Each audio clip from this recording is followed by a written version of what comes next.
This is the NBA Rising Stars Invitational. Oh, nice job. We showcase the finest high school basketball talent in Asia in both boys and girls competitions. Wow! What an opportunity this is as well for these young talents. Great tempo, quick intensity. You're enjoying this wherever you are in the world. The Rising Stars Invitational here at the Lion City of Singapore.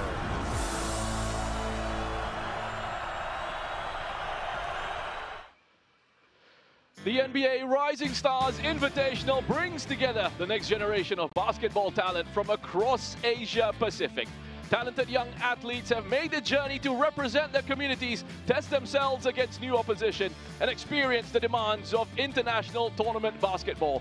Every game is an opportunity to grow, to compete, and to make a statement. From pool play to the knockout rounds, this is where young players take the next step on their basketball journey. Welcome to Singapore, and welcome to the NBA Rising Stars Invitational. This is the OCBC Arena. What a tournament. What a pool stage we have had so far, and there is plenty at stake. Coming into our final day of pool matches, let's have a look at day 3's schedule. We begin with the boys division pool C matchup. Tsinghua University taking on Assumption College Thonburi coming up in just a bit. After that, a girls division pool B match, Rauville Secondary up against University of Santo Tomas at 1 p.m. local time. Berwick College against Dongtex Secondary then at 3 p.m. Girls Division Pool C at 5 p.m. local time, Gwangju Spear Girls against Yangming High School. And then to wrap up, a Boys Division Pool D match at 7 p.m. Well, let's go to the introductions for our first match of the day. This is the NBA Rising Stars Invitational. So here we are. This is the moment we've been waiting for. NBA Rising Stars Invitational. We're back here in Singapore. The finest high school basketball talent in Asia in both boys and girls competitions. Let's go! One team! Yay! It's a time to shine. This is our moment! A wonderful opportunity for them to get out there and show what they're all about. We're ready. This is just the beginning.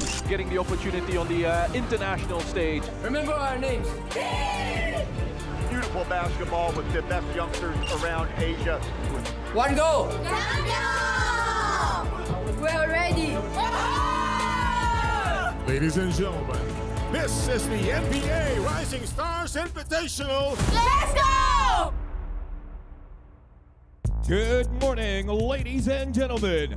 Welcome to the OCBC Arena, Day 3, Game number 1 of the tournament for the Boys Division. It's Tsinghua University High School taking on Assumption College Thonburi.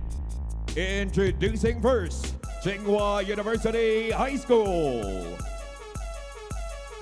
Number 4, Lee C2. Number 10, Chuang Jiang. Number 14, Li Ronzheng. Number 15, Wang Zhihe. Number 21, Zhang Zhurui. Number 24, Wang Junzheng. Number 29, Chen Zilong. Number 35, Zhang Zhihao. And number 77, Wu Shanu.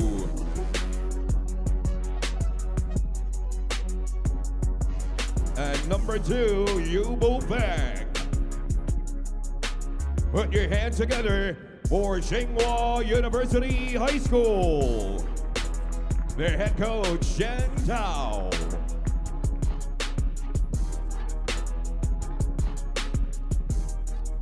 And now, Assumption College Thonburi. Number 4, Ned Pitipa. Number 5, Airbus Apirat. Number 6, Point Ayakan. Number 7, Win Kitipa. Number 9, Hao Bratpanson. Number 10, Bright Kisanokom.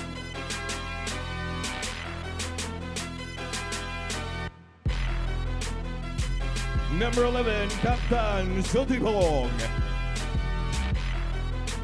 Number 12, IQ Cat Bandit. Number 13, Beauty Burridge. And number 14, Poon Pasit. Let's hear it for Assumption College Thonburi.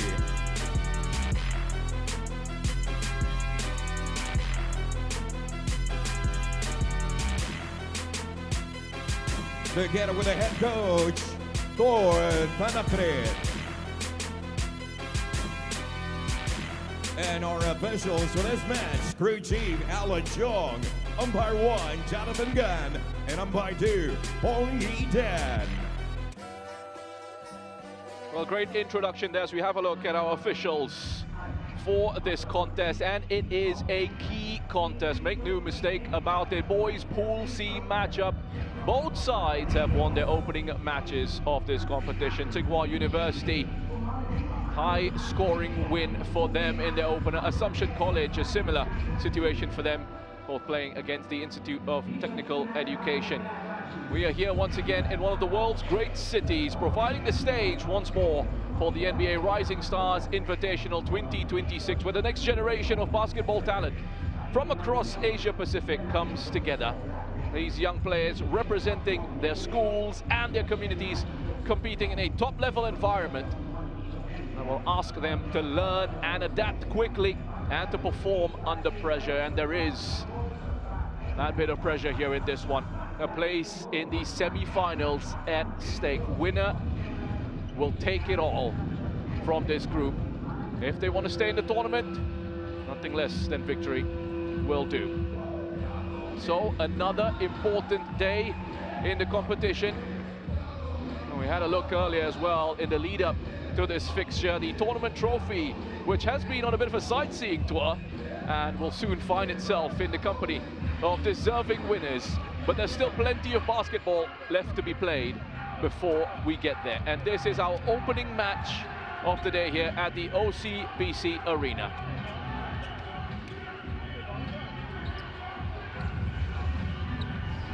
Tsinghua University High School, well, they arrive with serious pedigree. They were playing in the blue this morning up against ACT in white, and smiles on the faces of the players, looking nice and relaxed ahead of a high-stakes contest, which is good to see. There will be a few nerves, some excitement around it, but once they get out there, once it gets started, we should be all right. They should be good to go. This is what it is about. All that preparation, all the time spent in training, fighting through tournaments to earn the right to play at the NBA Rising Stars Invitational. This is what it's all about. And yet, it's just one step on their bigger journey through basketball. Well, let's have a look at the starting lineups, beginning with Tsinghua University. Chen Zilong, number 29, number 77, Wu Shanwo, number 16, Wang Zihe, 21, Zhang Xurui, and 24, Wang Junzheng, the captain of this side. 4, Assumption College Thonburi, number 4, Kitipat Pirat, number 6, Ayakan Komsri, number 14, Pasit Konyu, number 13, Purit Ben Jariakun, and number 5, Apirat Bunsrang, who will be leading the 5 out on court at the start. Keep a lookout for Wang Junzheng, number 24, and Zhang Xurui, number 21 for Tsinghua University. They've got points coming from everywhere, to be fair, but those two were the top scorers in their opening match of the competition. As for ACT, number 6, Ayakan Komsri, in that point guard role, will be looking to direct traffic for his side and create opportunities. Watch out for him. Prapatson, who's not in the starting 5, the number 9, he will come on and make a difference for this side as well if required. Their big centre, Apirat Bunstrang, the number 5. Watch his power and his play in the paint. Also, number 13, Purit, one of the standout players in this ACT team. So we have tip-off. And it is ACT playing in the white, going from left to right on your screen to have the first possession. And it's an early shot, an attempt at a 3 from Ayakan Komsri. On a spell of possession here for Tsinghua. Ushan War goes inside to the number 21, Chang Shui-rui. Big man in the key. Giant center.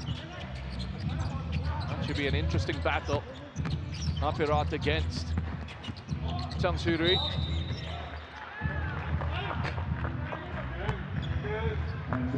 Foul committed by Chen Zilong. Tsinghua University High School arriving with serious pedigree. Hit by Pirat. Gets it to Purit. With the step back.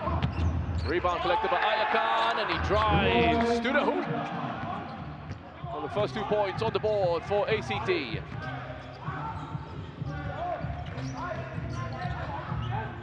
Chen Zilong.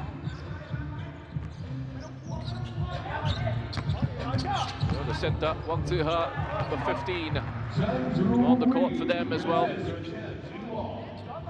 A couple of big guys out there for Tsinghua University. As Ayakan, never bounce pass.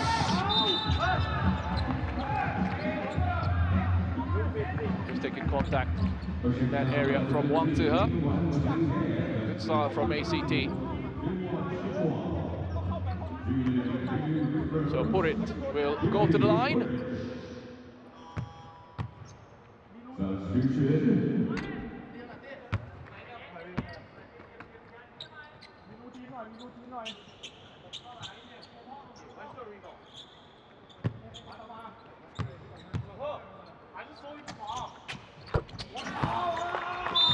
No problems with that.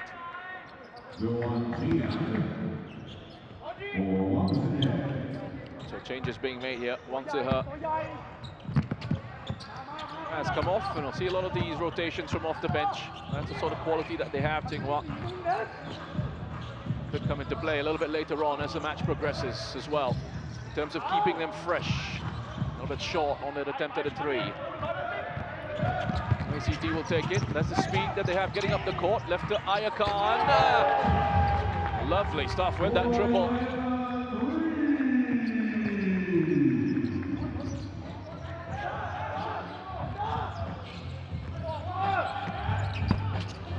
Chen Zilong for Tsinghua.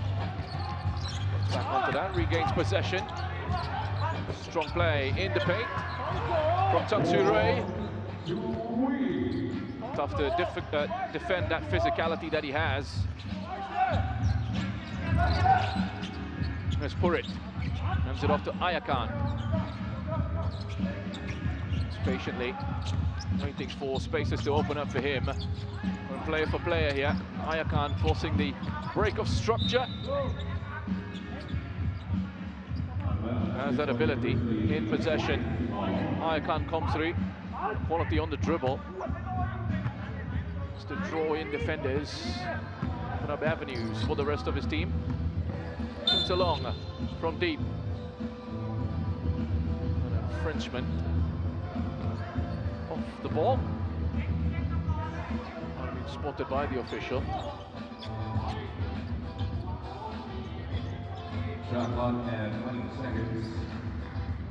An adjustment on the scoreboard. 4-6 to Tsinghua. Well spotted by the referee. Running a stoppage, and we're back underway. That's Zilong. Apirat at the defensive board. Ayakan. Great handles off the glass.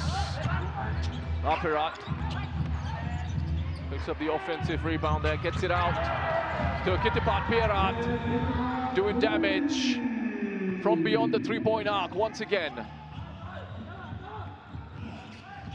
Pretty effective shooting so far, we're seeing from ACT.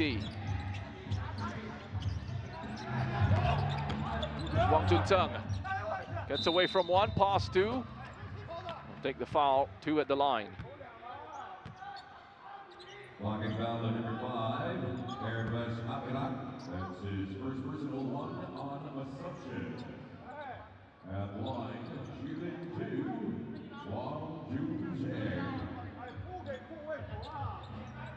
Wang Juntung. Wang Juntung.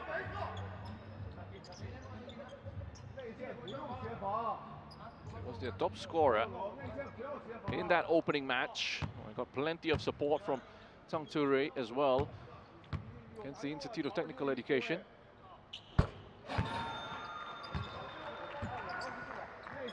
Tsinghua University High School with a 96-55 win in their opener. They had the day off yesterday. Got some training in, some recovery. Some sightseeing around Singapore, which these athletes will have appreciated. And for ACT, they got the first match day off, so playing in back-to-back matches for them. And again, something to watch out for as this fixture progresses. In terms of those conditioning and those fitness levels, whether they have the staying power. Off to a good start already with that 4-point advantage. Being crowded out. 3-on-1, still is able to lay it off to his teammate, Wang Juntung.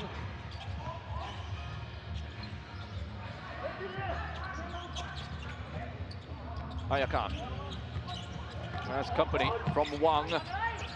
Runs into a bit of trouble. It's a desperate pass, but it finds its way through to pass it. Couldn't make the most of the opening. Now patient play from Zhuang Ziyang, number 10 for Tsinghua.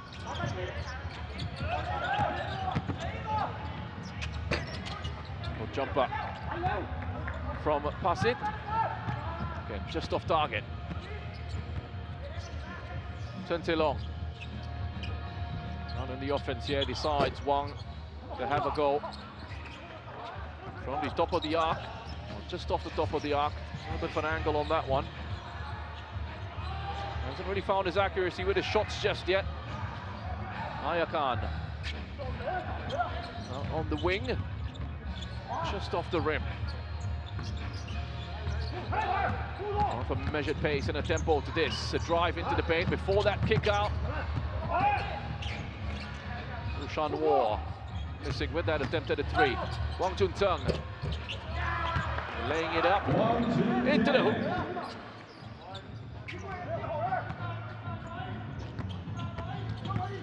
Up to 3 points now is Wang.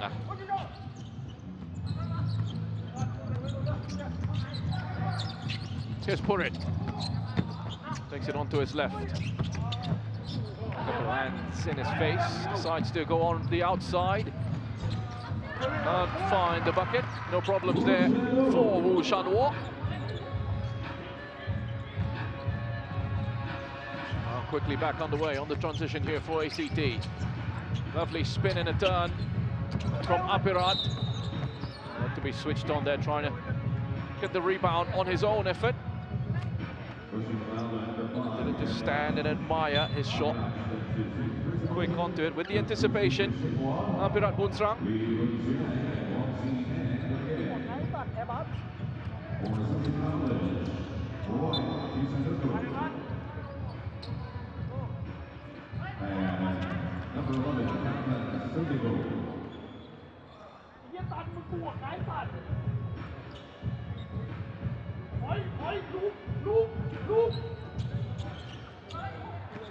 Zhuang Ziyang, clever play from Tsinghua with the fast break. Beautiful pass, bit of disguise on that as well.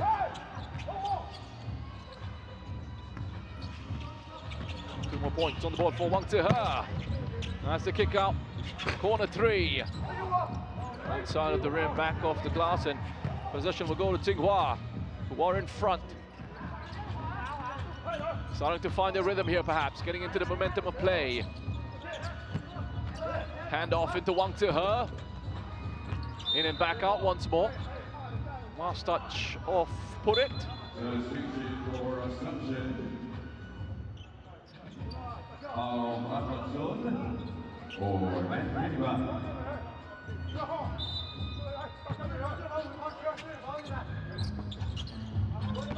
Lovely rotations. Look at that bounce pass as well. Into Lee Runtung. And he's enjoying himself out there.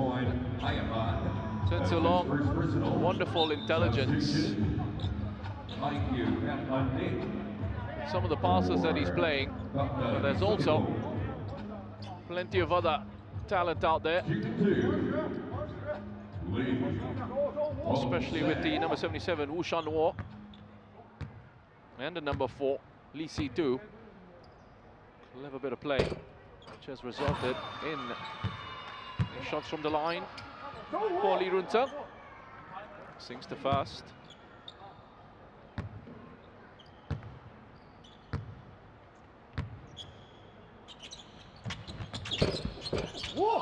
And the second. Perfect. And those free throws. Lee Runtung catch Tsinghua up to 13. Rotating it out to the number 10, Chisanukom, who's very comfortable shooting beyond the arc. Fast break, big opportunity. Not missed by Purit. If there's anyone in that ACT team that you want in those situations, it's a number 13, Purit.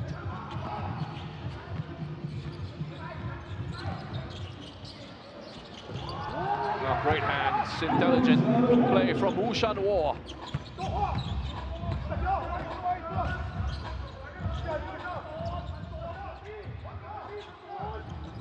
Wu Shanwo goes up to 4. Ayakan.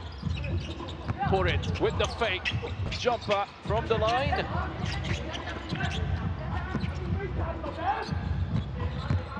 Can't quite make that. Here is Lee Si-tu. A couple of steps. Earned himself some space. He's been able to find himself some good space there from beyond the three-point arc.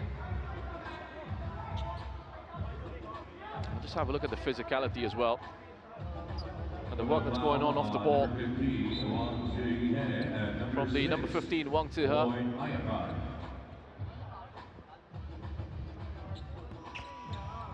A little bit too physical in that situation for the officials' liking.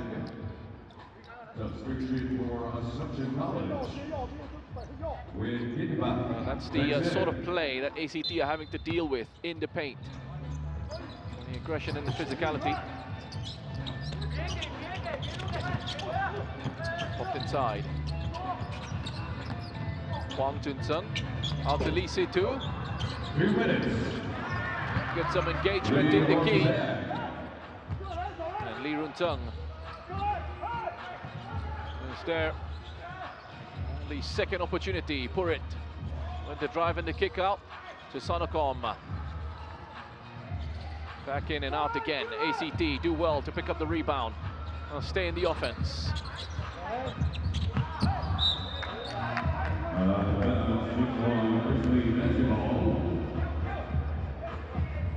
Let's come off Purit.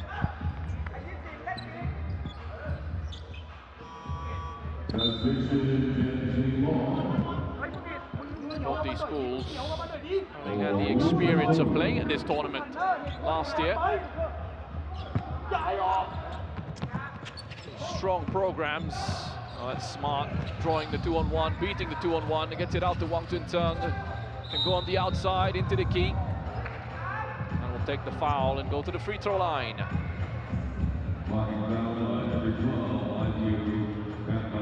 Lovely invention. It's creativity from Tsinghua University High School.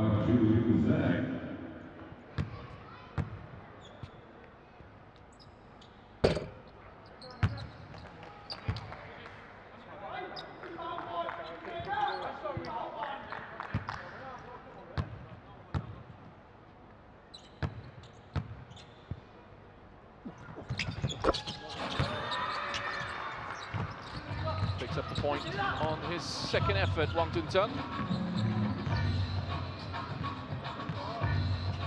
Scored himself 18 points in his first matchup against ITE. It gets crowded out, has to kick it out.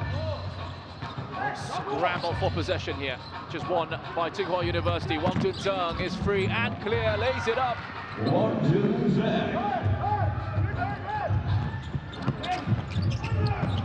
Gets himself up to 6. Plenty more to come from his perspective into the final minute of this first quarter. Wang again. And ice this time. And a quick transition. End to end. That pass lifted in by Kitapa for the finish.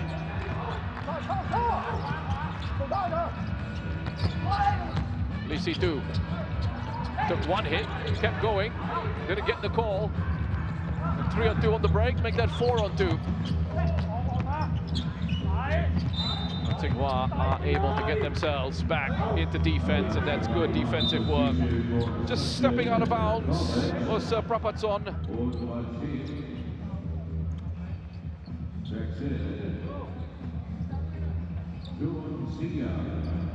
Was delighted with that piece of defensive work. Tsinghua University have a nice 7-point advantage here. A quick start from ACT. It's Tsinghua University High School. Have grown well into this contest, are in control of this one. Here's Wang Tun-Tsung. And Tsung on the outside, uses him. Set up for the 3. Couldn't make that right at the end of this first quarter. It is Tsinghua University High School with a 7-point advantage, 20-13.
Back out here, the OCBC Arena. NBA Rising Stars Invitational, Assumption College Thonburi against Tsinghua University High School, our first matchup of the day.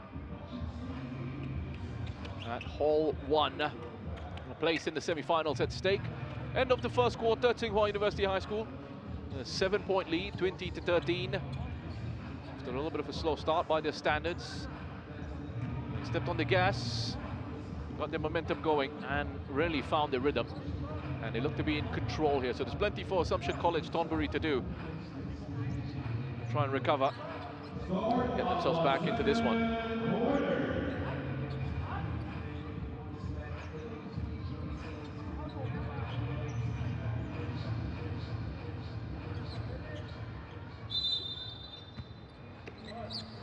So here we go, back in play. ACT and the white going from left to right in your screens, up against Tsinghua in the blue. Let's pour it. Nicely controlled there from Purit. Plenty of contact to deal with. Goes up to 5 points. Purit.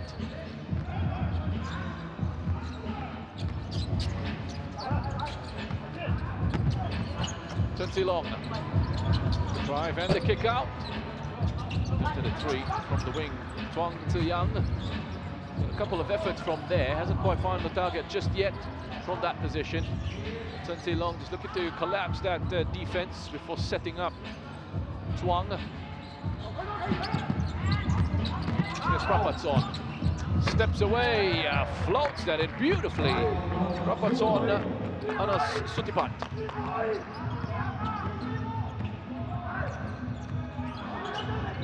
It's his first point of this match. A nice start to the second quarter by ACT. It's important when they don't allow Tsinghua University High School an opportunity to just pull clear. Staying in touch, that's key for ACT. Lovely handoff there.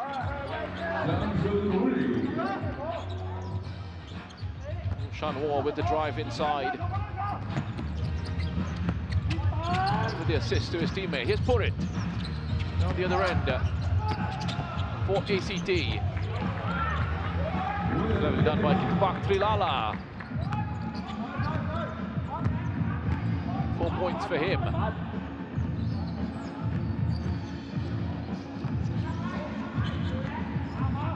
So looking to keep that deficit manageable here. ACT stuffed to deal with the physicality. In and back out again. Offensive rebound was collected, and Wong Tun Tung gonna tuck that away. At the second try, so ACT will survive that offense. Purit puts it up.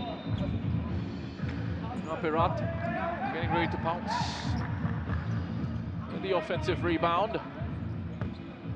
And it looks like the last touch will come off him as we have a look again at Kittipak Trilala.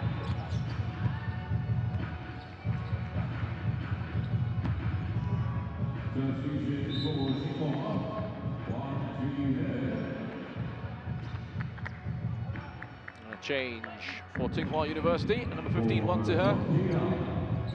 It's on for Chuang Ziyang. There's Wu Shanhua, number 77. Lots of bits of play that we've seen from him already so far.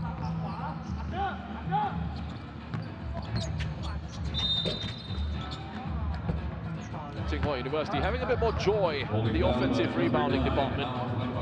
6-3.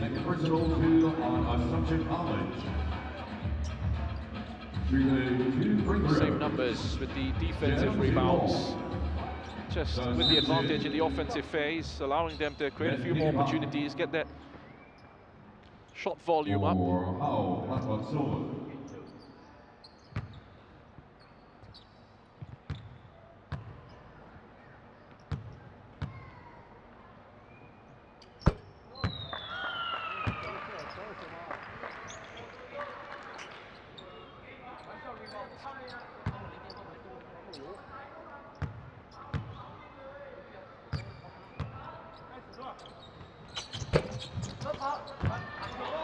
Stimps along.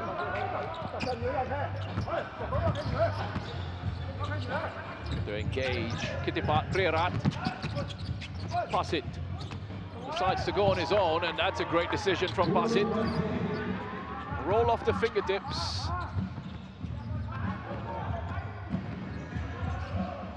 Pasit Konyu gets his first points off this one. It's sent along. For the jumper, recovers possession excellently as well. Nice and clean. Turn, high energy. Good disguise on that bounce pass into Changshu Rui, but that's a steal from ACT, and they go down the other end. With that layup he was looking for, and then the steal. Kittipak Trilala, tenacious play. The ACT number 7 just kept going.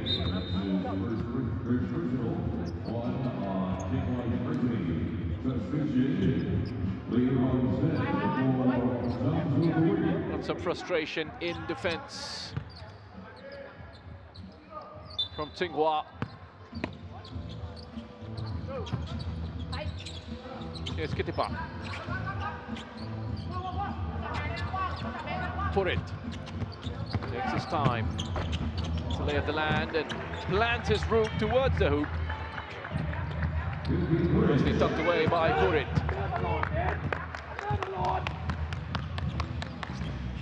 7 points for Purit Benjariakun. The 3 short, just off the rim, and Apirat Buntrang helping out defensively, claiming that rebound, and the charge forward into the paint. Apirat almost dropping that in, going end to end. Chen Silong. Oh, he's playing with his head up, scanning the options in front of him. He's such an intelligent player, Chen Silong.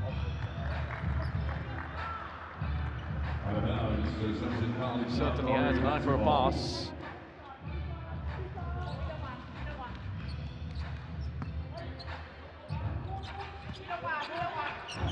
Yes, pass it for ACT.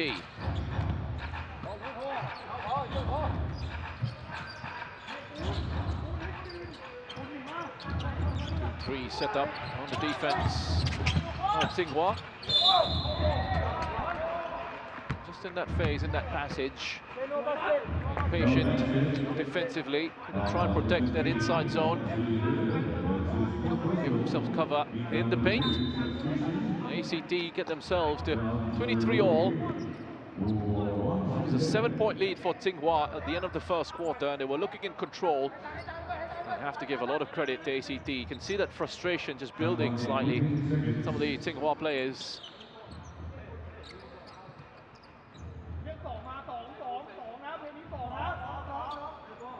ACT haven't allowed that deficit to get away from them. Super play as a team. Wonderful character on display. Kittipat gets it back to Purit. Sets it up for the 3.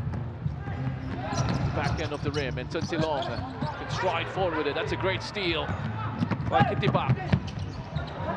On the follow-up there was pass it. And they go in front. ACT, an excellent scoring run, 6-0 in this second quarter. Has caused a bit of consternation. And the Tsinghua ranks as they take a timeout.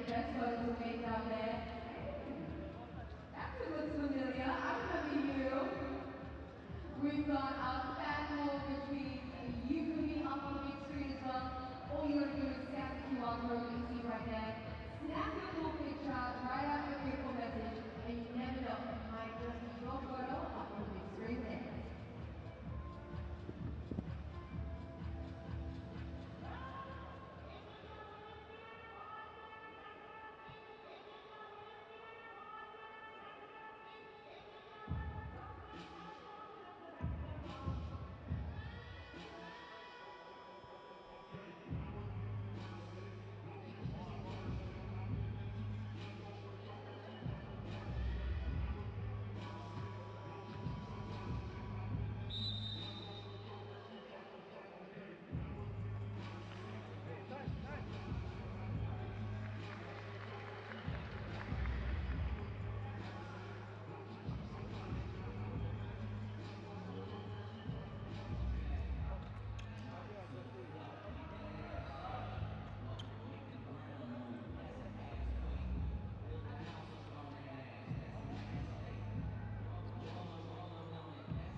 A nice crowd building here at the OCBC Arena. 11 AM start local time for this match, and it's good to see the spectators really enjoying themselves as we work our way towards the weekend here in Singapore. What a great venue this is for these young athletes as well. They're all excited about getting out here at the NBA Rising Stars Invitational 2026. And that professional level treatment, playing in these conditions, getting the introductions, the jerseys, the photo shoots, all that social media that's going on. And putting themselves front and center of a global audience.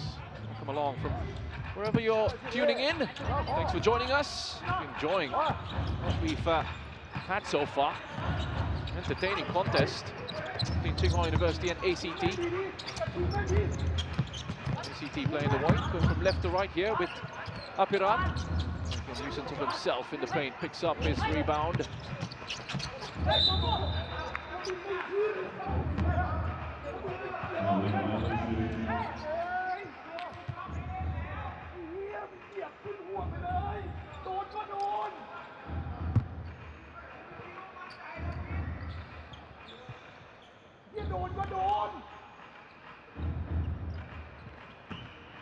First quarter ended 2013 to Tsinghua University High School.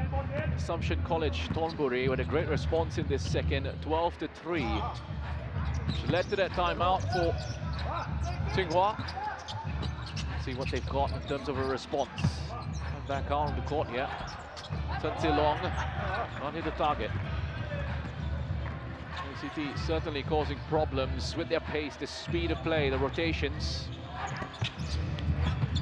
The accuracy of their shooting. Purit under a bit of pressure, holds on to it well. Still with Purit. Hands it off to Apirat. Extending that advantage to 4. Wang Zhenzheng into Zhang Shurui. He's using his body, leading into Apirat. Couldn't get that to sit for him. Here's Apirat. Needed speed for a big center. Apirat to get up and down the court quickly. Having to deal on the defensive side of things with the Zhang Shurui as well.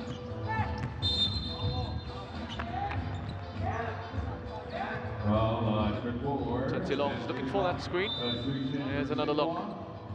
A clever play.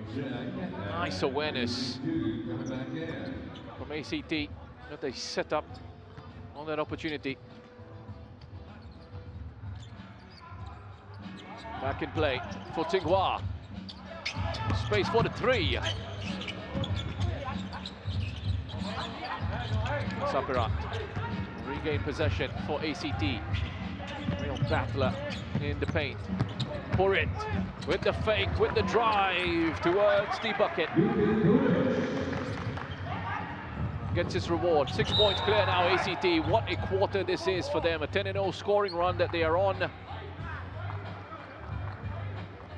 Tsinghua managing just the 3 points so far in this second quarter. Another look at this drive from Purit. And that defensive work there earlier from Pasit as well. The second one is where the foul was committed. So we'll go to the line. EC2. It's not happening for Tsinghua in this second quarter. A little bit annoyed there. Some frustration in the coach, Zhang Tao. This is a big matchup for them. Winner of this goes into the semi-finals. Tsinghua made a great run into the final of last year's tournament. The expectation coming into this year's competition would be, was that they would make it at least into the semi-finals. Certainly regarded as one of the favorites, but there's work to do for them here. Well, proving to be a way back for them. Chong Tzu-Yang cutting that gap to 3. Travel is the call on Pasit.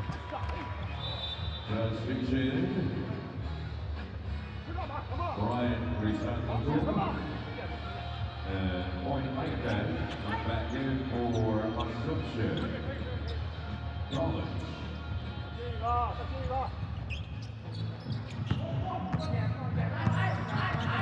Just to get it up past halfway before the 8 seconds are up. Chen Zilong. Zhuang again with the attempt at a 3. Rebound picked up by Li Runzeng.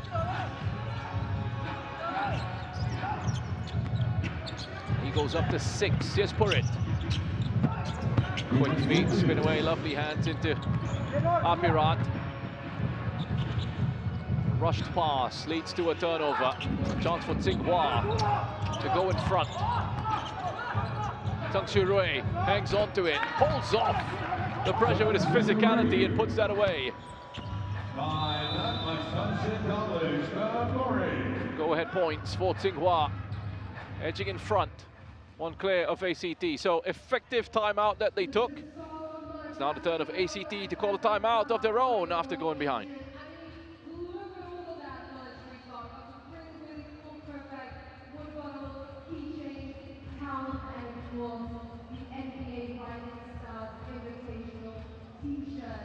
Now, ladies and gentlemen, these are only available for a limited time throughout the course of this week. So if you want to keep those memories of how much fun you had over the course of this week with us, be sure to head on down and snag your merch now.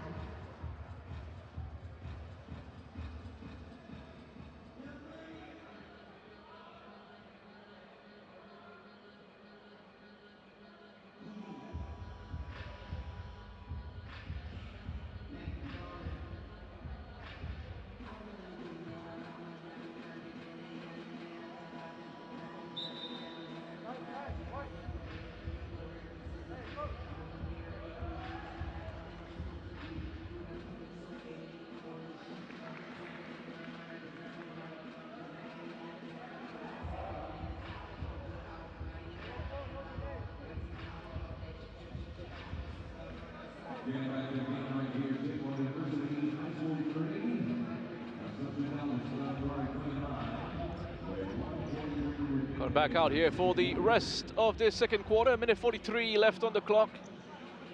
Tsinghua on a nice scoring run of their own after that timeout that they took earlier. 7-0 in that phase allows them to go back in front. I've been struggling. And Zeb then flowed the momentum of this one. Chisanukoma with his effort off the rim. That's a tough matchup to call.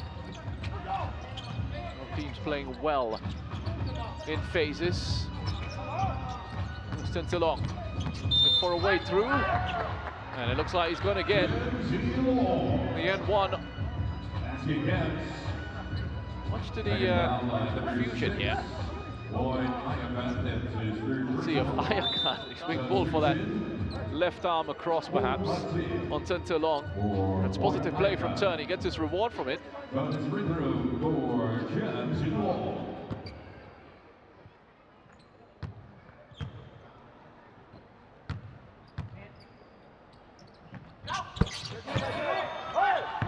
the three-point play.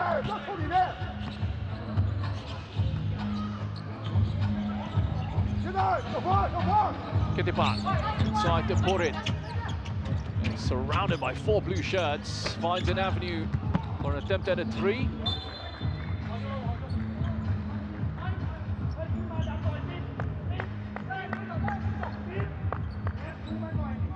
Passer just waiting for that pass to come into him from Purit. After the defense of Tsinghua just collapsed in on Purit.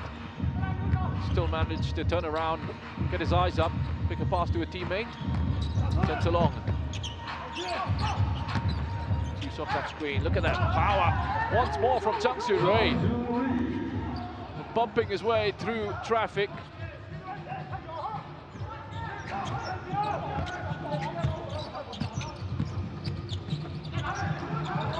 Up to 12 points, Zhang Xurui. Here's Purit. Loops it up, hopes for something to happen. Comes out to Chisanukom. Intercepted by Wang Chun-Tung. That pass into Purit. There's Tentilong. 23 seconds left on the clock.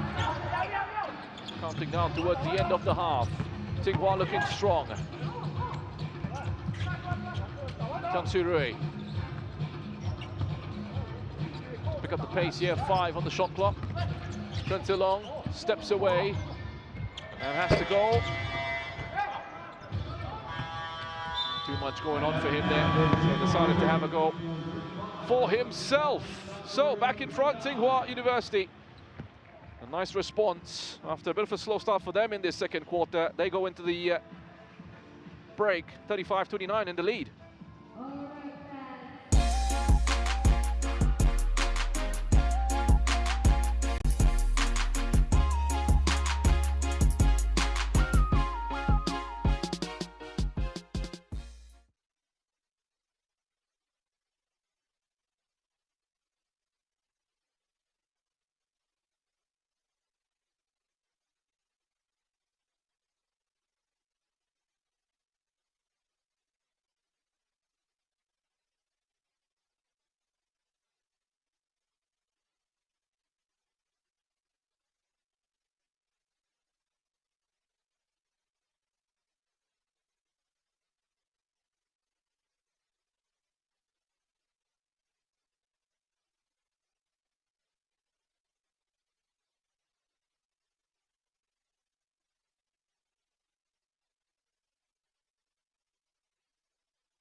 Welcome back to the OCBC Arena, Hall 1 for this boys division Pool C contest between Tsinghua University and Assumption College. 35-29, Tsinghua University in the lead. And some halftime entertainment. And very shortly, we will get our second half underway after we take a look at the highlights from that first half. Chen Silong, number 29, driving the game for Tsinghua University.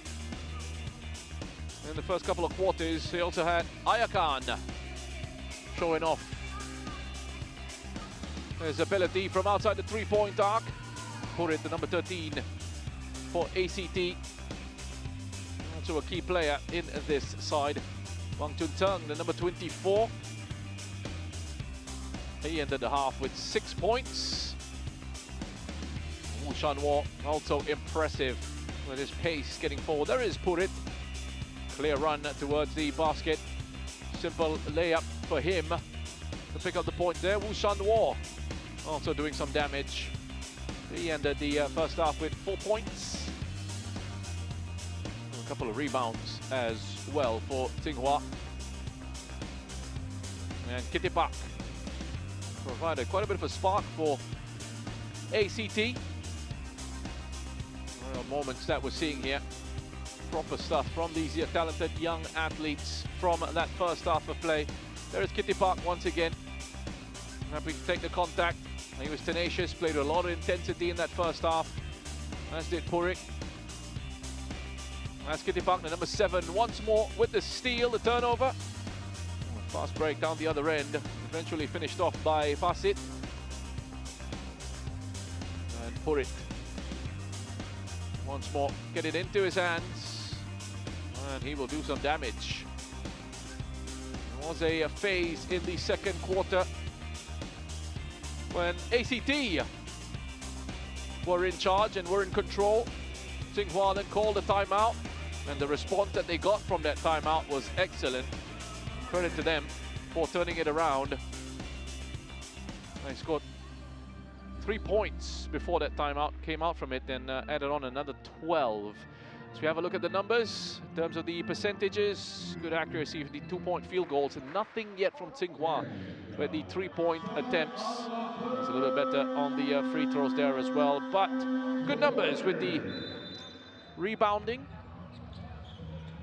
Both sides pretty close in that regard as well. 26 rebounds for Tsinghua, 24 for ACT as we get the third quarter underway. Still close on the scoreboard for Tsinghua. This is where they will look to try and impose themselves once again if they can. Avoid a slower start, set the tempo, and open up an advantage over ACT if they can find those opportunities to do so. For ACT, they have to stay close, stay in touch. It's Zhang Surui. Back out to Chen Silong. A little bit short with an attempt at a 3. It's their 11th attempt at a 3-pointer. They haven't been able to make any of those 11.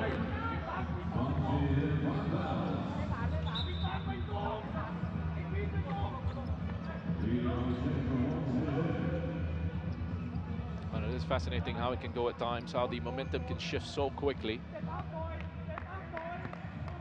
A timeout and a change-up in the strategy having such a big impact. Tsinghua to back in front and stay in control here for the moment. I've seen ACT have chances, have the quality to cause problems, and we saw it there again from Kitipak Trilala. He's having a good game out there. 6 points for Kitipak. 2 turnovers. 2 steals for Kitipak. There's Zhang Surui using his height to his advantage. Number 21 into double figures. Fast that into 12.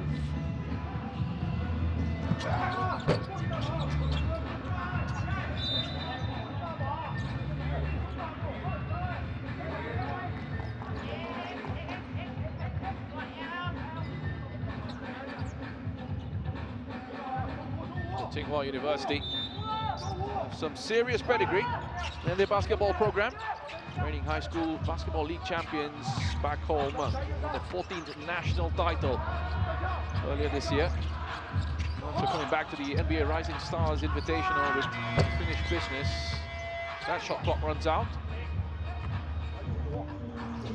Went all the way through into the championship game, into that final. Fell short against Yongsan High School, the first champions of this tournament last year. Tang Shu-rui backing himself. Go for a three-pointer from the top of the arc. That's Kitipa. Pops it out to Passit. Sinks that beautifully.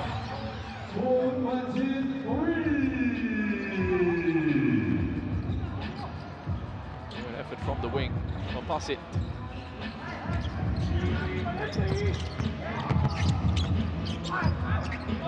Much more of a competitive contest here for Tsinghua University than what they experienced against ITE. Big win, a 41-point victory. Gave them a pretty emphatic start to the pool. As we take a look at this. Three from the wing.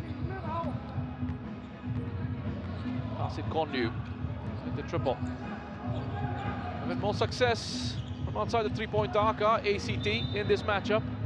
There's more of a willingness to shoot from those positions as well as they try and collect the defense before kicking it out.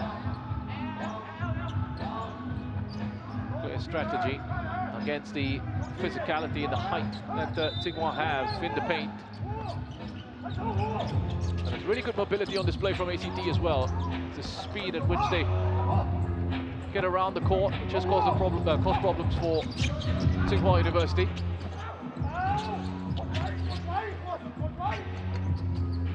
That's Wang Tun-tung. Second bite of Jerry. 5 is the gap.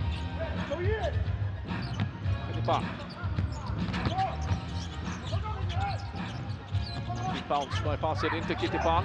Denied access by Twang. That's good defensive work from Tsinghua University. Just held his ground there, Twang. Stood in the way. Didn't give Kitipa Trilala chance to get a clear run in the paint.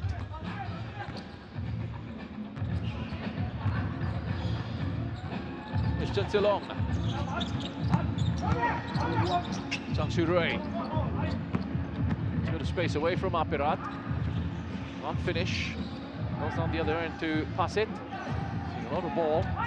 Apirat Boomstrang. From outside. A late push in. Has to vacate the paint.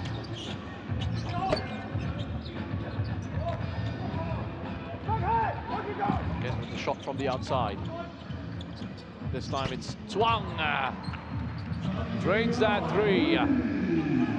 He's delighted with that, Twang Tzu-young.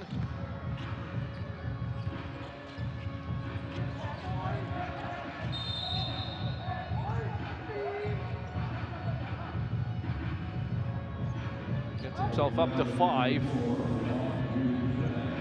And it's the first time that Tsinghua have been able to put away a three-point attempt. 1 of 14 now. That's why he was pleased with that.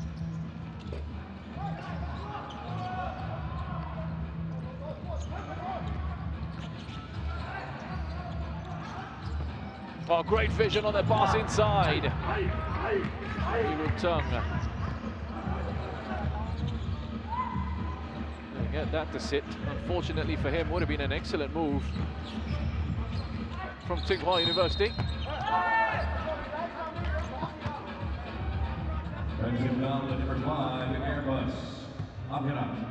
Tsinghua University High School got a lot of attention with that scoreline in the opening match. Give them an early platform as well to get the maximum points. On the ball from your first fixture takes that little bit of pressure off. They would have known coming into this one that this was also going to be a different sort of challenge for them. To their credit, so far, just about holding off ACT.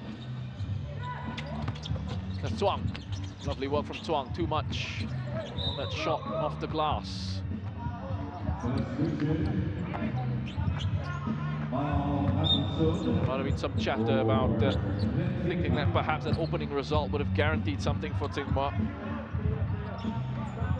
Very different opponent, very different test. It's turned into more of a demanding game. I don't think they made that mistake of thinking this was going to be easy.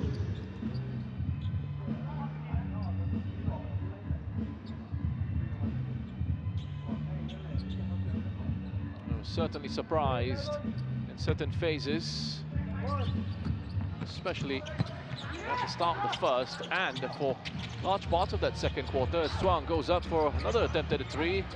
Just a 1 of 15 now. And they found success from their attempts at the triple. Here's Prapatson.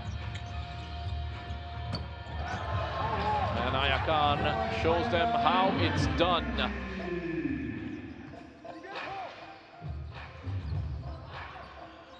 Well, ACT had an 82-68 win against ITE. In and out from Chen Tselong.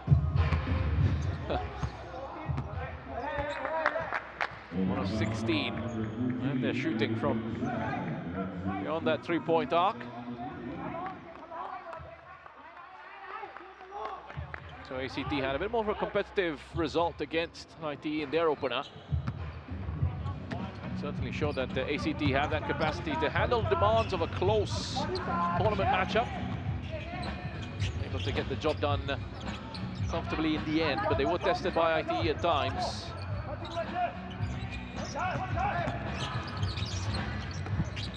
Ayakan kicks back out to Cut Bandit.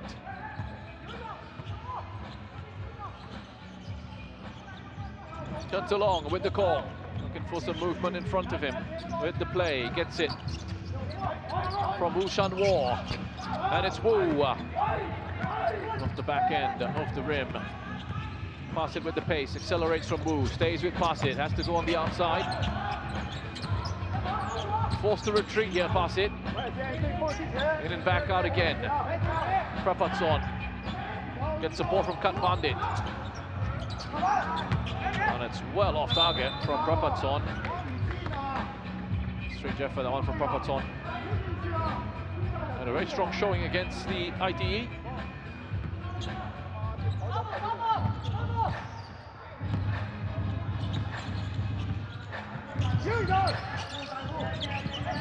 Chen, always dangerous. Probing, looking for options, goes for the three. No foul. Play continues, all clean at the moment, off the glass, touched away. Possession with ACT. Going inside, to Cut Bandit.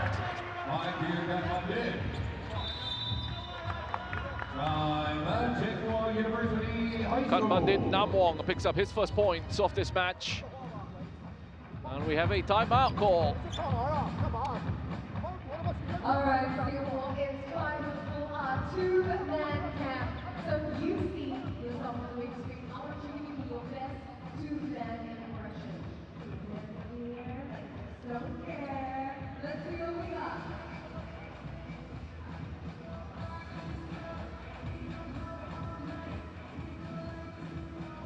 Okay, go. With your hands up in the air. That's just okay. Okay, my girls are on your team, you know what to do. Don't let me down. Hands in the air. Yeah.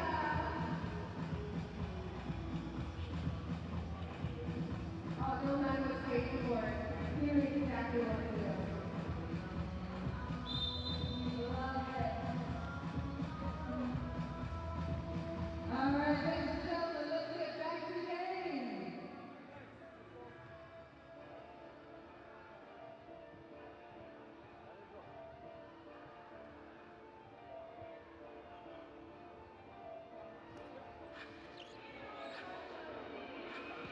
Yeah, 3 minutes and 12 seconds remaining in the third quarter.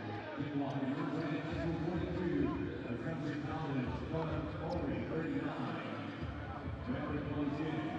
So 3:12 left on the clock in this third quarter.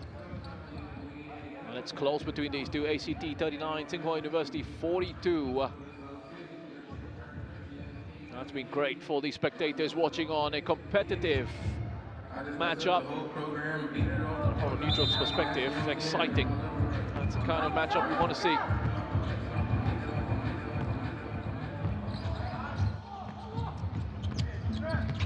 Really not too much in it at all. Chen Long with the vision. That's a great cut there from Zhang Xurui. In on the blind side of the defense. Prapatson from right to left. Ayakan coming across to help out. Apirat well outside his position in the low post, taken up by Katbandit. Will eventually regain possession of the ball. Bounced into Apirat. A big chance, had to put that away.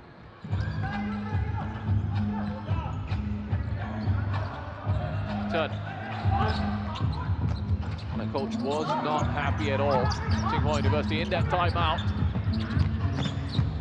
Pretty vocal in his message to his team, looking for a lot better from them. Comes back out to Turn. And the struggles from the three-pointer continue. Incredibly, 1 of 18 attempts made now with the three-pointers. Just hasn't been working for them. Keeps ACT in the contest. Apirat this time makes no mistake. Back shot for Apirat Bunsrang. Up to 4 points. And the gap is at 3. Chen up to Wu Shan-Wo. Gets the angle initially opening up for him. Forced out to Wang Tun-Tung at the drive. Gets the touch he was looking for. And how aggressive he was in that play. Go to the line here, Wang Tun-Tung. It's 2 for 4 so far from the free throw line.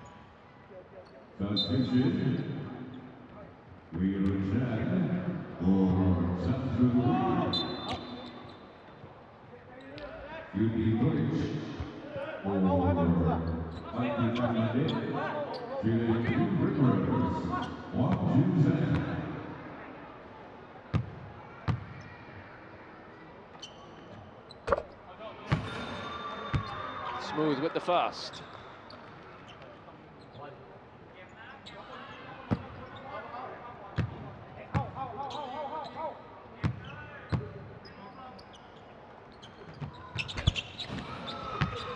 Deposits a second as well, Wang Tun-Tung. 2 for 2 on that occasion for Wang. Ayakan. Spurit, back to Ayakan. Apirat steps out. Ayakan sees the opportunity to try and drive in, but he's denied by Lee Ruitung.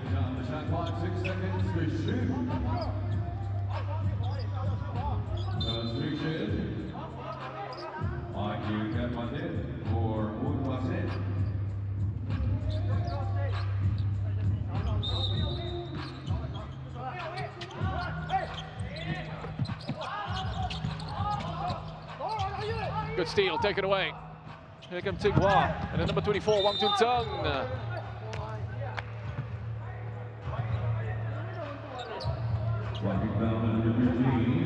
Into the final minute of this quarter. Get the opportunity.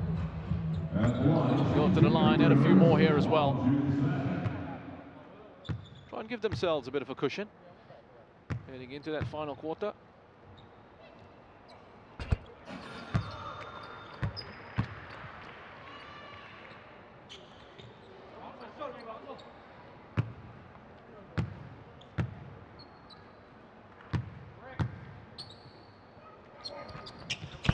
And that's 2 from the line, secure for Wang Tun-Tung. He's at 12.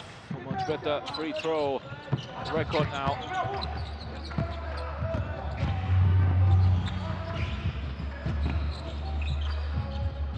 He's put away 4 of the last 4.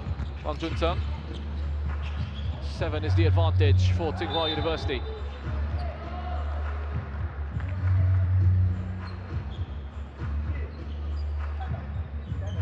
A spell of possession for ACT that they haven't been able to do too much with.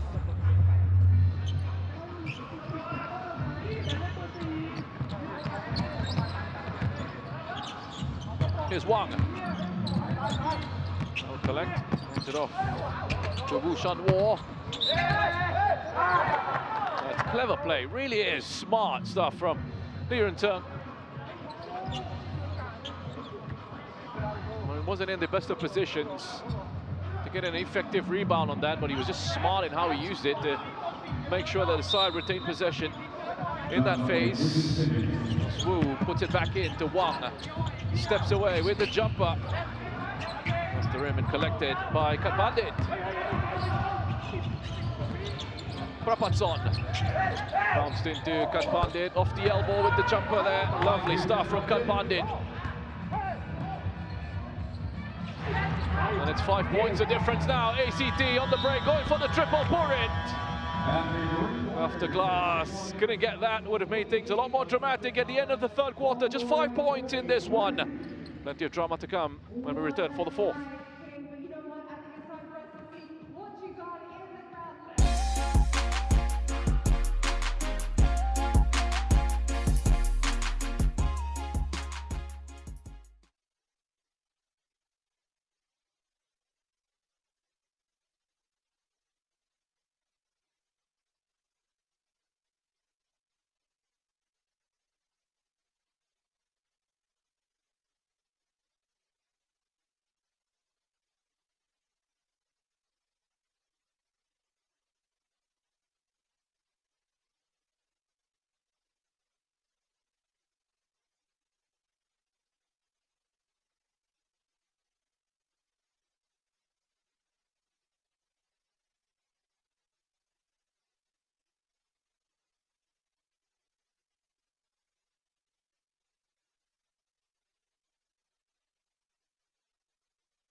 So this matchup finally poised. It's in the balance here. 5 points is the difference between Assumption College Thonburi and Tsinghua University High School.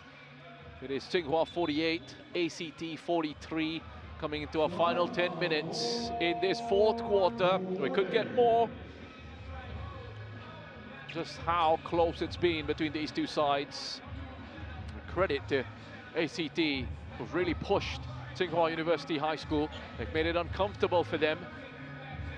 Shooting hasn't quite been good enough from Tsinghua's perspective. Just 1 of 18 in their 3-point attempts.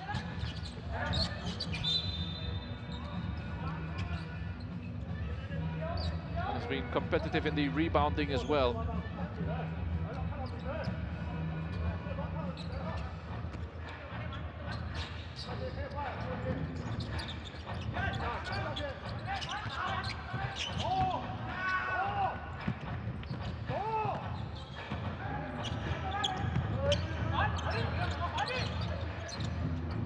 That's the number 14 Lee. Runter popping out again. To use his body against Sapira to follow, strikes it. Goes back into the paint. He's been ignored. Play goes on the outside. Wu Shanwo with another 3-point attempt. That is off target. And pour it. Apirat steaming in on the blind side. Unable to turn it in. The Sensilong. It's Lee. Wunteng steps inside.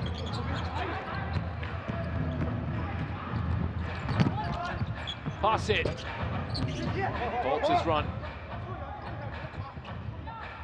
I can see why it's been a little bit more of a tighter affair, a little bit more of a lower scoring affair, this one. 48-43. 8-second violation. Sensilong can't believe it. He's just been held up there. He's normally been very reliable. He's frustrated with that turnover. It's not going all their way. Tsinghua University High School. Having to make sure they retain their focus and their composure. A bit of tension there on the bench as well from the coach.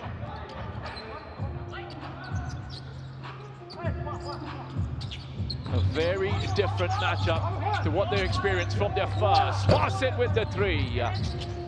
Rebound picked up by Cut Bandit. And he'll take the contact and go to the line. Are we going to see that shift in momentum here in this final quarter from ACT? Very different with the body language. Looking a bit more positive. They might be 5 points behind. But you don't see much of that frustration on the faces of the ACT players. Scott Bandit puts his first free throw in.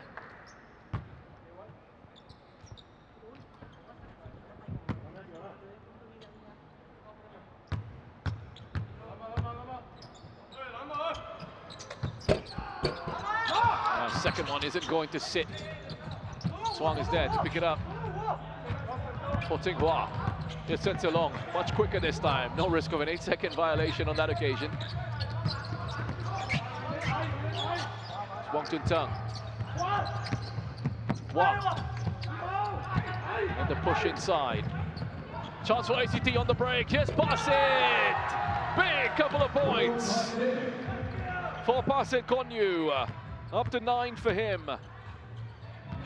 And he cuts that gap to 2. 8 minutes on the clock. Lisitu. More pain from beyond the three-point arc. 1 of 20. Now for Tsinghua from that position. Here's Purit on the elbow. Cut Bandit. Kittipat. Still looking for the opening. 5 seconds on the shot clock. Purit hands it off towards the bucket, and it's the leveler.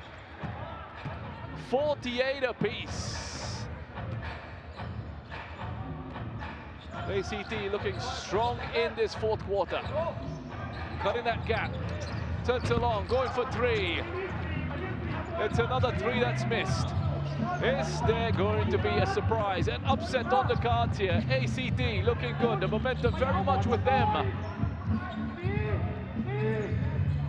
Kittipat gets away from 1. Gets held up by Twang. Purit from the elbow. It's short.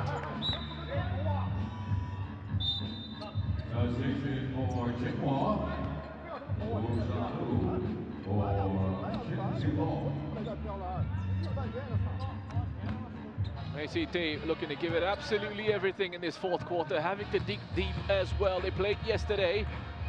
Tsinghua had the day off. After featuring on day 1, a comfortable win against ITE.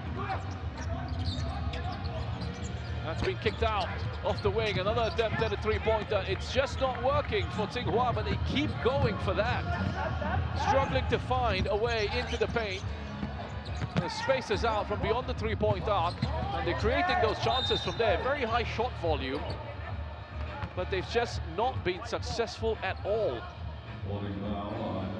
It's under 5% accuracy with the three-pointers. 1 of 22, 4.55% to be accurate with that.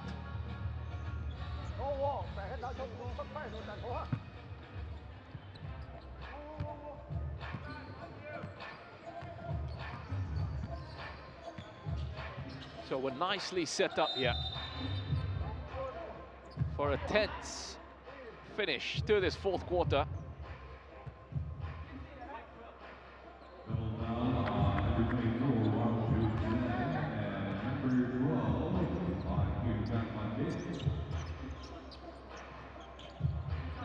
Just in case we need overtime, it will be 5 minutes if that's required at the end of this one. Need to get a decider.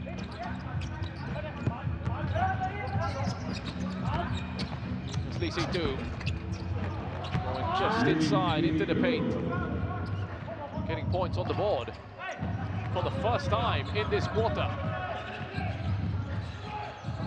They're at the half-century mark. Here's pass it. For it. Good use of the hands. For it. Has to step away though and try again.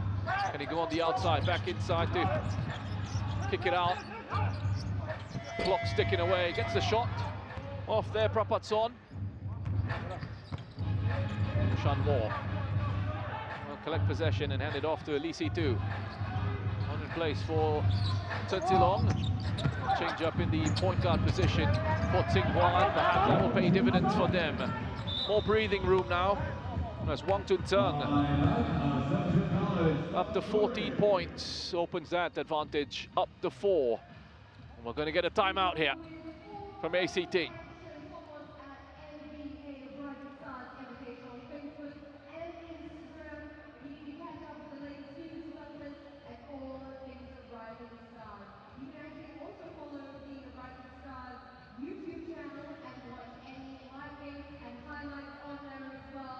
Ladies and gentlemen, it is so close right now to just nearly 5 minutes left in this game.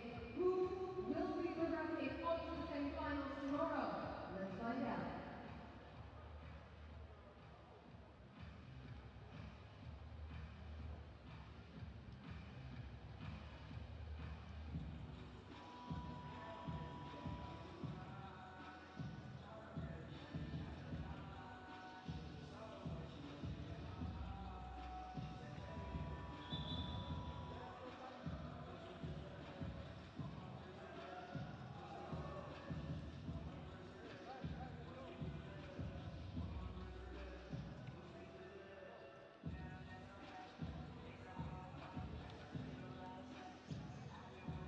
So a big push required now from ACT.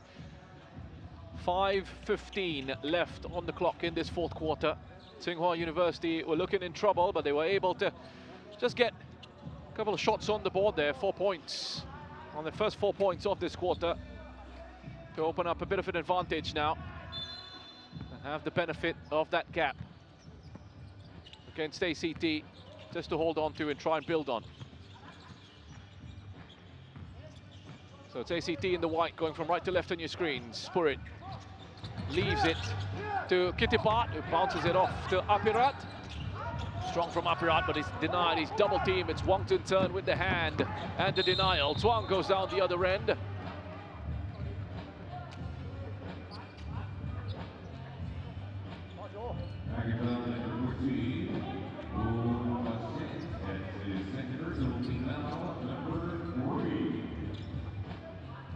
Personal foul there, pass it.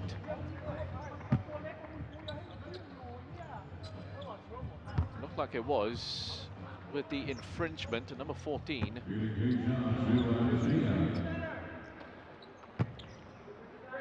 Zhuang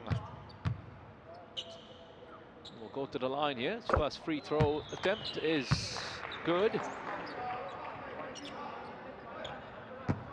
Zhuang Ziyang, by the way, the only one in this Tsinghua University High School side who's put away his attempt at a three-pointer. He's going to quite hit the second from the line there. Zhuang Ziyang. Still, it's another point on the board. Difference is 5. Here's Purit. That's met by Zhang Xiurui. Pass it, finds a bit of space to work with. And so important that they pick up the rebound here, but they can't collect, can't retain. Scramble for possession.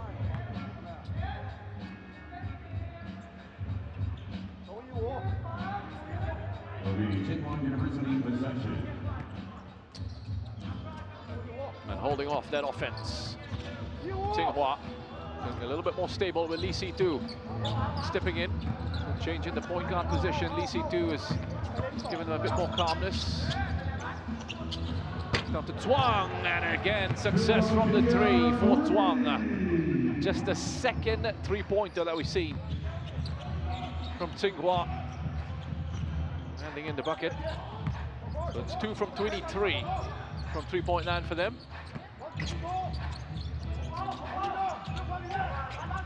Apirat. Purit. Back to the key, tries to roll it, gets that in.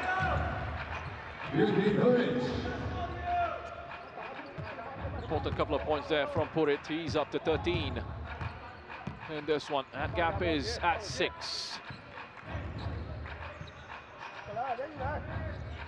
As Lee Si-tu goes for 3, sinks that beautifully.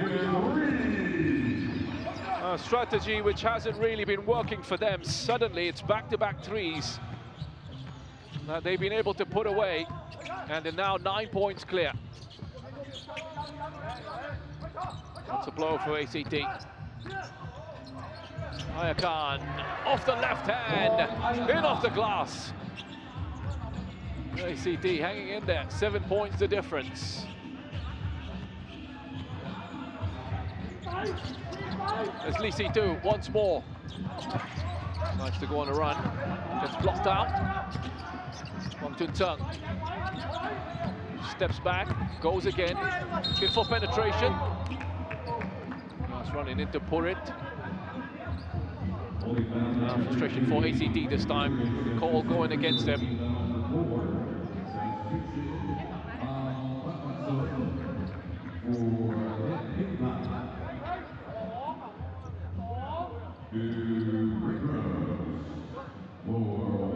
Let's go for obstruction, which he can't believe for it. It's Wang Tun-tung. This is the first 6 of 8. Prior to that one at 75%, 6 from 9 now for him. He missed his first 2 from the free throw line. Recovered nicely after that. Gets the second one in at least. So just holding off ACT. Arm's length here, 8 points is the difference. Ayakan. It can be so tight, so precise. Gets it taken away from him by Wang. Clear break into the paint. Wang Tun-tung powers that home.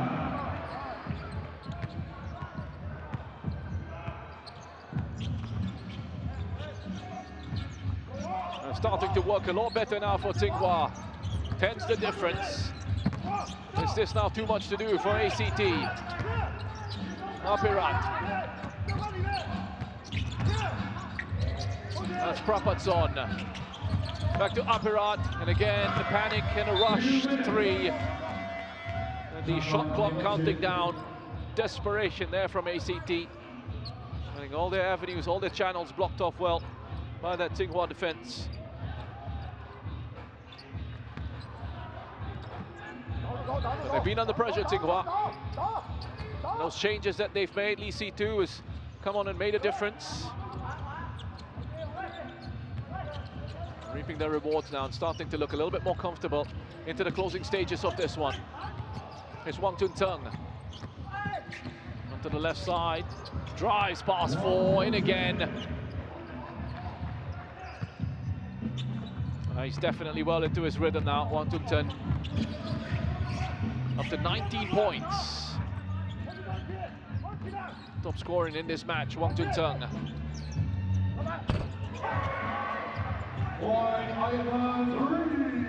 On a 3, sunk by Ayakan.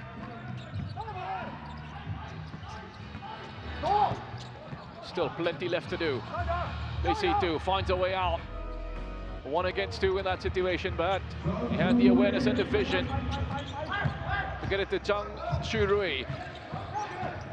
It's breaking that press from ACT. They have to be aggressive in these moments now.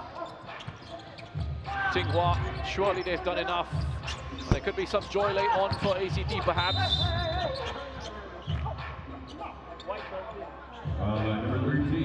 Trying to close in as much as they can.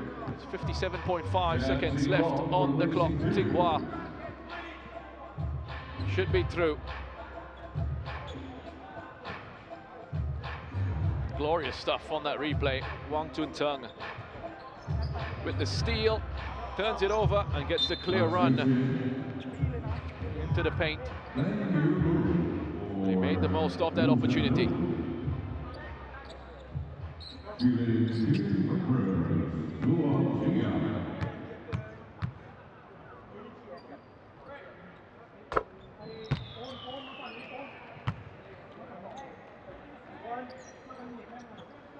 sound on the execution of that first free throw for Thuong.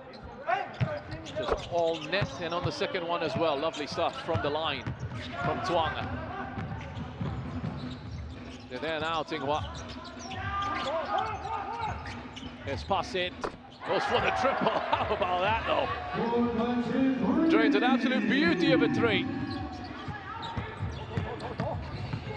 Asit Konyu, them in the fourth quarter, but still producing moments of brilliance, moments to enjoy. It's a great character, wonderful attitude to see from ACT. They've really pushed Tsinghua, made them work. Wang Tun not too happy with the challenge that came in on him from Kat Pandit, and some words there between Wang and Purit. The smile on the face of Ayakan Komsuri. He's enjoyed himself, as does Basit. This is great to see, wonderful from ACT. They've played with plenty of freedom. They've fully enjoyed themselves out there. And it's been a lot of fun, thanks to them. They've made a big match of this. It's really tested Tsinghua as we go into another timeout here towards the end of this fourth.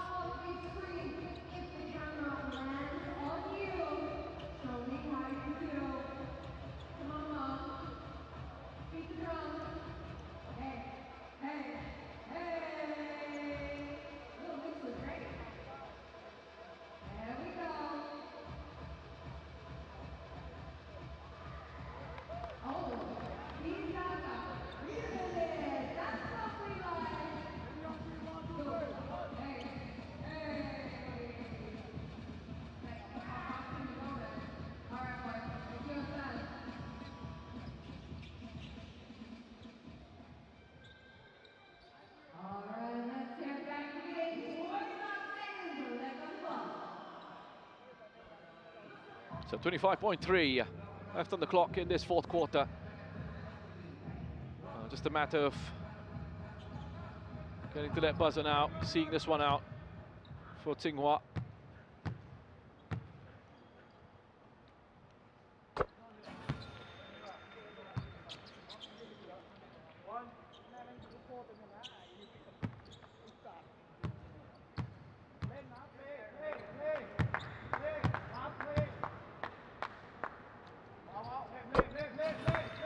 Two for two. On to Tung. 21 points for Wang.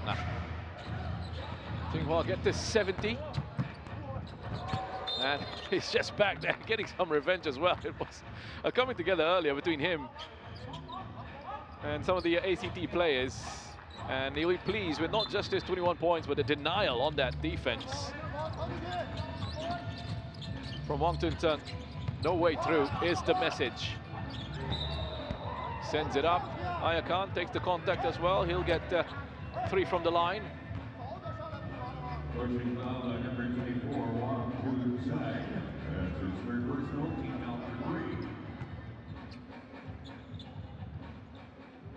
Three free throws for point Ayakan.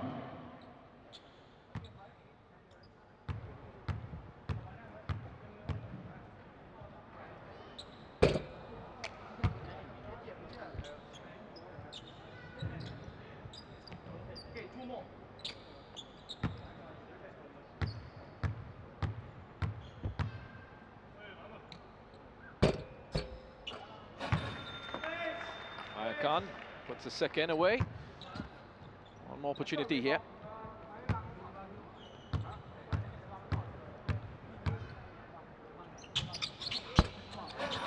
Two of three. Bad from Ayakan at all. Good performance overall for Ayakan Komsri. Up to 15 points in this contest.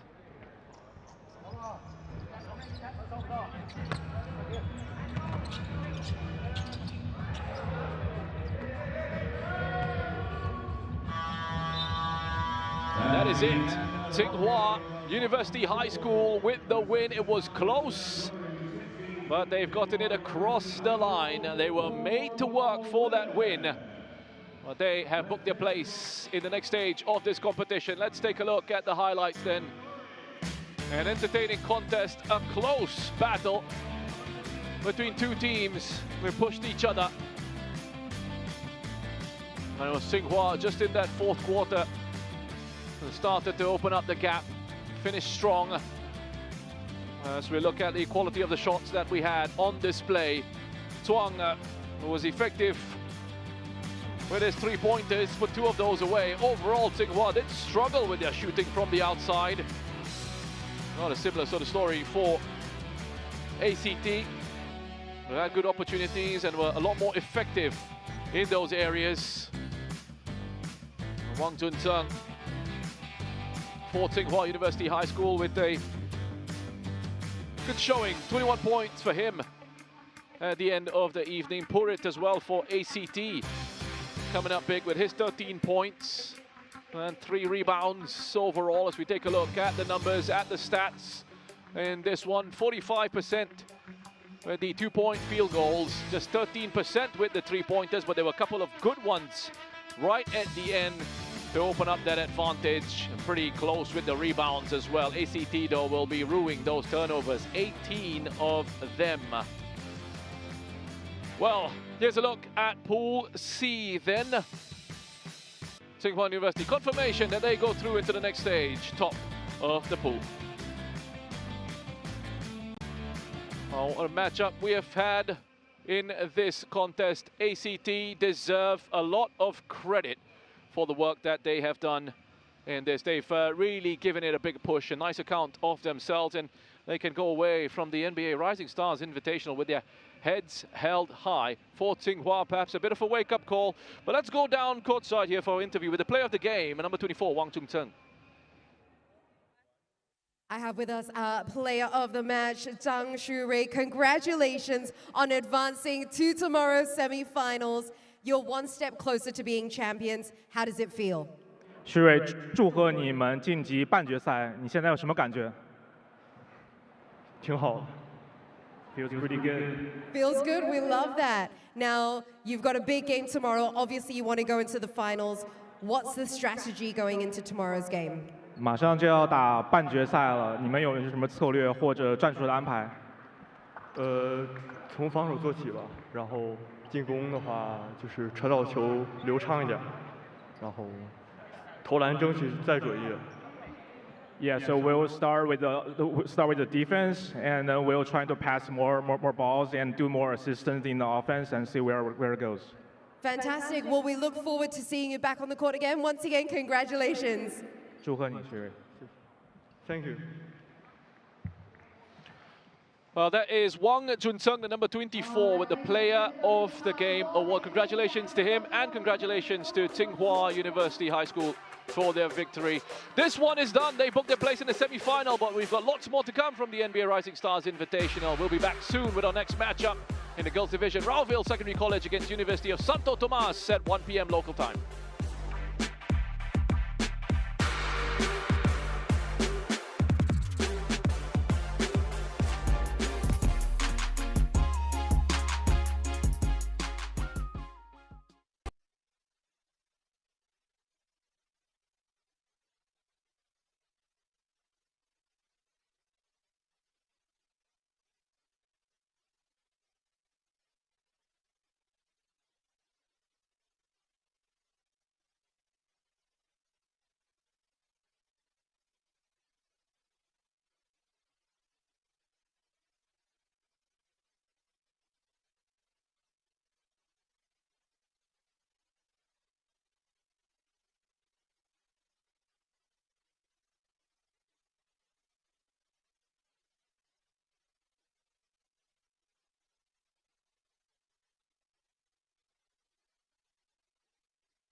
So here we are.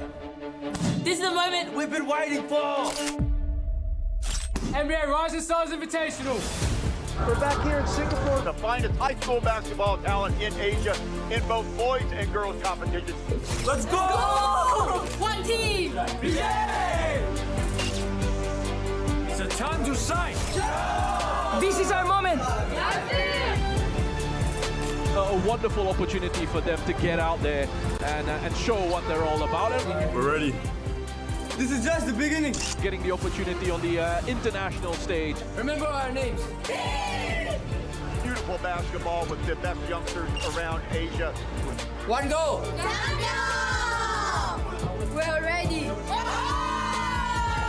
Ladies and gentlemen, this is the NBA Rising Stars Invitational. Let's go!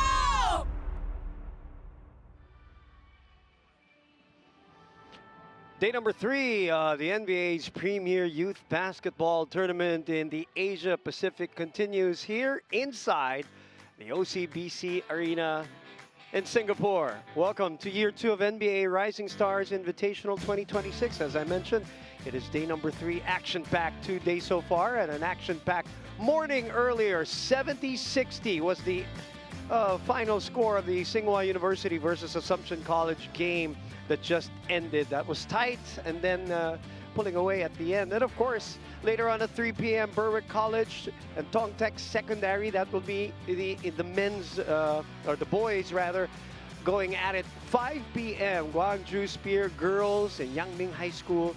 And then it all ends with Far Eastern University and Totori from Japan. But we have on tap, on deck right now, the game between the University of Santo Tomas and the team This is the from NBA Australia, Rising Roeville Stars Secondary College. Let's listen in. This is the NBA Rising Stars Invitational. Oh, nice job. We showcase the finest high school basketball talent in Asia in both boys and girls competitions. Wow! What an opportunity this is as well for these young talents. Great tempo, quick intensity. If you're enjoying this wherever you are in the world, the Rising Stars Invitational here at the Lion City of Singapore. Live here at the OCBC Arena, day number 3, game 2 of the tournament for the girls division. It's Roeville Secondary College versus the University of Santo Tomas. Introducing first, Roeville Secondary College. Number 13, the Marsters.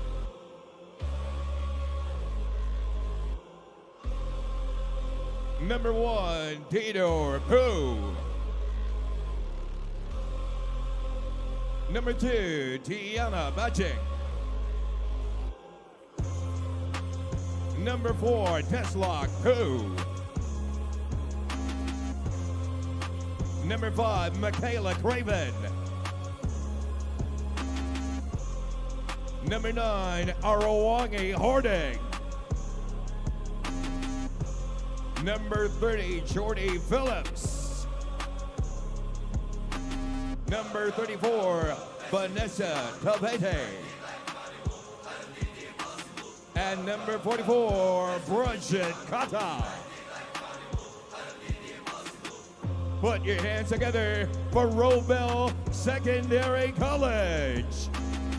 Together with the head coach, Adam Michaela.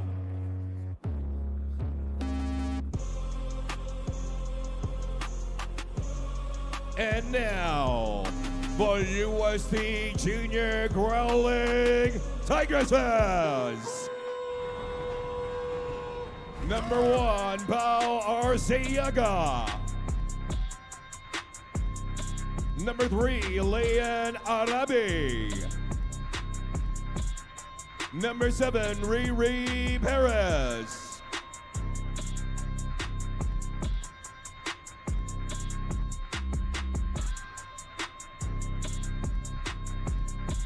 Number 9, Leah Penuela. Number 14, Ariu. Number 15, Safia Petokoren. Number 18, Nadine Labai. Number 24, Layla Mateo. Number 30, Ariel Kabinpen. And number 31, Jabel Anakan. Let's hear it for the USC Junior Growling Tigresses. And their head coach, Arsenio DeSanco. Our officials of this match, crew chief Jin Leong, umpire 1 Bin Hui Ho, and umpire 2 Macy Liu. God knows.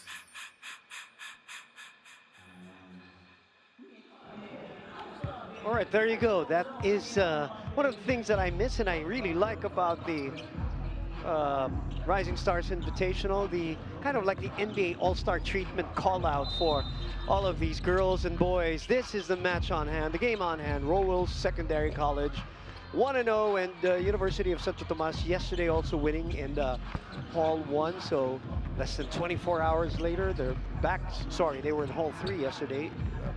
Less than 24 hours later, they're back on court, this time in Hall 1 against a much taller team that they faced yesterday in RIS. Of course, Rowell Secondary College. That is the first obvious difference that you will see between the two teams. The height difference. I got to speak with Coach Sen Disanco from the University of Santo Tomas. Been very excited about not just the tournament, but this game, because they feel like a lot of the girls have never been in any kind of international competition. So just to be out of the country is a great honor for them, number one. And number two, to go up against teams that are different in level, different in height, different in culture, different in skill set. And he knows today, when I talked to him this morning, that he's going to be a tough one today against Rowville, just from that specific challenge of height and heft. So we'll see if speed and quickness of the UST Junior Growling Tigresses will be of any effect today. Yesterday they had a lot of pressure, full court pressure from the start of the match, from the start of the game.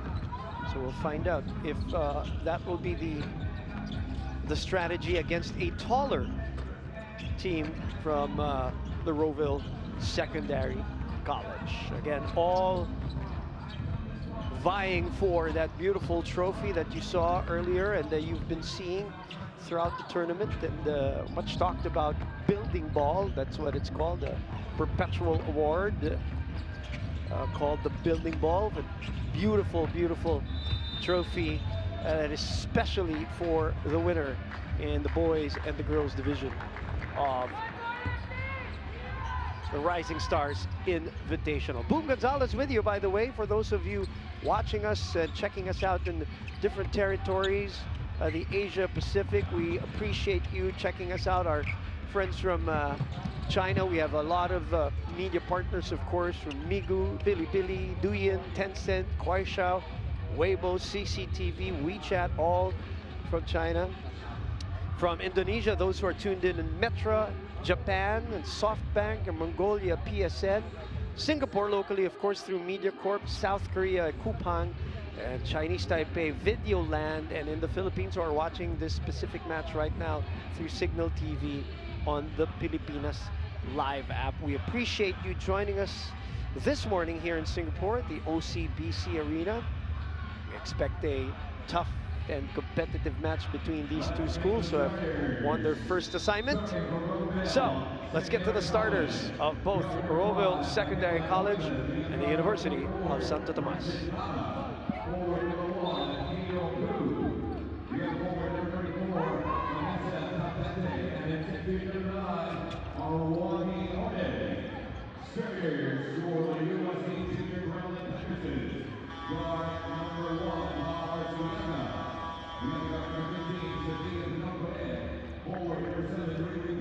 Your starting five on your screens from both Roeville and UST.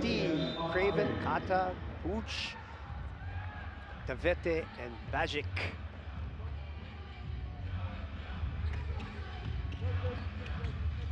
That's for, of course, the team in red. That will be the team from Roeville Secondary. Ladies and gentlemen, You see, it will be Arabi who will jump at center for the team from UST. Right there, you will right away see the difference in terms of the height between these two teams. Okay, so here we go. Very interesting game between UST and RSC. And first possession will go to the white shirts of the junior Growling Tigresses, and I did mention that they're going to try to proceed with their game with quickness and speed. They try to attack right away. A missed attempt though. Three on the way. Short. Rebounding was a problem last night initially for UST. They recovered just in time as they get the first 2 points here in this ball game, courtesy of their point guard. That is Arshaga. Well, Arshaga, first 2 points. Underneath, it's a great play. Going to, that's Bruce.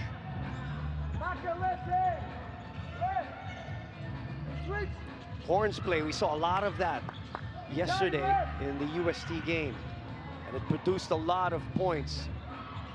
Oh, great defensive rebound there by their MVP, that's Riri Perez. She exploded with 19 points and 14 rebounds yesterday, and she takes it away here off a steal. She's a great two-way player for UST. It's a tough jumper. But that is 6-2 now for the junior Growling Tigresses. So a little bit of a full court pressure, which means it will be the three-point shooting of Roeville that will be tested here.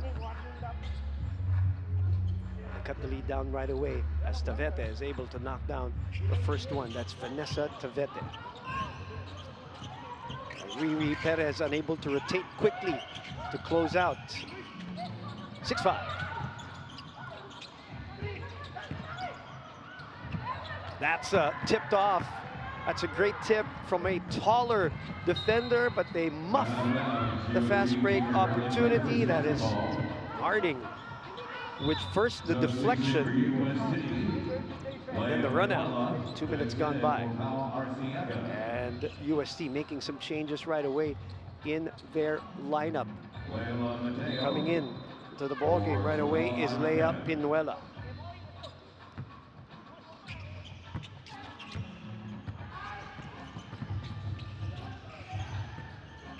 And they continue with this horns play on top of the circle.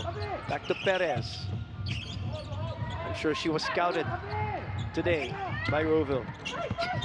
Incursion, double team, that's a wild shot.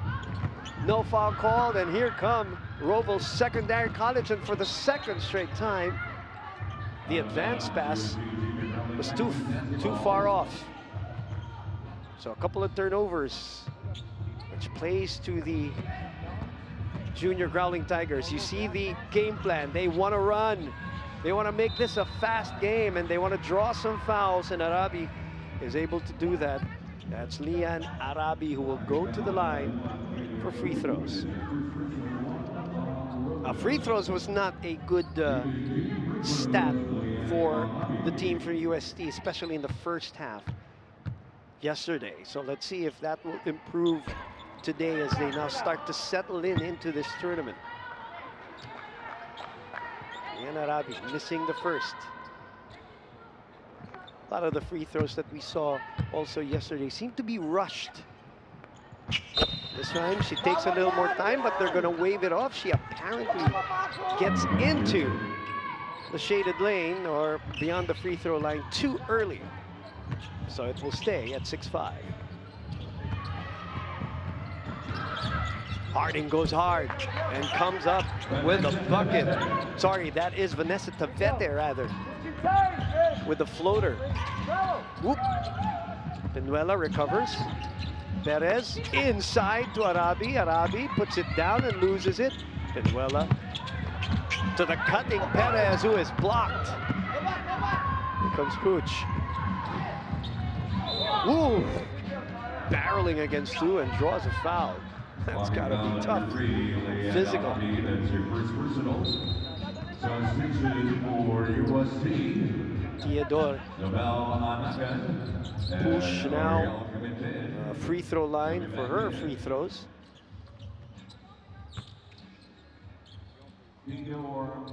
As Jezebel Anakan, who started the game, now comes back right away. Rian Perez will sit down first.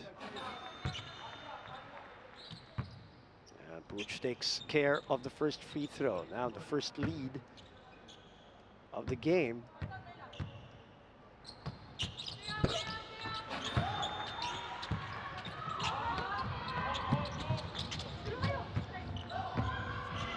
I think they awarded the score to the wrong team here, UST 8-7, but it was 2 free throws to Roeville Secondary College. Let's see if they make the correction here from a scoring standpoint.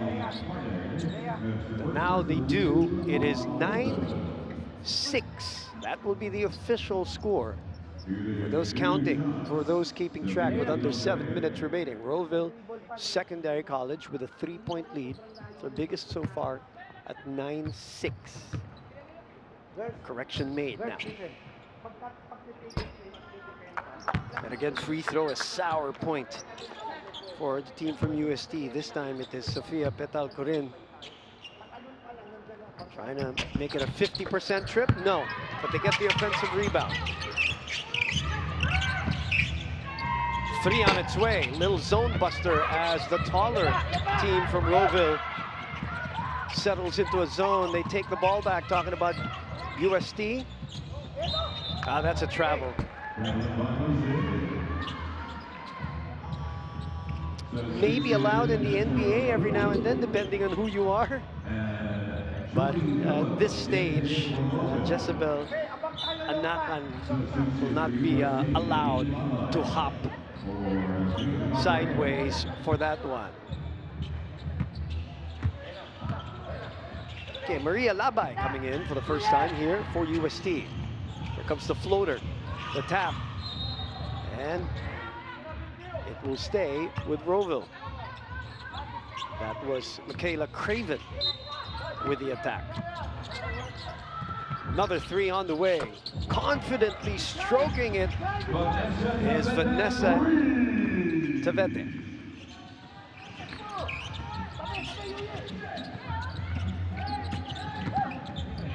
Kick out. The answer is not there, as Roeville now doubling up on UST. Look at them, they want to show that they can run too. Double team on Puch. Keeping her pivot foot down, they rotate to the other side, and another 3 on its way. This time it's short. Here comes UST, down 6. Under 6 minutes to play. They settle in as the defense of Roeville comes through, top of the circle 3, that's off to the left, bounces back, corner pocket 3 this time, that is halfway down and out again. They go inside and that is tapped off.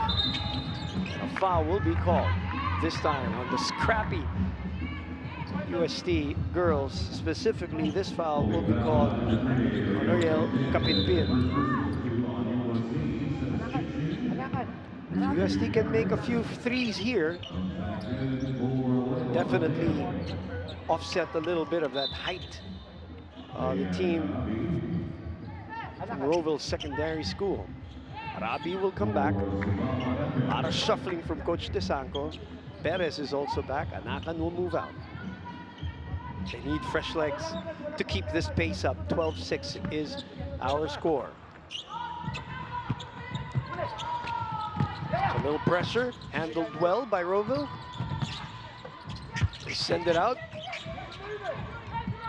The spray outside. Look at that stroke. No, the tap goes back to Roville, and a quick tip pass right away.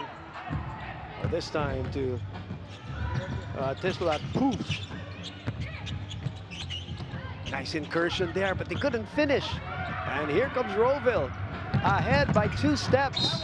That will be a foul. You have to earn it from the line, says UST. Foul will be called on Lea Pinuela.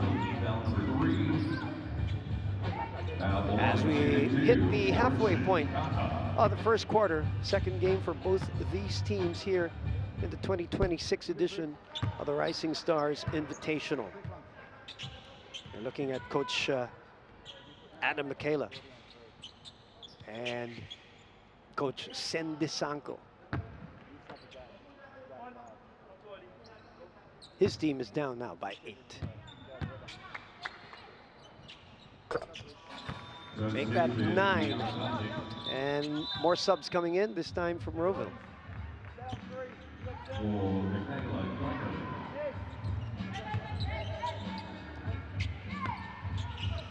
Badgic is back in the ball game. She started for Roville. Under 5 minutes to play. Ball screen provided for Pinuela. Pinuela shadowed. Nowhere to go. The cut. 6 seconds of the shot clock. That is a wily move by Labay. Finding a way. The diminutive Labay gets into the paint. Good press break here by Roville. The slap. The drive. No. The rebound by Arabi. Protecting that leather. Ooh, getting away. The setup to Arabi, short stab is out. Ball will go to Roville, and it will remain with UST. Unfortunately, somebody's down from UST. Holding on to her face, we don't know who that is yet.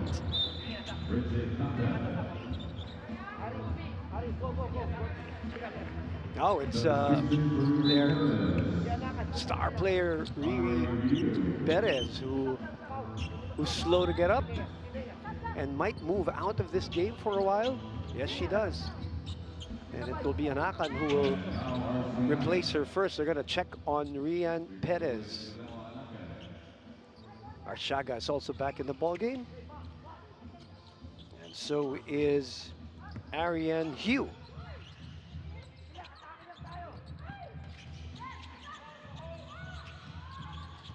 Play resumes with 4:07 remaining and the lead at 7 for Roville. Now that one will be a foul this time, called on Vanessa Tavet. And Tavet, that will be her first foul. Good drive, strong and intentional for Noel Arciaga. Unfazed by the height inside the paint by Roville.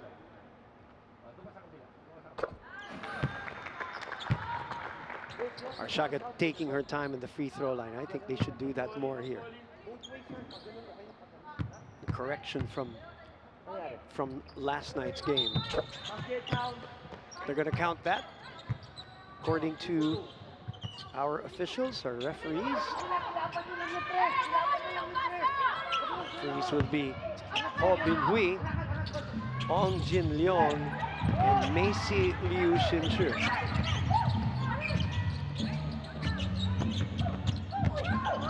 Another good drive and another foul will be called on Vanessa Tavete. A fishing expedition is what they call that. So it is Anakan who will go back to the line as she gets the second personal foul on Tavete. Biggest lead earlier was 9, down to 5. UST making some inroads here. Again, another miss from the free throw line. You see there, Coach Sendisanko still applauding Anakan. Anakan got to take her time here. Better stroke on that second. Arsenio De Sanco. Here's that press again, almost. Good break there by Roville. Oh, one-on-one move. Butch gets it back, and the pass back using her size, and Arsiaga just with a shove. That's going to be a tough task, but you do what you can. Look at this push. There's that bump.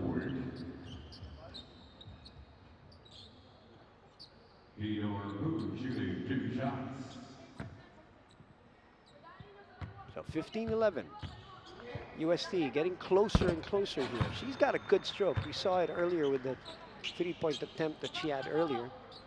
Very confident, quick release too.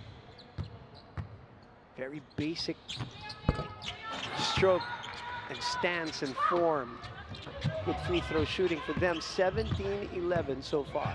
We'll keep tabs on that free throw number later. In the meantime, the number you're looking at is 17-11 with 3:25 remaining in the first. Arsiaga nowhere to go. She goes for the spin and then the setup to Arabi underneath. That's a thing of beauty. In traffic. Now, Roville has done a great job in terms of breaking that press. What a getaway here, but a foul will be called. It's a late call, but it will be called correctly. And a hack. Look at this move, the spin, the setup, and Arabi composing herself, not in a hurry, underneath. Lead down to 4.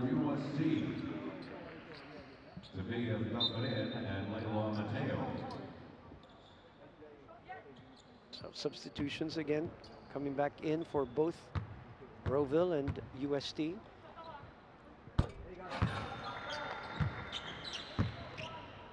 Give you an update in terms of free throw shooting. Roville is 3 out of 6 so far, while UST is at 3 of 8. Number that we will look at throughout this game. So far, so good.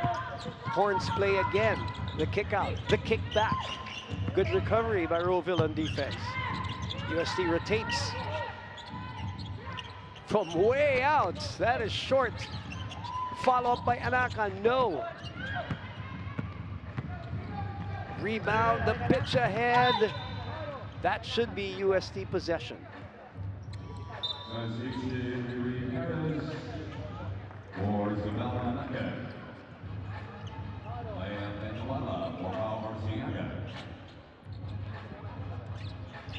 So 19-13 is our score.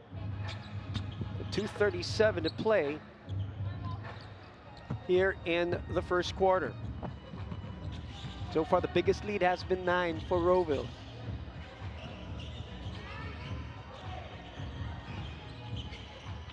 Turnaround jumper is short. Nobody picking up the loose ball. Roville gets it. It is a two-step advantage, and also the follow-up is good for Roville with a now 8-point lead, winding down the first quarter. 2 minutes remaining in the first quarter. All right, perfect opportunity here as a foul is called on the 3-point shot attempt. 1:53 to play here in the first quarter. We're building up for our special guest here on the broadcast panel. We welcome, well, in my case, we'll welcome back our WNBA MVP champion, Lauren Jackson, here on the broadcast panel. Hello, Lauren. It's good to see you again for the second straight year. I'm very happy to be able to sit with you again. Yeah, it's great to be here. Yeah, it's been so much fun again, and the standard of basketball is sort of elevating from last year as well, so it's good. What are the other differences from what you've seen? We'll talk about basketball a little later, but just you and your trip back here in Singapore. Let's talk about that first. What were you looking forward to, knowing that you were going to come back to Singapore?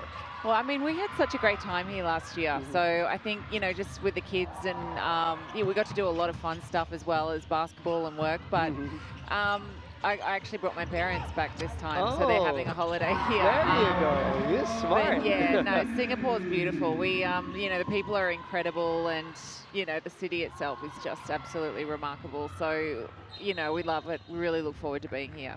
Food is good. Food's incredible.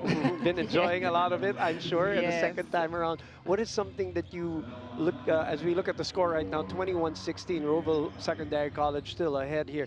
What is something that you were not able to do last year that you were thinking of? Hey, maybe this year I can try that this year.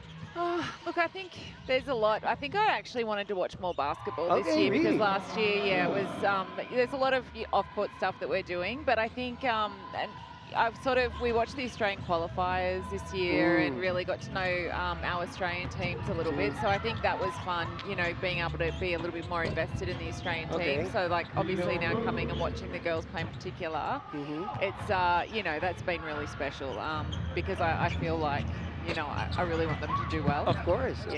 Yeah.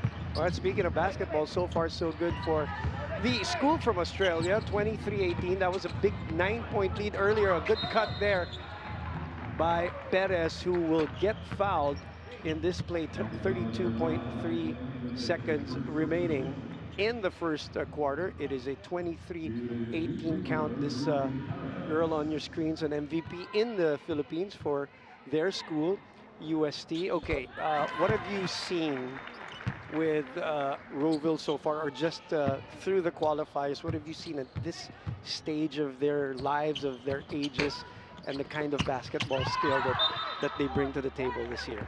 Yeah, no, I think they, during the qualifiers, they definitely were the standout team. They were playing great basketball and really clicking. We watched the first 3 quarters of their first game here a couple of days Which ago. they won. And they did win, but, you know, I think they didn't really pull away until the end of the game and, like, weren't making layups and things like that. So I think, you know, whether that's a travel or nerves, because they definitely would have been nervous being here. But it's going to be interesting to see how they play these sort of last few rounds because, you know, there's some great teams here, you know, Japan and China. They're going to have a lot of quality competition. So, but they do have the talent. They can shoot the ball, they can rebound, they can run. It's just whether or not they can put together a full 40 minutes of basketball. And of course, the challenge also in a format like this of the Rising Stars Invitational is that some of these games are back-to-back days. Yeah. Right? In international basketball, that's just part of the deal. That's normal, yeah. And I mean, look, I think too, they're playing a very different style of basketball here as well, which they haven't had to really come up, well, at all, had to come up against. So that's a challenge in itself, and you have to adjust very quickly. And these kids would never have experienced that before. So there's a lot there, but it'll be interesting to see how they go. I mean, this is their first real experience of international basketball, and they're playing for, you know, for keeps. All right, right now it's 23-21, UST coming back towards the end of that quarter to make a game out of this. We'll talk more to Lauren Jackson, of course, talk about the game between Roeville and UST when we come back.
welcome back to the OCBC Arena. We are at Hall 1 and we are 1 quarter down for the game between Rowville Secondary School and Secondary College rather, and the UST Junior Growling Tigresses. Boom Gonzalez once again with our WNBA champion and WNBA MVP Lauren Jackson visiting us again this year at the Rising Stars Invitational. I wanted to take something from what you said towards the end of that first quarter when you said that they're facing a different challenge now. What did you actually mean when you say that? Are you talking about the UST girls? Yeah, no, absolutely. And I think just the style of basketball, like it changes between countries, and that I think probably it's not so evident when you're sort of coming up against American teams or European teams, but when you're coming up against Asian teams, the style of basketball changes, and it is it's a hard adjustment. It really is for any team. In what way are we talking about? Is it the speed? Okay. The speed, and the way that the players are able to get shots up quickly. I think just being able to crowd the ball defensively, and it is that they're able to play better defense as well. And I think what we've seen with the Australian teams in this tournament is that they haven't been able to keep up with the defense. Offensively, it causes a lot of turnovers, and they're not able to put up with the pressure. So, and that's not to say that they can't. They absolutely can. It's just one of those things where, they've just got to adjust to that pressure and the quickness. And if they can play their own game through that and slow the ball down a little bit, then their size should definitely help them, particularly in this game. So they have to be a little more deliberate in their ball game, especially against a pesky team who wants to run the ball, who wants to force them into turnovers, who wants to quicken the pace like this UST team. They were down 9 earlier. They got that lead down to 2. It's back to 4 at 25-21 with more players from the bench coming in from UST.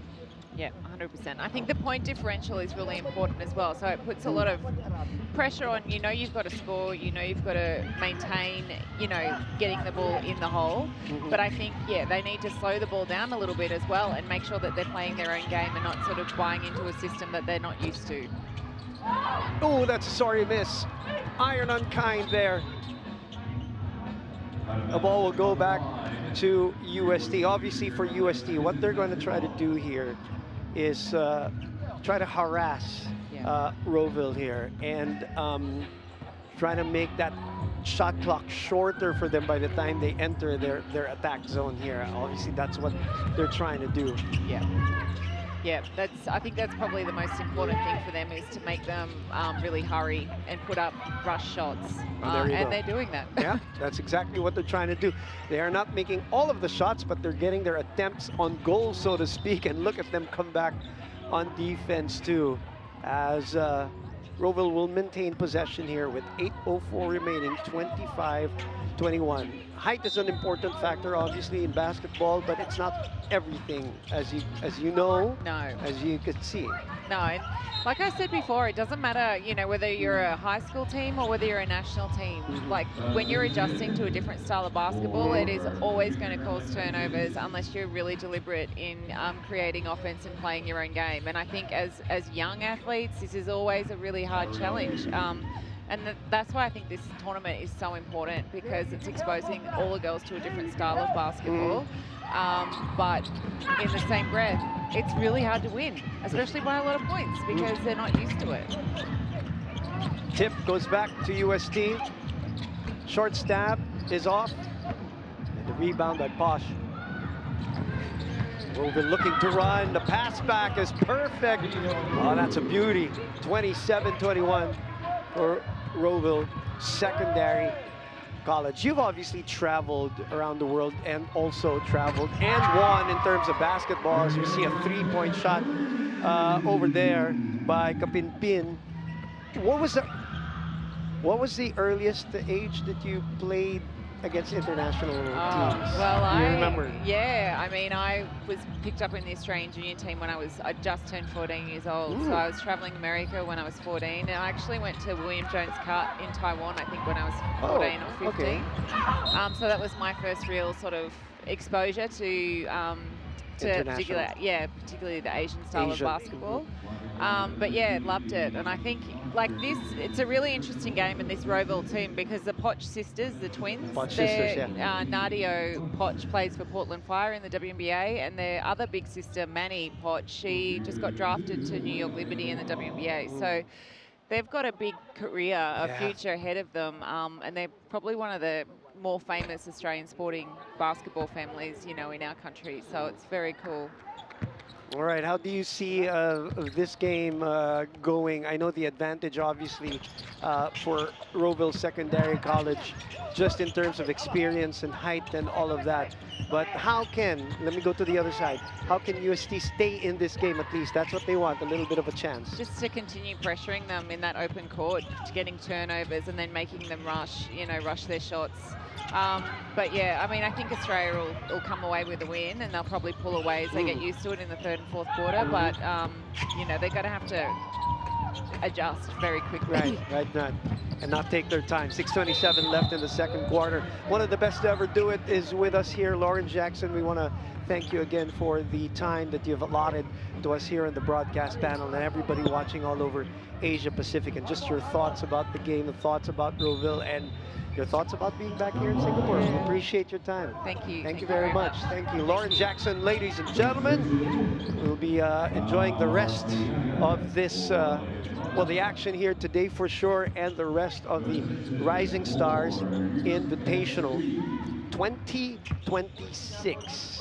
Still with me, my name is Boom Gonzalez, and this is a game, ladies and gentlemen. 27-24 is the score. Corner pocket 3. And we are all tied up.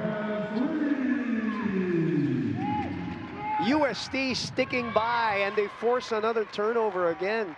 You know, Lauren Jackson said it herself, that it is imperative that they try to pull away early, because I think one of the things, as you see that scoring run, it's 6-0. Look at this corner pocket, really hesitating for a while, but then collecting just perfectly. I think one of the things that Lauren Jackson also wanted to say there, and if I just try to say it differently, is the reason why she wants Roeville to pull away early here is because the more that UST sticks around like this, the more confident an underdog team gets. And see, the three-point shooting attempts are 13 for UST, and Roeville with only 6 attempts but making 2. Bosch underneath. No foul call. They get the ball back though. Mid-range jumper is good. That's Bridget Kata knocking it down. 5:39 remaining here in the first half. We got a really good game, as expected. As you know, as the days go by here, the Rising Stars Invitational, the games are going to get more intense, more competitive, just like what we had earlier prior to this one, as Arshaga draws or make that commit a turnover. We'll give you an update on the turnover numbers in a bit. Right now it's 29-27. UST sticking around, dropping down to a zone. And a steal by UST. Run out and draws a foul from Posh. Number 4, Transform 2, as the first personal. Great anticipation. And really just an aggressive drive to draw the foul. So, free throws.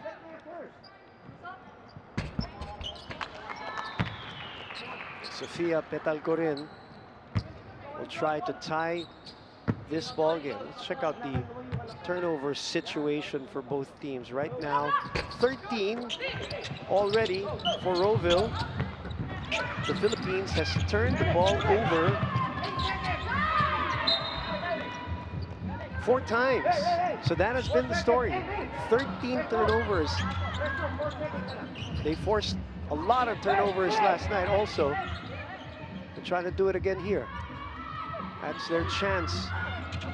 29-28. And they turn the ball over again. And UST takes the lead. 30-29.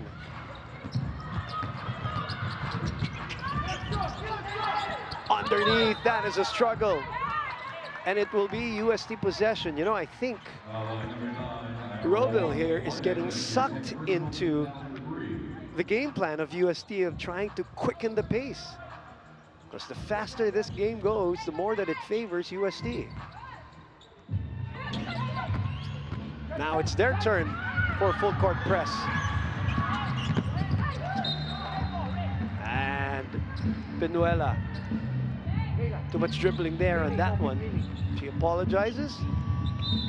Turn the ball back. That will be the 5th turnover of the junior Tigresses.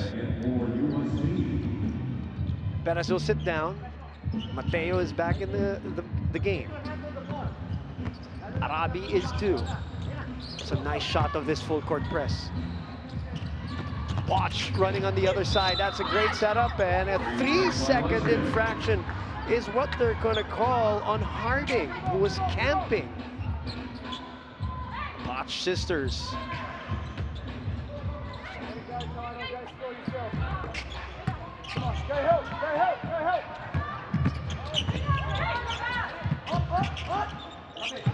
Coach Sen says, let's run the play. They've got 12, a getaway, offensive rebound, no. And on the run are the Roeville Secondary College, and Posh with the bang and the bucket. She will not be denied in that sequence. She's really determined. She was not gonna pass. And that's her strong side. It's really going to the right. And one for Tesla Crew. 31-30 is our score. What was a 9-point lead. Down to 2 after that 3-point play opportunity. Again, UST trying to rush to their front court. They don't want this tall zone defense to settle in. That's tough. That's a tough pass to field. They get it back. 3-point shot hoisted. That's short. The tap goes to the team from UST again, and it is Arabi on a 3rd opportunity. Tied ball game. Offensive rebounds, unbelievable advantage. They have doubled up on the taller Roeville Secondary College, 14-7. Now we got a timeout here at the OCBC Arena. We will be back.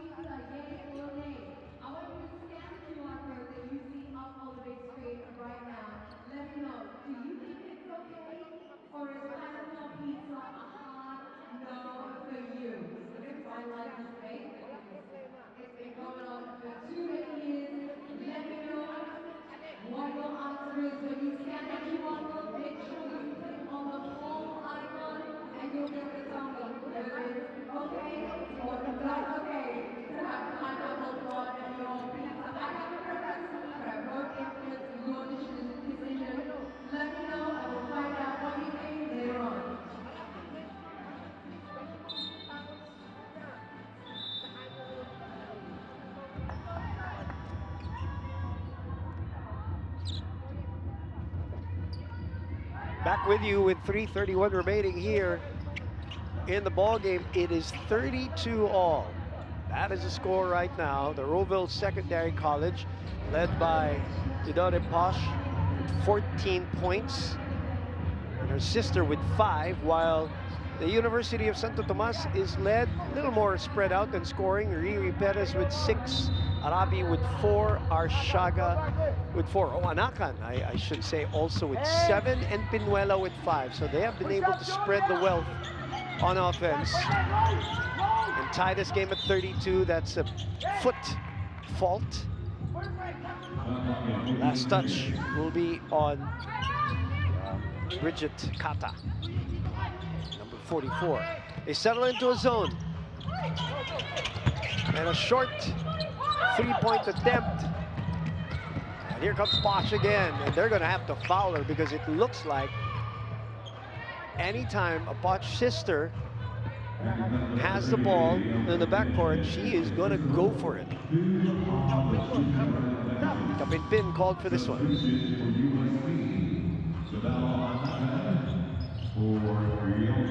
Anakan is back.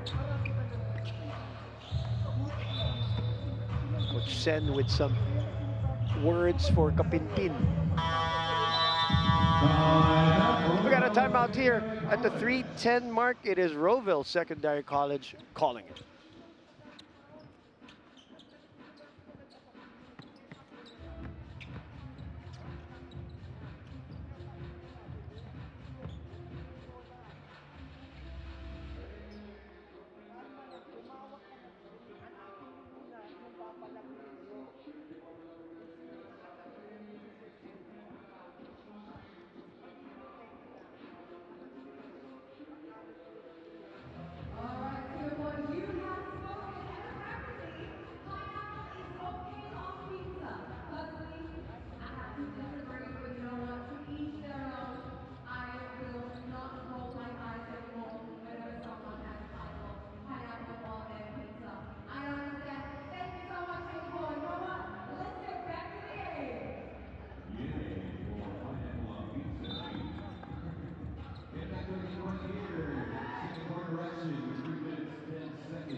Right, back to the action here in Hall 1 of the OCBC Arena with 3:10 remaining.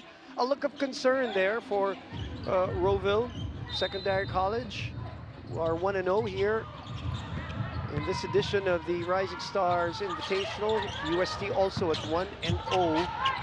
So an important battle. That is a great looking play and a setup and a foul on Arabi and a push-off there. Caught by one of our referees. Love that set play.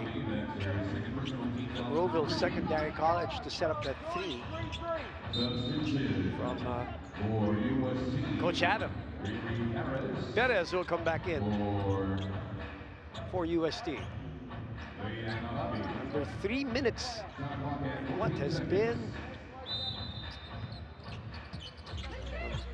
competitive first half turnaround. Oh, that is a beautiful looking jumper from Vanessa Tavete. Step back 3 is long. That was Mateo with the 3. What an easy looking floater there, just running into the paint.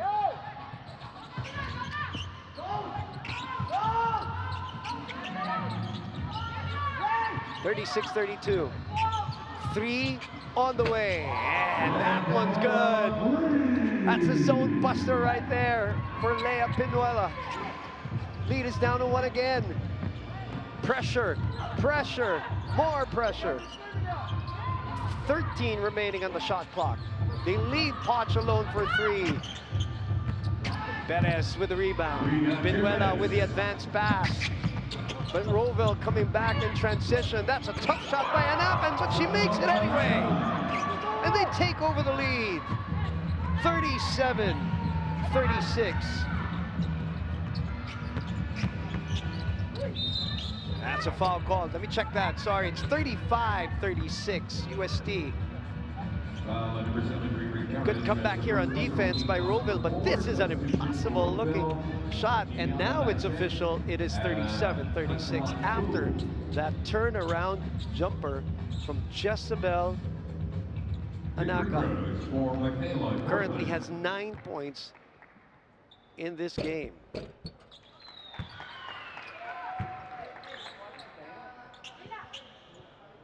In the meantime,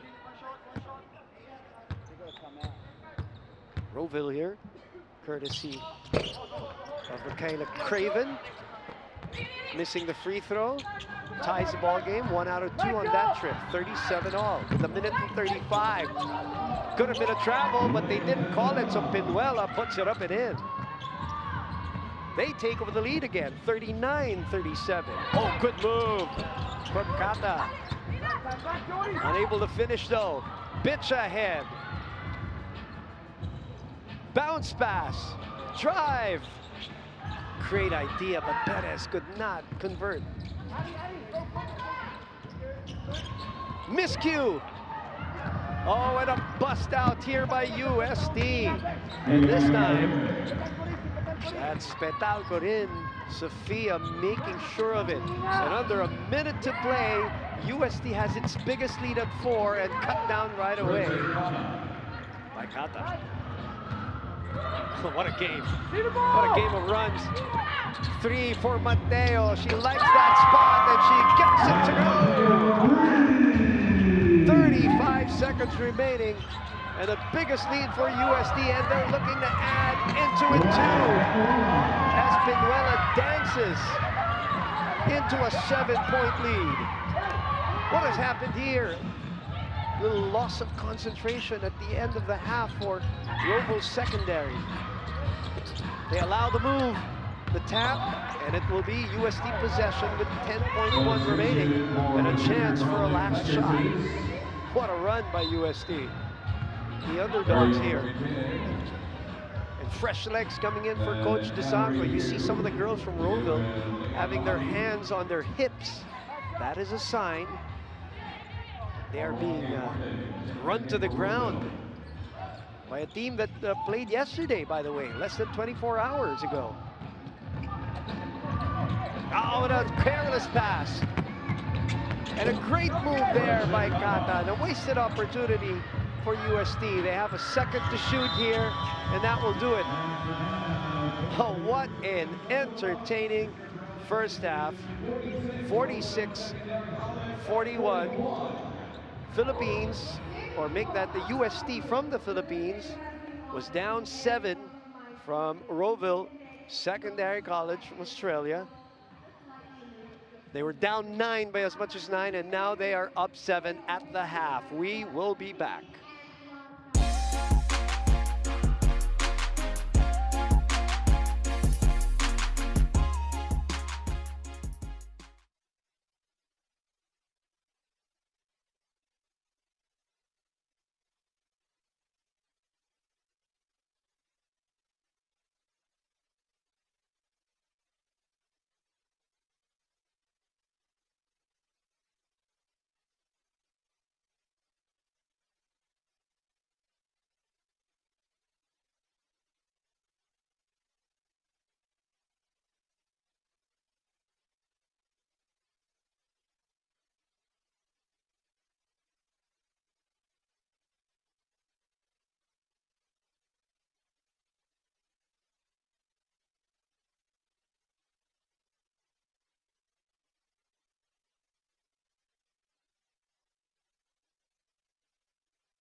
Welcome back to the OCBC Arena here in Singapore, NBA's premier youth basketball tournament in the Asia Pacific. It is the 2026 Rising Stars Invitational, 46-41 in favor of University of Santo Tomas over Rowville Secondary College. Both teams coming into this game with a win. They're both 1-0. And the first quarter really belonged to Rowville Secondary College. I think they played a more deliberate game in that first quarter.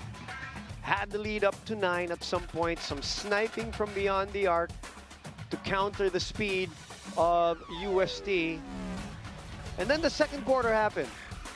And in the second quarter, the pace really picked up. And that pace was quick. Look at that. Some of the moves that we would see from the UST girls, they're fast.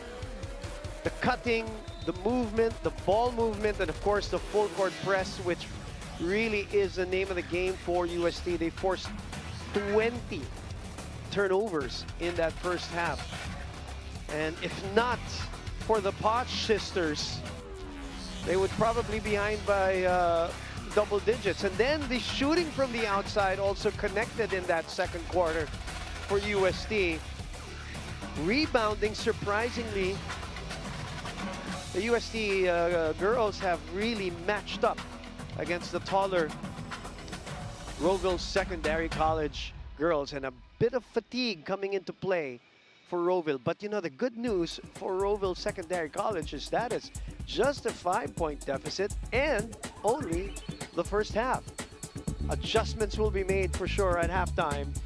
And I think the biggest adjustment of them all is them trying to play a little more deliberately and not go with the speed of this UST team. They have forced a ton of turnovers, as we will show you some of the numbers. Steals, 13 steals. Bench points, 20 bench points. And they're even shooting a tad bit better from beyond the arc. Inside game obviously belongs to Rowville with a 52%. Not on your screens is the turnover to assist ratio. 20 turnovers and only 6 assists for Rowville, while UST with 6 turnovers and 9 assists. That's obviously a better number. And as I mentioned, the Potch sisters keeping them at bay here, keeping their heads above waters, as she's got 14. Her sister, Tesla Potch, has 5. Pinuela leads the pack there on the other end with 9. As she came off and really used her foot speed at the end of that first half. So here we go, second half action. Boom Gonzalez with you. Thank you very much for watching us. As we see Anakan with the first attempt here in the second half, 46-41. No foul called, she gets it back. Still no foul called on the third attempt. Still nothing. She's begging for a call, none given. Perez behind the back, denied by the taller Rowville team. Oh, 3 players down. Numbers and the advantage of Rowville here. UST catching up on defense. Inside, freebie, or so it seemed. So we stay at 46-41.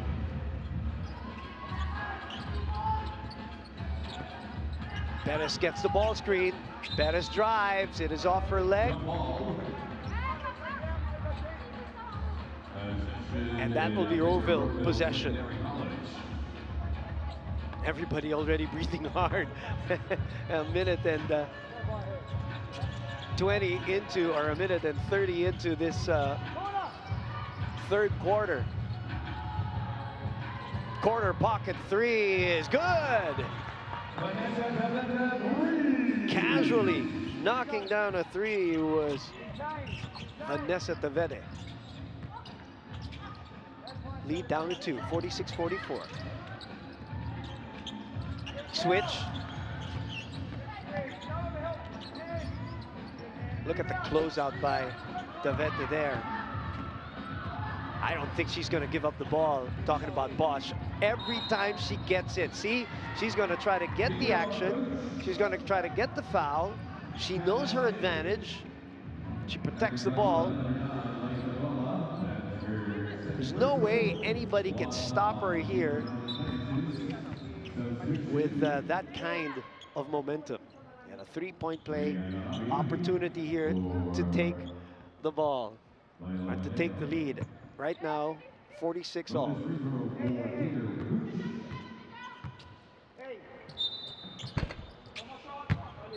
$8:12 to go here in the third. It is 46 all.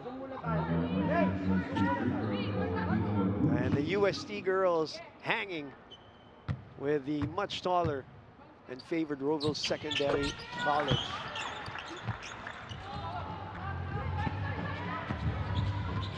$47-46 now. Perez calling out the play.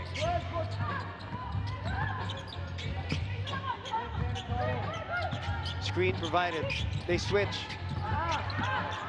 Perez trying to do it one-on-one. The spray to the outside. That's a wild three. Poch with the advance pass. 2-on-2 on the other end. Kata has been great for Roeville. Kata has just been splendid. Her efficiency. Bridget Kata has been so good. We'll check her numbers in a bit. But first, this is a run now. UST has not scored here in the third. I did say that Roeville is going to come out with some adjustments. And they do. They are on an 8-0 blitz.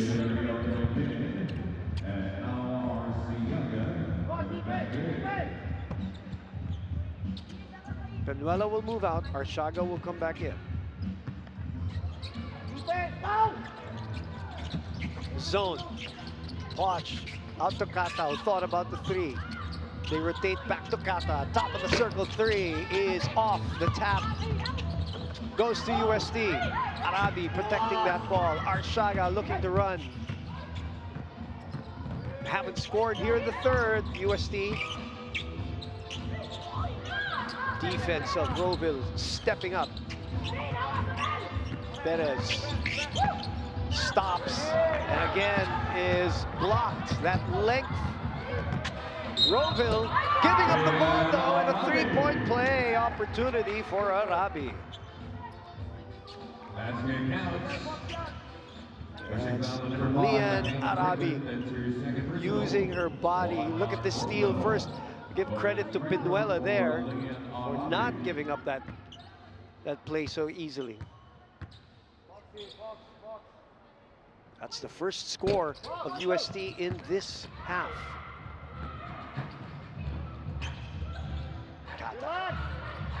Mid-range. Doesn't get the roll. It will go back to UST. Perez met by Kata. Perez putting on the moves. Double team on her. Bad pass. Watch gets it. Good pass underneath, but it's too deep. For Davete. Here comes UST on the counter.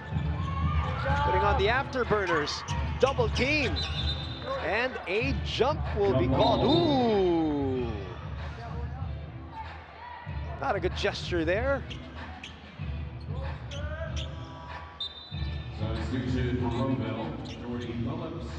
That's Kapinpin who will move out. Coach Sen giving her the dagger looks, going to the bench. Labay will come back into this game. Shot clock is at 14. Arshaga thought about the three. Good cut by Arshaga, but she gave up the possession. So turnover now piling up on the side of UST. 49-48 is our score. Bosch overshoots. Perez with the rebound. Double team on Perez. That's a great steal, I'm telling you, Kata. Oh, but she misses the gimme. Kata will try again. Fakes, fires, still no go. She can't believe it. UST on the counterattack. A couple of But both teams actually getting a little careless in terms of handling the ball. That's a tough three. Shot clock continues to roll at 2. They got to put it up, and they'll run out of time.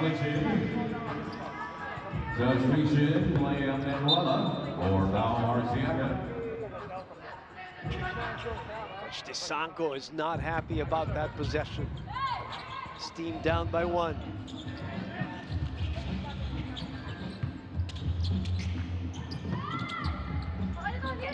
Stroke is short. Botch this time will not miss. 51-48. Cut underneath. Anakan puts it up. No. Botch authoritatively with a pull down. Takeaway. The pressure getting to Roeville there. And a slick move by Labai, the smallest girl on the floor. Lead is 1. Kata again getting it back. This girl has got such great IQ for basketball. Bridget Kata. It's getting really physical between these two teams.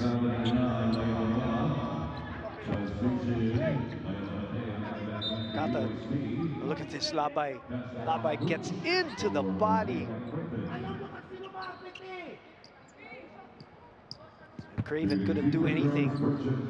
Watch that ball go through the hoop. In the meantime, 51-50 is the score. Here in the background, Coach DeSanco. Arabi with the rebound. DeSanco wants them to go straight. He wants them to really pick up the pace, but that's a wild pass. Oh, bulldozing her way through. But a block will be called, of course, because I think it was Mateo who was still moving. Again, if you're Poch, you've got the handles, you've got the body, you've got the skill. You're going to take it to the hole. A bonus free throw here because that's a three-point play. That's short. Tap goes to USD. 2-on-1 on the other end. Will they take advantage? No. Labai. 3. No.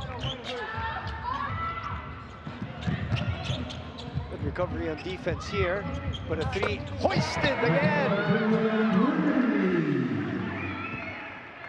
That's Craven, Michaela Craven, with a beautiful stroke and a 56-50 score. The lead now up to 6. Can USD recover? 3:27 remaining here in the third. That's a tough shot, but an offensive rebound is good.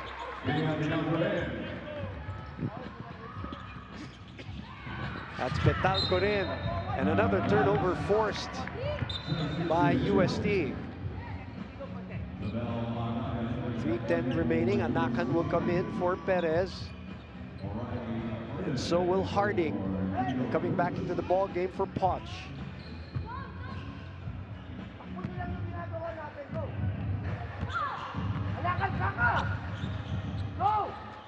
Labai with possession. Back to Anakan. Running the weave play. Arabi. Back to Labai. Anakan for 3. No. Offensive rebound. Arabi goes up. No. And that will be a foul in frustration.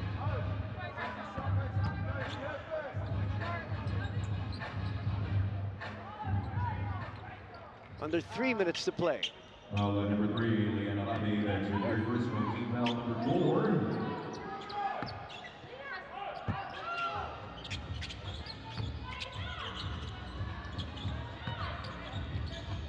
Forward pass. Ball taken away again. We'll give you an update on the turnovers.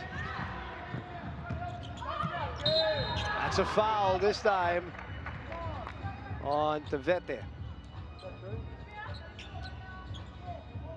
One of the aspects of the game that getting to the Rowville Secondary College is really the number of turnovers. Right now, it's at 22. Oh, a whistle was called. A whistle was blown, rather. The head coach of the USD Junior Garland Tigers, Marcelo DeSanto. Now, it's a technical foul called on Coach DeSanto, I think, for continuous complaining. So Tavete will shoot the three, or the technical free throw. She gets it to roll. Coach Sen is hot right now at the sidelines. 57-52. Now the second free throw for Petal Corin.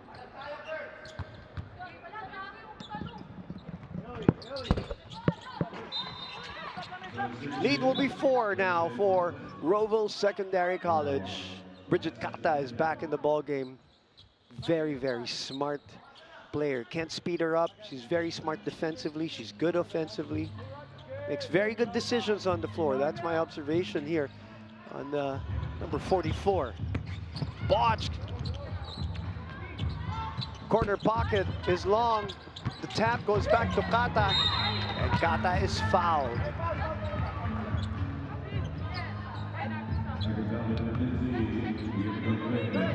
So Bridget will go to the line. The free throws. She's got 4 points right now. Now check that, she's got 9 points right now. And that is the aspect of the game that needs a little work for her today. She is 1 out of 5 from the free throw line. Make that 2 out of 6.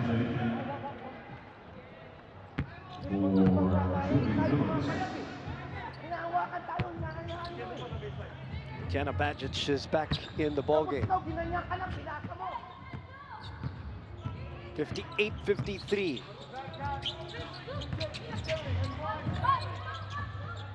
Bad pass, but a foul will be called on a Rowville player. Bailing out Arabi there. 2:06 remaining.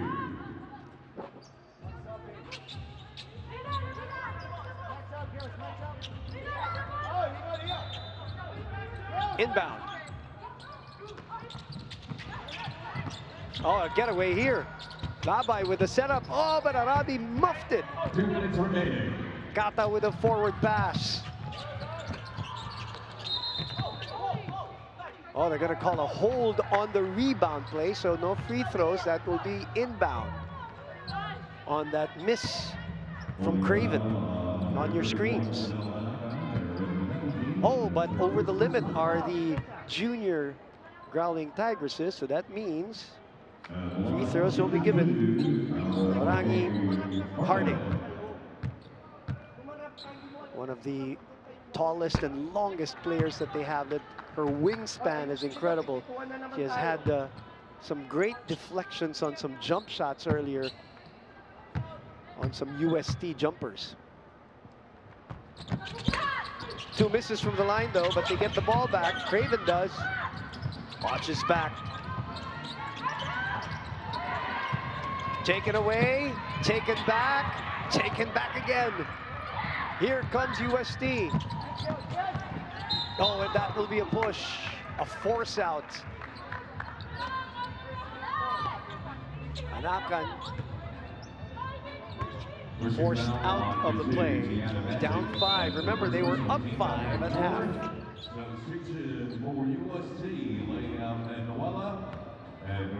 Manuela and Perez are going to come back here in this game. For the wind-up of the third quarter at 1:38.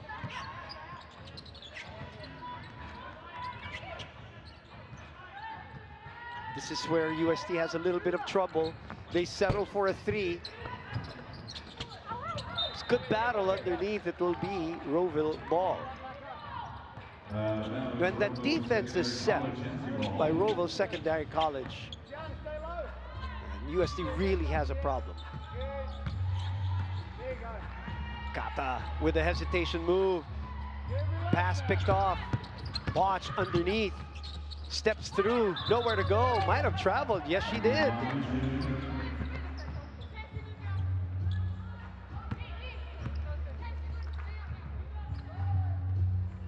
She is so determined. The sisters are. To get a score every time they have the ball. 58-53.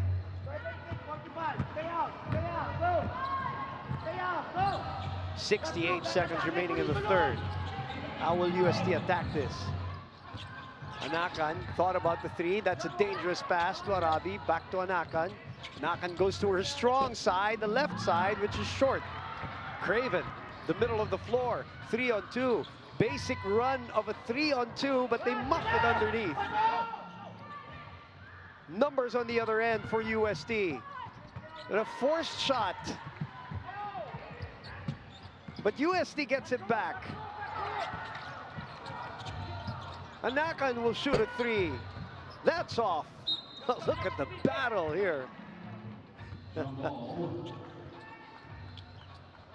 Petalco rin picking up Perez, jump ball, and possession arrow, I believe, points to Rowville.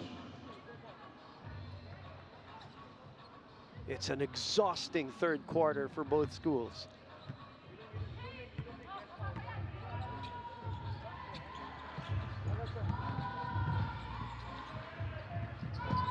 Kata gives up the dribble. Tapped again by the pass. Another tap. Forward pass. Kick ahead. USD converts. That's Petalco rin. Lead is 3. 2 seconds to shoot. Kata will not be able to get it up. And that will do it for a third quarter, and we've got a game going into a fourth. That 46-41 lead by USD, they're down by 3, 58-55.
You're watching the battle between Rowville Secondary College and the USD Junior Growling Tigresses on NBA's Premier Youth Basketball Tournament in the Asia Pacific. And we have a nail-biter here, a barn burner. You can bust out all the other cliches about this game because it's been a good one from start to finish so far. Our finish is 10 minutes away, maybe 10, maybe more, we'll find out. Buckle up, 58-55, Rowville with a slim 3-point lead.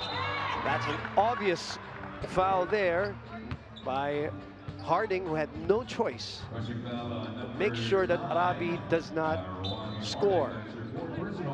60. So 9:49 remaining. Again, the biggest lead for Rowville here was 9, while USD had an 8-point lead at some point in this game.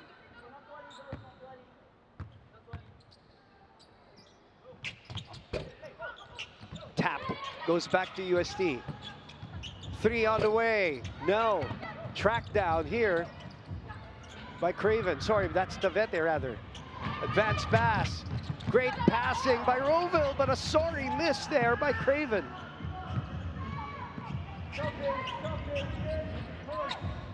USC settles into their half court. Looking for a ball screen is Pinuela. Pinuela goes to the other side. Bettis thought about the three and then drives. That's off. Potch leads the break. It is 3-on-1. She doesn't care. She's gonna go ahead for the bang and the bucket.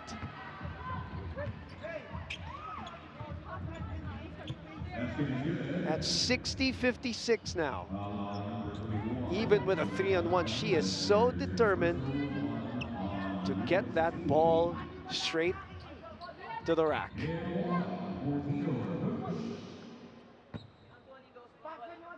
Potch has 23 points in this game already. Make that 24.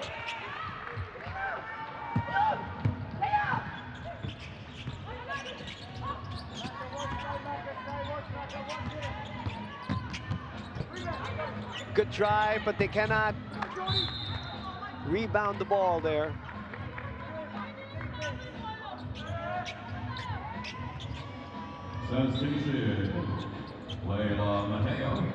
Mateo will come back in the ball game for UST. Petalcorin will move out. Mateo, who has did very well from the three-point area yesterday. They need her to heat up a little bit. Arshaga is also back in this game. Lead is 5.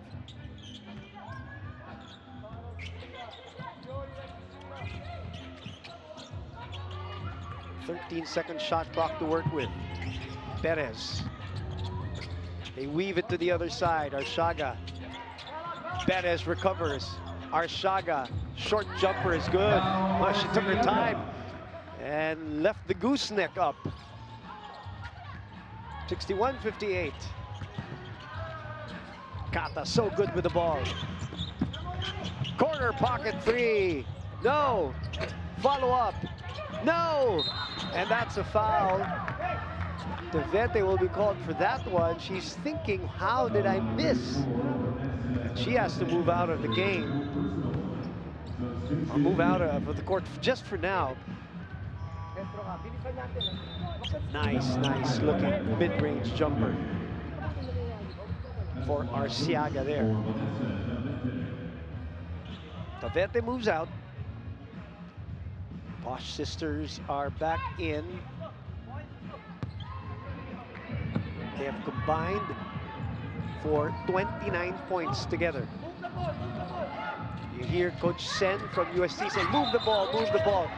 And a dribbling infraction is called on Pinuela. She forgot that she already lifted her dribble.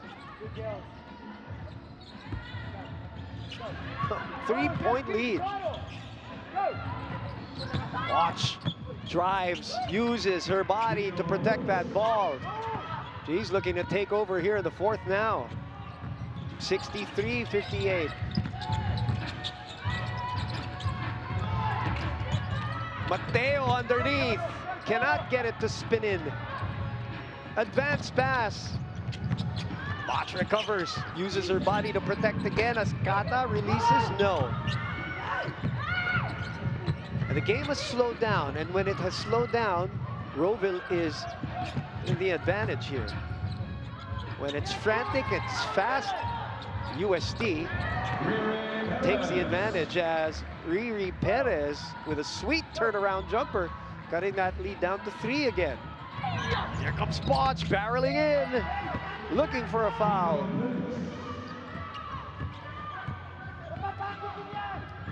Perez behind the back, kicks it out to Arshaga for 3, who gets it to go. Down to a 2-point lead with 7 minutes remaining. UST will not go away quietly, that's for sure. Roville a little more deliberate now. Floater is up and in. I love that casual floater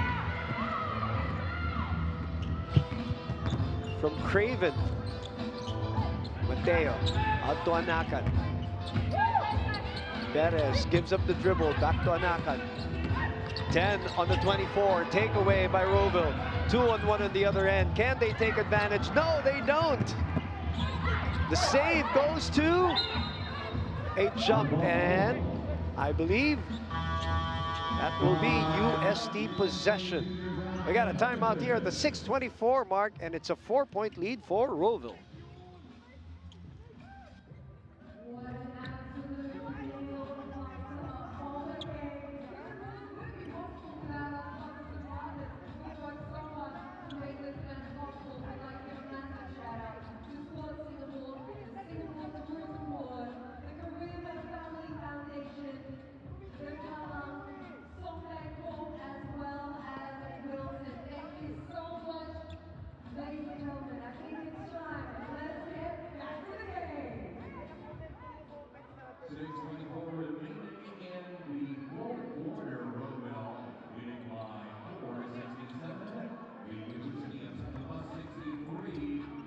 Back inside the OCBC arena, we are at the 6:24 mark of the fourth quarter. It is a 4-point lead for the Roville Secondary College over the University of Santo Tomas. The crowd here on a Thursday, day number 3 of the 2026 edition of the NBA Rising Stars Invitational. Earlier today, we had Lauren Jackson. Great honor for her to join us again. She joined us last year on the broadcast panel. She came back to share her thoughts about her second trip to Singapore, now bringing her parents along. Very smart. Brought her parents along to have a little bit of a holiday. And one of the things that really caught my attention is the fact that she wants to watch more basketball here. And there's a lot of great basketball to be played. And hopefully Lauren can get to watch some more as we move along. Her team at Roville, as she was saying, seems to take a while before they can get their rhythm. And right now they are ahead by 4, only 4. Penetration. This girl, Craven, is just so good at that floater, that little tip float.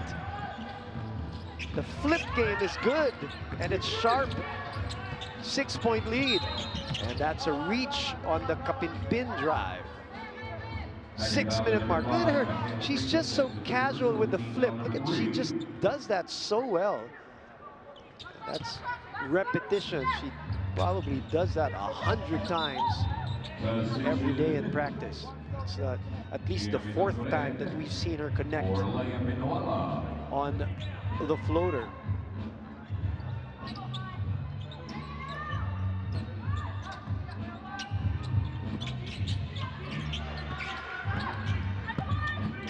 Weave play here by UST. Nice getaway. That's a Mateo getting it through. Is there a steal? Whoa, look at the players on the floor. The dive, the trap here, triple team. Kata finding the open girl. Like we said, Kata is very smart. Always not in a hurry. Bridget Kata. That's the reason why she's still on the floor. 71-65. Mateo will try again. That time she is short. Oh, and that's an offensive foul that will be called on Poch.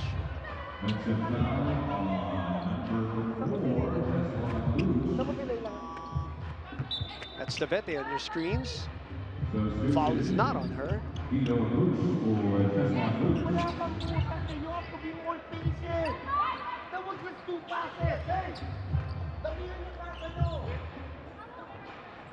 Coach DeSango in the background asking for more ball movement, more passing, and more patience. Not force situations. 71-65. I'm translating for those watching in different regions other than the Philippines, of course. Nakan comes up short on the 3. It will be Roville possession with a 6-point lead. 5 minutes to play in this game. Can Roville hang on? Steal? No, they recover. looks at the clock. It says 10, a 3 on the way, and it's overcooked.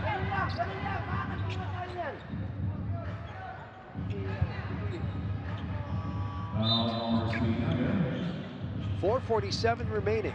Let's try to Michaela.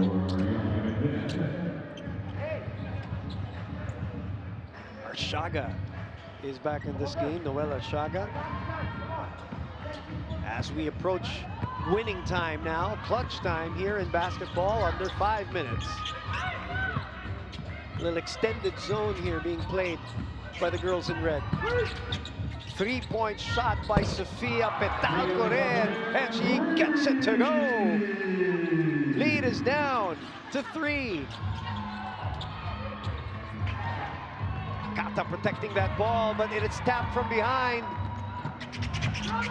2-on-1 on the other end. Coach Adam asking for a traveling infraction. Botch. That's a foul, that's a push. And Botch will be called for a technical. Even as she is the one who gets fouled here. Here's the push. Here's that flip.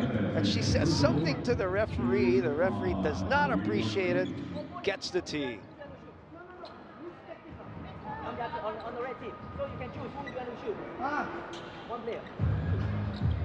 Coach Sen has to choose who will shoot the technical. Number 15 is designated, and that is Sofia Petalcoren. Lead is 5. Every point counts here now as we approach the 4-minute mark. Petalcoren missing the technical free throw. Botch will have an extra free throw from her 3-point play opportunity.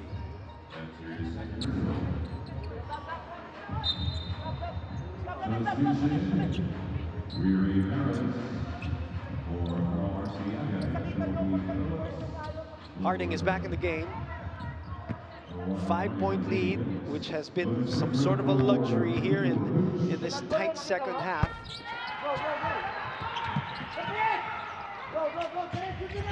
And USD wants to pick up the pace. Down 5. 2 possessions. 3 on the way. That's short. The tap, very smart tap. Perez fades away. No. And Roville making sure this time they get the rebound. Pitch ahead to Botch. Botch with the Euro. Missing up close. Arabi ahead to Arshaga. In and out dribble. Turnaround. That is off. Sorry, that was Petalcoren with a turnaround. Oh, they leave her alone for 3. Almost made them pay. We have some tired legs on the floor right now. Penuela shoots the 3. She misses. Arabi gets the rebound. Turns around. No. Anakan will try another 3. Too many 3s being hoisted here with a lot of time. 3 minutes to play. USD is jacking up some desperation 3s. Only down 6. Roville does the right thing here. Here comes USD again. And a foul by Bridget Kata. Somebody needed to foul someone just to stop the play. Look at them huffing and puffing from the pace of that last few sequences.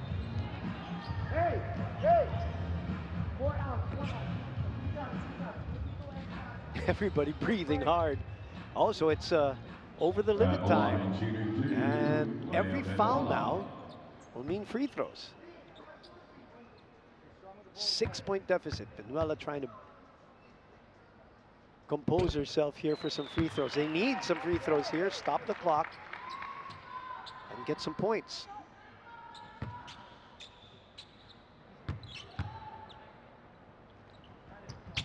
Crucial buckets from Lea Penuela. Lead is down to 4. Mateo is also back in the game. Petalcoren will sit down. Kata almost traveled there. Tapped away, but recovered by Poch. Poch will cross over. Poch will step through. Poch will miss. Here comes Perez. Perez turns around, gets away. Unable to finish. Arabi with the offensive rebound. No foul called. And the ball will stay with USD. Oh, it's been grueling. It has been physical. All players are begging for some sort of call, but our referees are not going to give them easy ones. 74-70. 3 on the way. No. Secured there by Hardik.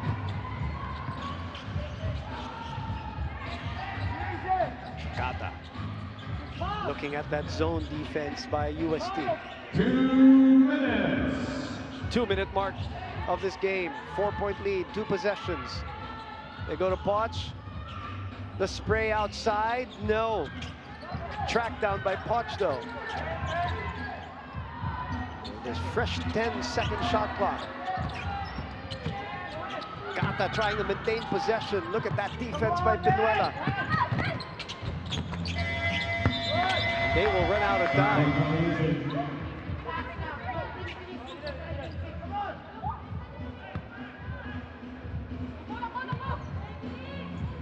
74-70 is our score. 1:32, USD possession. And you can hear Sen Disanko in the background saying, attack, attack.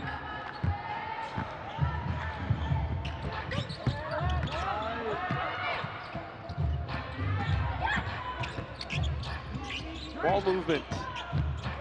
Floater. It's good! Layup Pinuela asking for a foul too. And a timeout by Roeville Secondary College as this lead is down to a bucket.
Back to the action here in the final 1:16 of this ball game with Roeville with a precarious 2-point lead.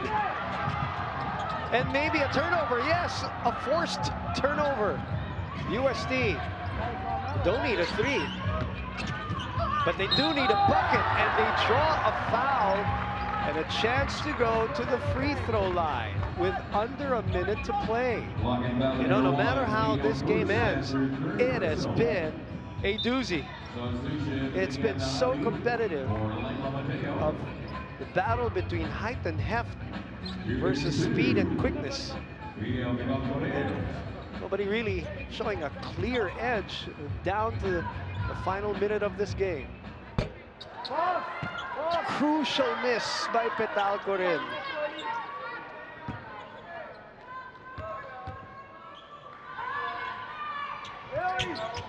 She makes sure of the second one. They're down 1 under a minute. Hang on to your seats for this one.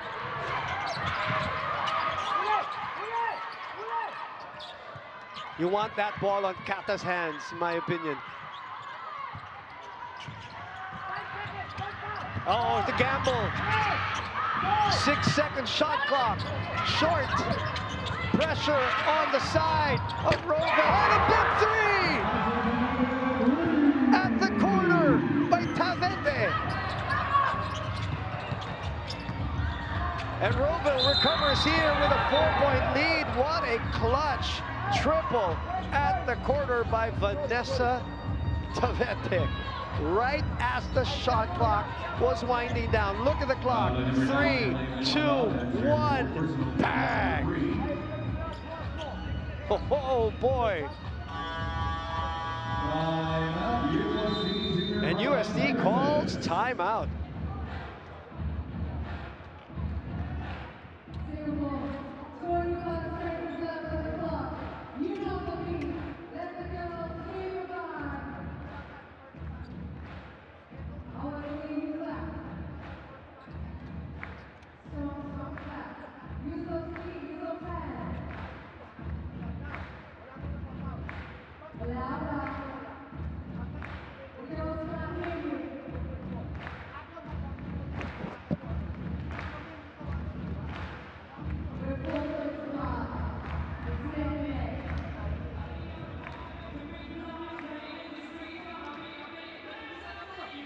You know, Coach Sendesako is on your screens right now. He said to me before the game, and before the tournament started, this is about gathering experience, going up against teams we've never faced, a kind of basketball we've never dealt with.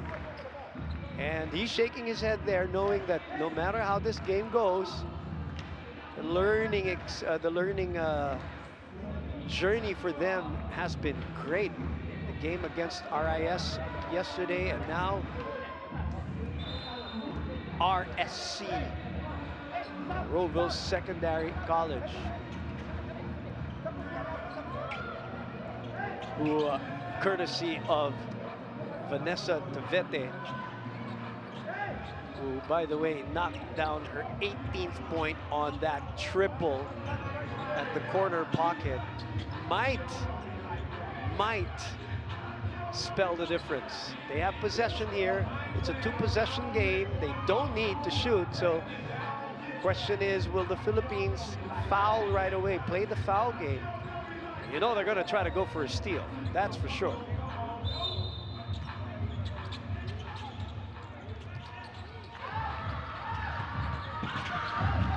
They trap and they foul. Tavete triple teamed right at center court.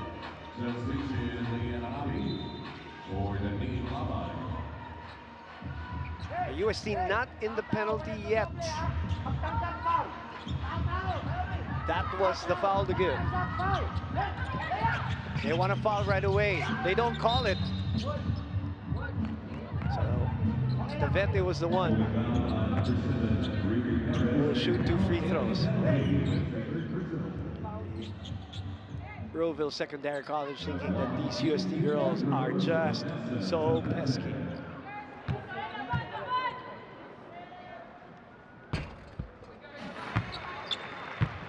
Some cushion for Rovell here, and a 5-point lead.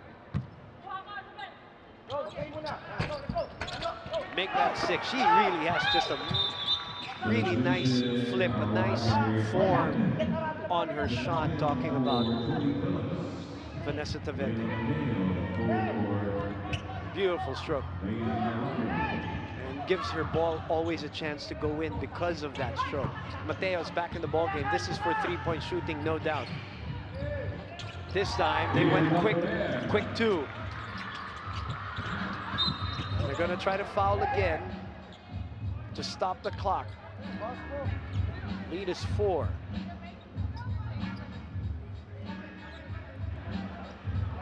Watch. Down on the floor.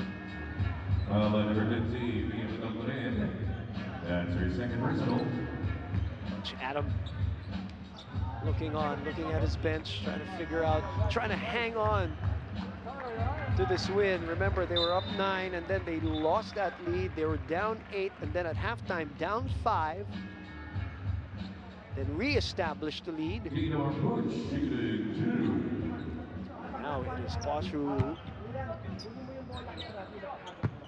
will troop to the line for some insurance baskets. And I said it at the start of the game, the way she flips that ball up, she seems very sure of her stroke too. As mentioned by Lauren Jackson, one sister in the WNBA, one drafted also. Here's a three. That's good. 6-point lead is down to 3. And with 6 seconds to go, USD just will not go away.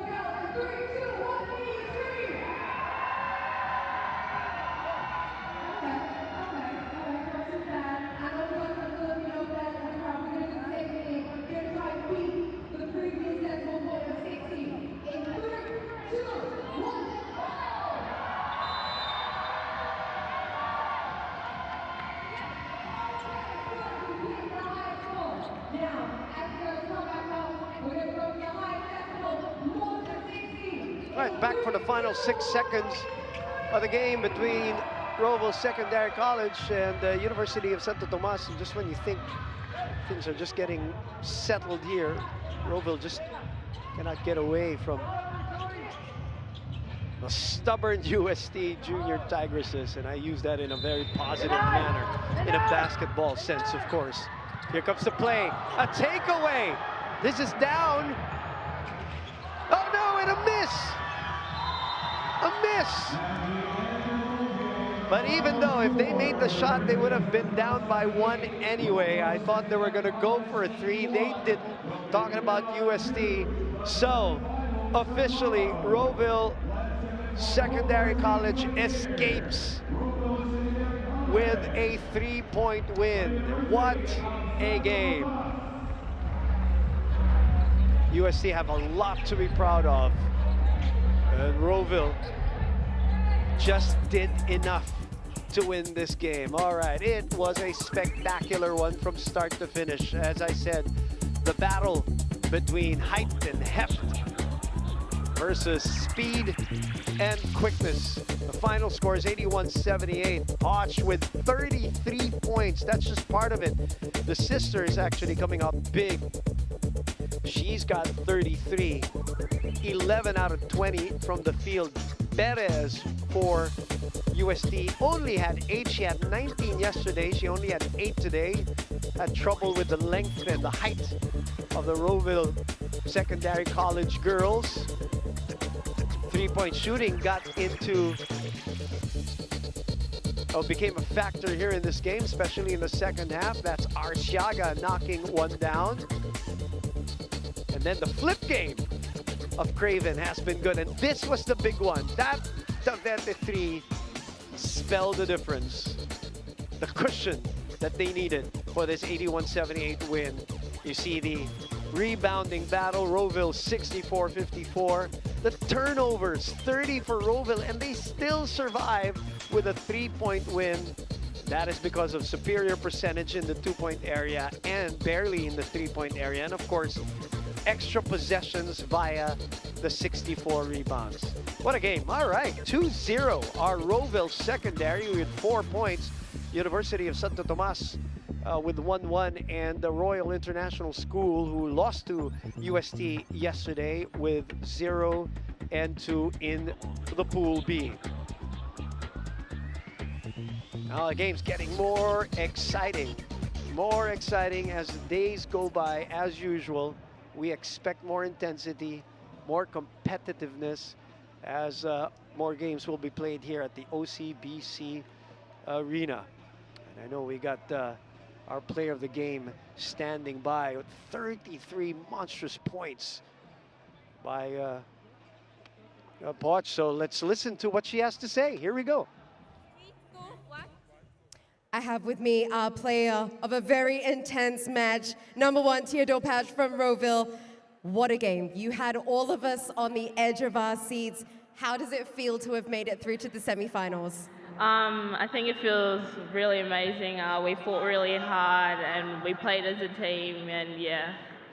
It was a joy to watch all of you battle it out, and it really was neck and neck for quite a while there. What does this victory say about your team's grit and spirit? It just shows how we can fight for anything. Like, we stay together through the whole team. They were a great team, but I feel like we just play better. So yeah. You pushed through. We loved watching you on the court, and we can't wait to see you again. Have a good rest, and we'll see you back tomorrow. Thank you. Theodore Poch there with 33 points, 19 rebounds. Also, by the way, 11 of 12 from the free throw line. And that was good enough for an 81-78 win for Rowville Secondary College over University of Santo Tomas. More games of the 2026 Rising Stars Invitational when we come back.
is the NBA Rising Stars Invitational.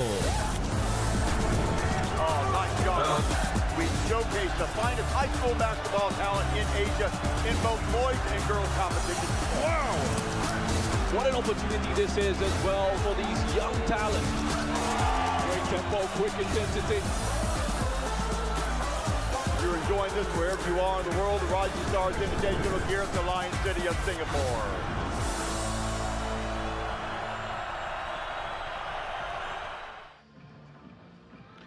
Well, Singapore providing the stage for another afternoon of competition at the NBA Rising Stars Invitational 2026. Welcome along to the OCBC Arena. Wonderful tournament that it has been so far. Young players from around Asia Pacific representing their schools, stepping into unfamiliar matchups and learning to handle the pace, pressure and responsibility of international basketball. Pool stage beginning to take shape. Every result so important and crucial, especially at this stage of the competition. This is what we have had so far. We began with a boys division Pool C matchup. Tsinghua University with a 70-60 win against ACT, Assumption College Thonburi of Thailand. And then pretty dramatic matchup in the girls division Pool B. Rauville Secondary 81-78 win against University of Santo Tomas. And this is where we find ourselves now, Berwick College against Dong Tex Secondary High School in just a few moments. After which, we will go into the girls Pool C matchup. Gwangju Speer Girls against Yangming High School at 5 p.m. local time. And then, to wrap things up, Totori Johoku take on Far Eastern University at 7 p.m. local time. As things stand, we could have a bit of a delay, of course, in the event of some of the matches that we've seen. It's been dramatic, it's been close, it has been incredibly tense, and that is the way the tournament has been structured, and that is the beauty of this competition.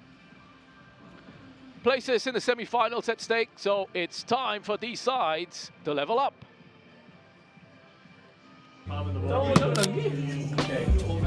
It's my first time here in the NBA. Just excited to show my skills and learn the experience from the best of the best. Kobe Bryant 選手です。理由はマンバメンタリティとかを見てバスケに対する考え方とかすごく尊敬してます。 저는 최근에 NBA에서 뛰고 있는 앤서니 에드워드 선수가 마음에 들었는데 좀 움직임도 좀 부드럽고 스피드도 엄청 빠르고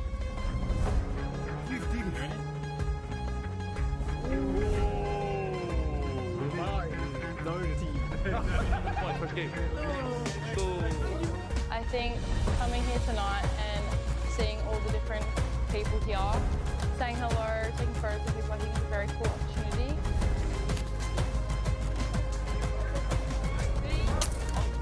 我感觉我胸前这个 logo 让我离我梦想近，我感觉是非常兴奋，然后也很高兴到这个比赛能和全世界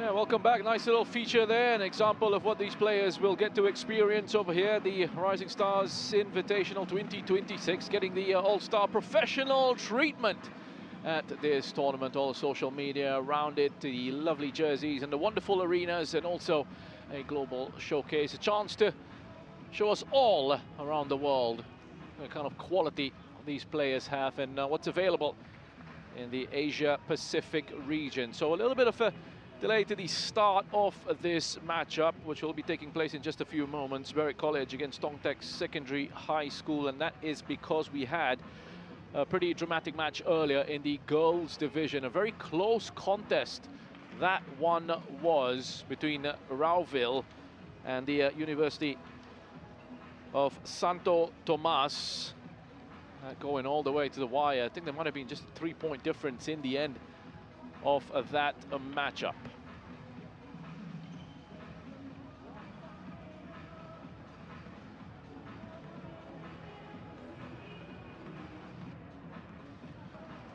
We'll be back in just a few moments for the continuation of the NBA Rising Stars Invitational.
This is the NBA Rising Stars Invitational.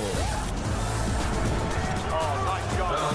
We showcase the finest high school basketball talent in Asia in both boys and girls competitions. Wow! What an opportunity this is as well for these young talents. Great tempo, quick intensity. If you're enjoying this wherever you are in the world, the Rising Stars Invitational here at the Lion City of Singapore.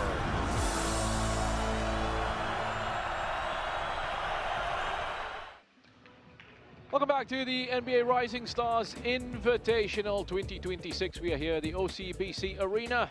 Singapore hosting this tournament once again. It's been a busy day of basketball at this tournament. We've already had some great action so far. Tsinghua University with a 70-60 win against Assumption College Thonburi in the opener in Pool C. And in the girls division, Pool B, we had a thrilling matchup between Roeville Secondary against University of Santo Tomas. Roeville winning that 81-78. In just a few moments, we will have Berry College against Dongtaek Secondary in a boys division Pool B matchup. Then at 5 p.m. after this one, might be a little bit after 5 p.m. considering the delay we've had. Gwangju Speer girls will take on Yang Ming High School. And then we wrap things up later on with Totori Johoku against Far Eastern University. So much has gone on already, and there is still so much to look forward to. A place in the semi-final at stake here at the NBA Rising Stars Invitational. And it's something the players will all be keen on progressing into that stage of the competition to carry on their journey to try and lift the trophy at the end of the tournament and to extend their stay in Singapore. In the here and now, let's get the team introductions. This is the NBA Rising Stars Invitational. So here we are. This is the moment we've been waiting for. NBA Rising Stars Invitational. We're back here in Singapore, the finest high school basketball talent in Asia in both boys and girls competitions. Let's go! One team! Yay! It's a time to shine. This is our moment. A wonderful opportunity for them to get out there and show what they're all about. We're ready. This is just the beginning. Getting the opportunity on the international stage. Remember our names. Beautiful basketball with the best youngsters around Asia. One goal. We're ready.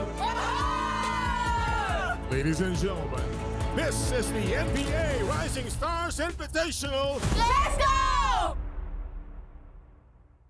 Good afternoon. Welcome right here at the OCBC Arena. Day 3, Game 3 of the tournament for the boys division. It's Berry College taking on Dongtaek Secondary High School. Introducing first, Berry College. Number 1, Jake Shaw. Number 3, Aiden Turkan. Number 4, Oliver Van Den Brink. Number 5, Zachary Morrell. Number 6, Jack Dawson. Number 7, Boris Rosner. Number 10, Sevan Tasik. Number 12, Parker Ribbon. Number 11, Zane Windsor.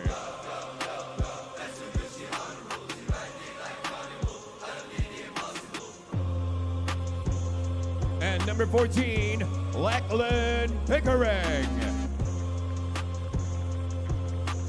Let's hear it one more time for Berry College.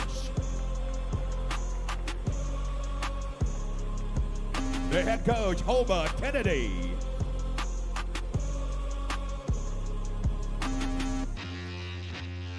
And now, Dongtaek Secondary High School. Number 4, Chuan Yi. Number 5, Chiwo Pu-chun. Number 6, Chu Hao-an. Number 7, Cao Ting-chu Chuan. Number 8, Ken Yi-hung. Number 9, Su En-xiang. Number 10, Wang Guanyu. Number 11, Nang Desheng. Number 12, Lalato Xiongwei. And number 13, Chen Yuzhe. Let's give it up for Dongtaex Secondary High School. Together with the head coach, Cao Ting-chu.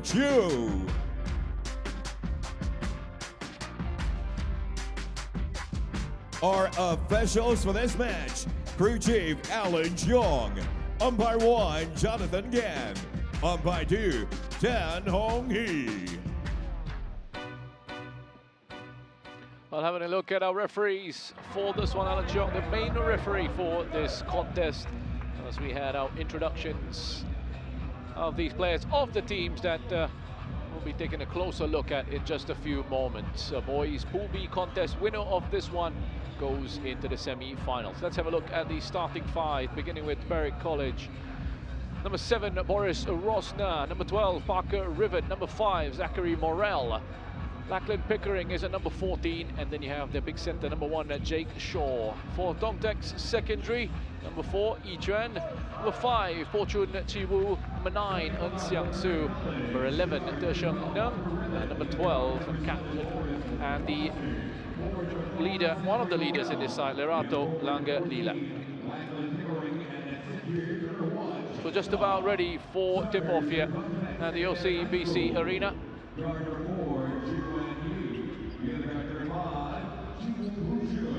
Not so much at stake in this one. There will be plenty of pressure on these players. Both gotten off to a good start in their opening matches. Dongtaex with the win, 85 points to 21 against Bukit Jalil Sports School. Berwick College as well with a 91-35 victory. Both are 1-0. Both have made a statement so far. And we have tip-off. There is Jake Shaw in the paint. Going to get the first points for Berwick College. Dongtaex. Spell of possession here, looking for a quick start. Both these sides will be wanting to play at a high tempo, and that is what we can look forward to. Parker Rivet with the drive forward. Now to Shaw. Rivet again. And pull the strings for his side. Parker Rivet, an intelligent young player he is. He's already featured in this tournament last year. Goes on a big push in towards the paint, takes the contact and the points, and will go to the line.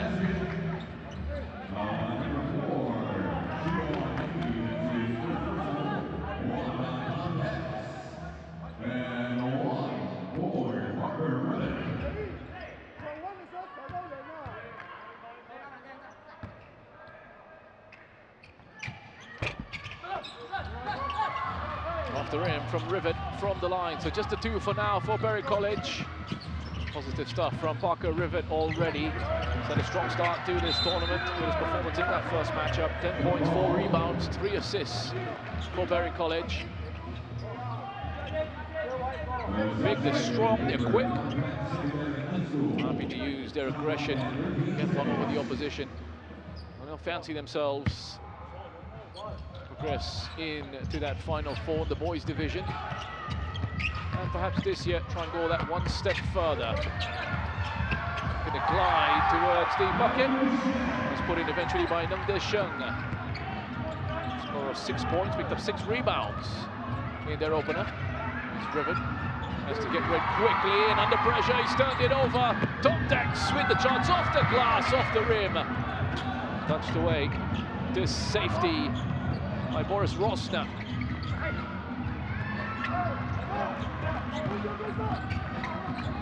That's Dongtex with the number 4, Chen-Yi. It's quality from Chen-Yi off the glass.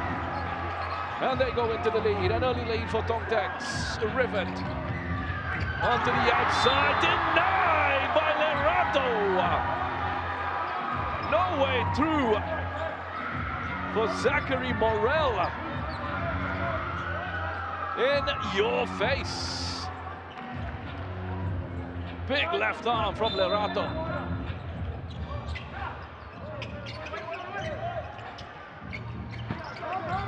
Morel with the restart into Rivet.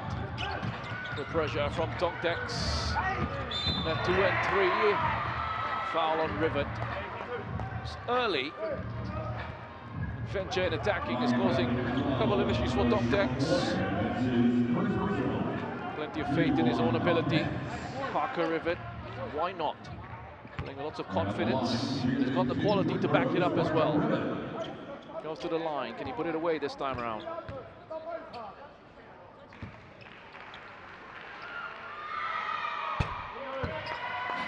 There he goes, his first from the line. So 2 for 2. Here's Rivet.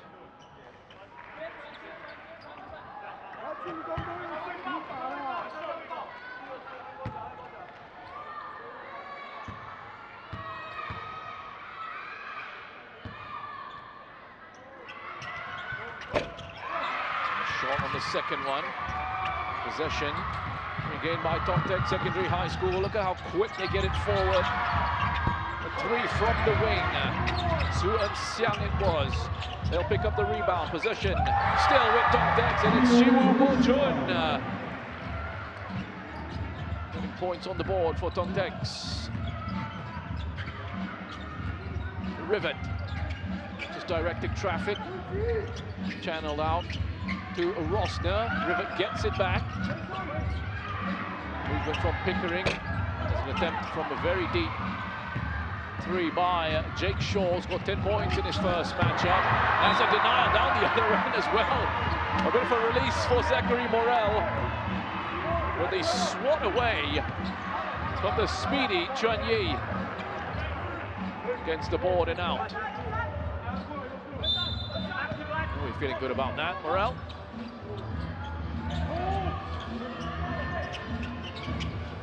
Quick passing, lovely triangles, and they're working here.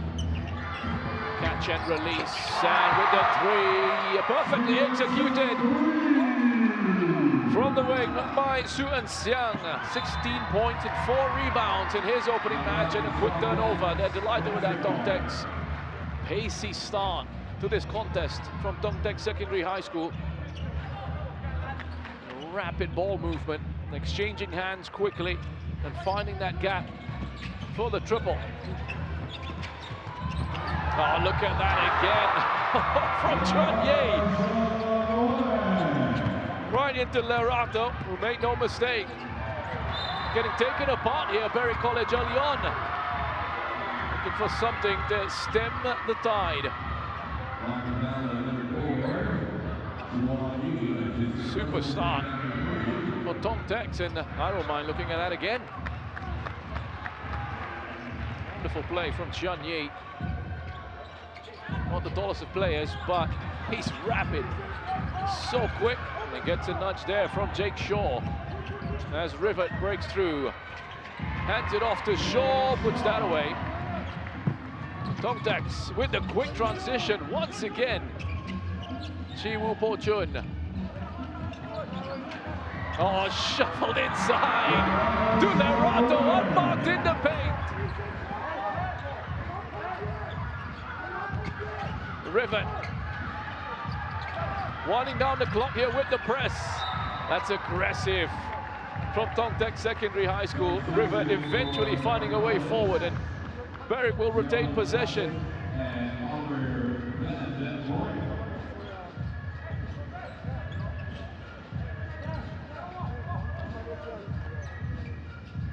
Well, a chance to catch your breath here with this little stoppage as we see Zachary Morel coming off to be replaced.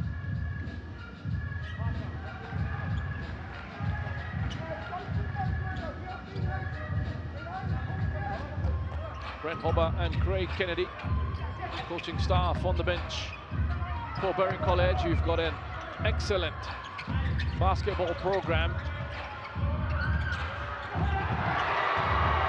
Again, good defense there by Larato. Crowd really excited by his quality in those situations. Just the 4 points. We did get 6 rebounds in their opener. They're looking strong here as well against much tougher opposition in Berry College. There's Lerato with the steal. Good timing, good height, no look pass. Pushed out wide for the 3. Denied by the rim. Rebound picked up. Look at the rotations and how quickly that ball is moving. There's Nung Da Sheng, kicks it out, sidestep, back out to Nung for the corner 3. Get it to sit this time round. There's Berwick, streaming forward, a corner 3 for themselves. Oliver van den Brink, off the rim. John Ye with the shoulder drop, no look shuffle across. Lerato steps in behind on the spin. Takes the touch.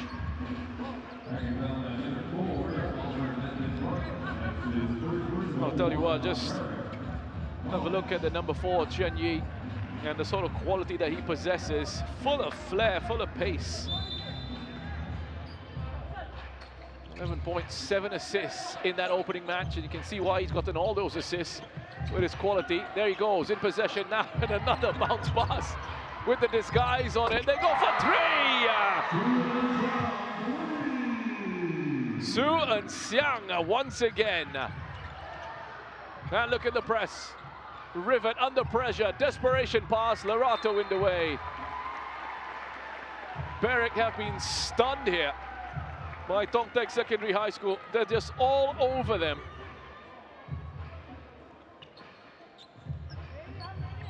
Just under 5 minutes left in this first quarter. Breathtaking pace that this has been played at. Berry College, by the way, a program with a clear structure built through the Berry College Basketball Academy system.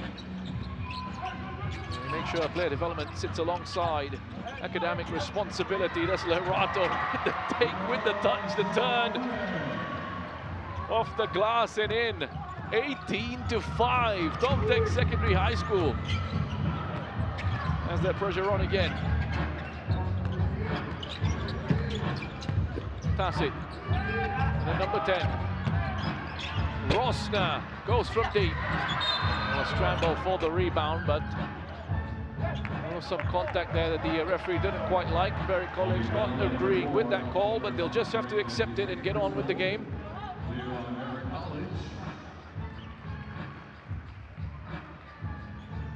They've got a strong recent record as well. Berry College in Australian school basketball, pretty formidable.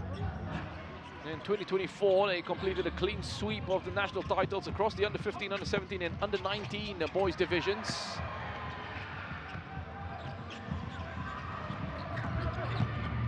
But being taught a few lessons here by Tongtek Secondary High School, who are also another powerhouse back home. Came through the Chinese Taipei qualifying pathway, arriving here from a basketball culture where the school competition is intense. Games carry lots of real attention. Players, well, in that environment, they become used to the pressure of representing their school. Pushed out. Target that attempt. Number 3. Presented in favor of Berry College. Shot clock at 14 seconds.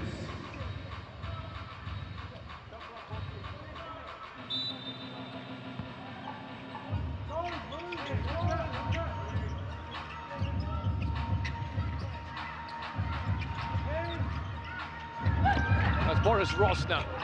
That's a pass into Rivet, who hooks it back inside.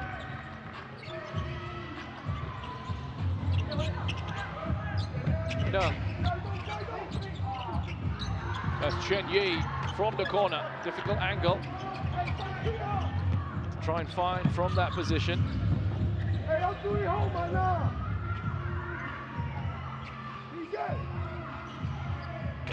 Rosner, a change in the setup in the lineup here for Berry College, looking for a response. And so far, with the players who have come on, seem to have made a bit more of a difference. Oliver van den Brink putting that one down for another 2. Picked up 11 points in their opener. Here's Huan Xiang. Lerato into Nung. Taken away. Rivet is able to push forward with that. Crossover into the paint. Takes the contact from Lerato. Will go to the line for 2. Smart stuff from Parker Rivet again. Number 12, and Otto Sean Evans is in the original team down number 4. Substitution, Yen Yi Hung and Champ Dawson. So Parker Rivet with 5 points at this stage of the contest. We're keen to add a couple more here. 3 rebounds already for Rivet.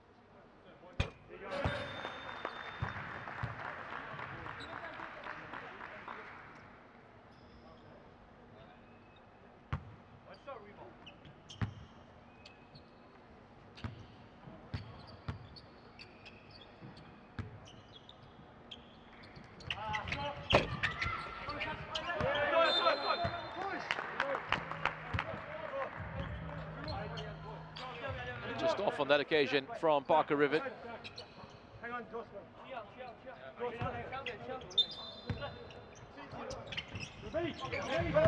Themselves into double figures there, Berry College, cutting that gap to 8. Still a long way to go in this contest. Tontex, from their perspective, playing at a really quick tempo. Always the question in these situations, in these instances, is whether they'll be able to maintain that intensity throughout.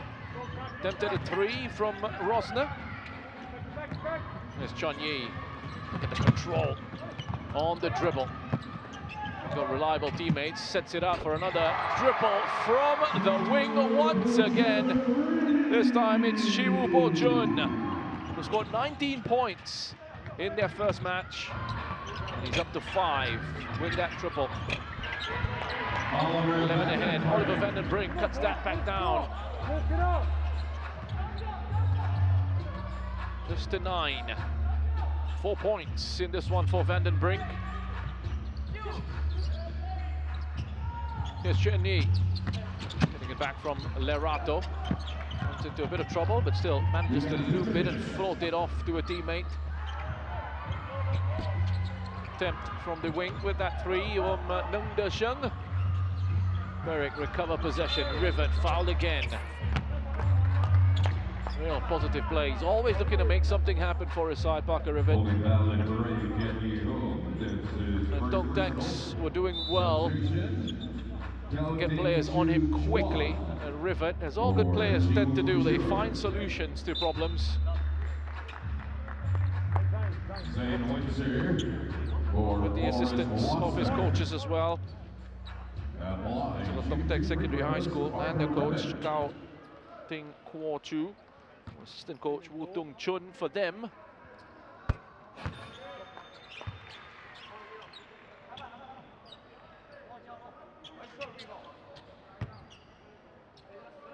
Three and 6 for Rivet from the free throw line now.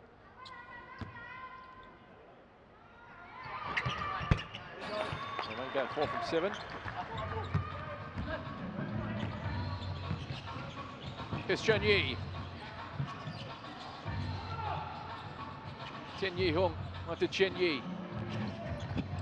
A couple of fakes in, spins away, takes some contact, and he will go to the line.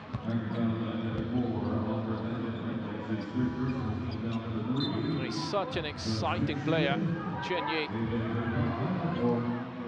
So much creativity in his game, also looking to try and engage and get defenders drawn towards him. Very happy to take them on and find solutions past them. Just off on the first free throw for Chen Yi.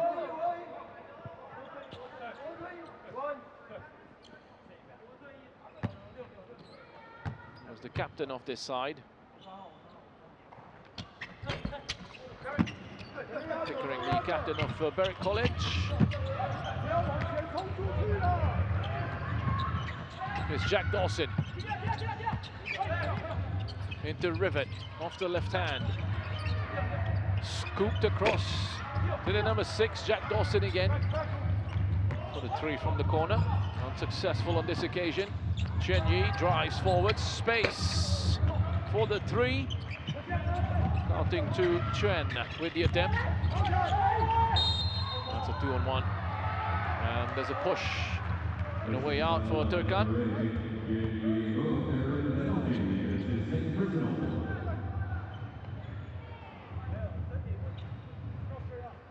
Tian Yi Hung picking up his second personal foul. Turkan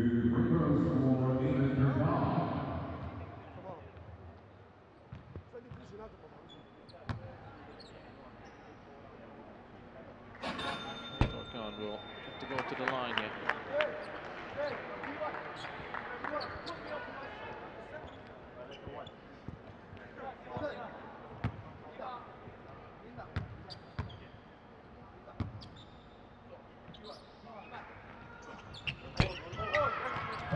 This is Bo.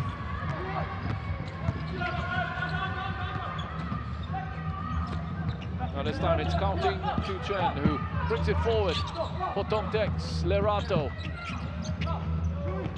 At the top of the arc. Gets support from Tian Yi Hung. After Nung, elbow jumper is a good one. 23-14. Turkan almost getting held up at halfway. Gets it out with his left arm into Tasik. Here's Rivet. No excess around Lerato. As the apology on respect between the players. It's competitive but respectful. And Tongtex with the opportunity for the final effort of this first quarter. The first quarter which has flown by. Chen Yi have to get it away, and it's rushed there in the end from Nung De-sheng before the buzzer. Can't get it to sync, but Tongtex Secondary High School, impressive start to this matchup. They lead 23-14.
Welcome back to the OCBC Arena for this fixture.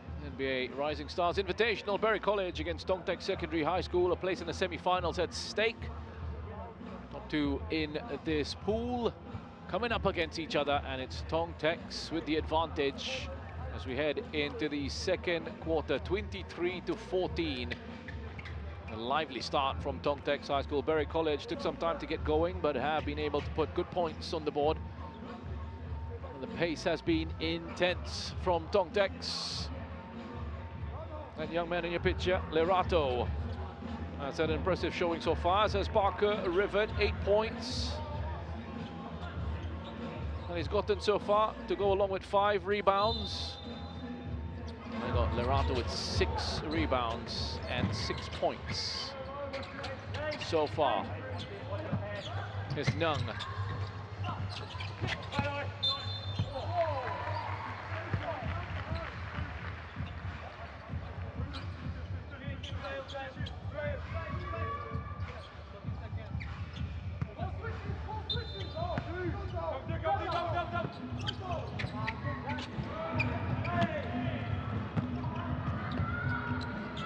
Sent forward, gonna keep it in play. Zayden Turkan.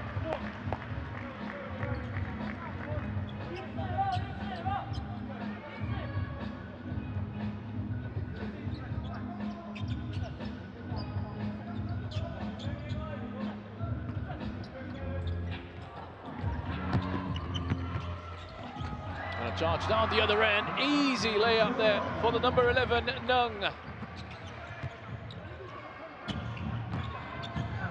Goes up to 6 points in this one. Nung Dashung, Turkan off the wing, drains that three comfortably.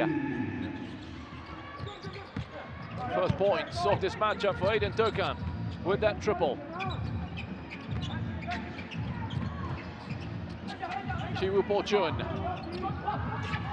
Step from going into the backcourt. Chen Yi, well, he's been tripped up, it looked like. The officials are okay with that, so we'll keep going. Not to be too many complaints from Tongtex. That's the push across to Turkan. Off the rim this time.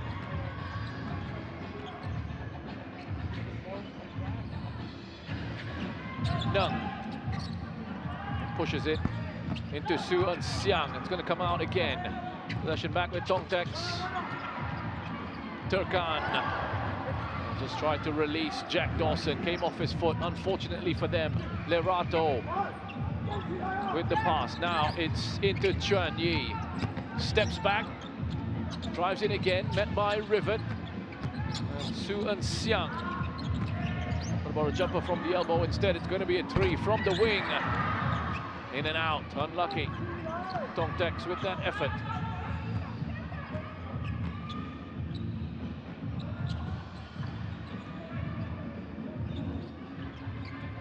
Drop step move from Zane Windsor, the number 11.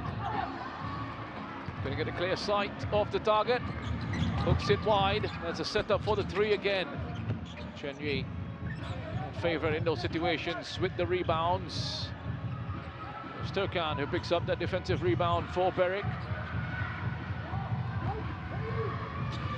Passing at the missed opportunity. There's Chiwoo Po-chun, the number 5, back to Chen Yi. Chen Yi goes for the three. Way out. Good power in his play. Decent accuracy as well. Tongtex happy to step out and defend. Meet the physicality of Berwick College. Larato's there to collect. Here's Chiwoo. Chen Yi. Suan Xiang. Nung Dashung. Comfortable with the movement. Have a look at the cuts and the rotations. Defensive infringement there. That'll be the push from Zane Windsor.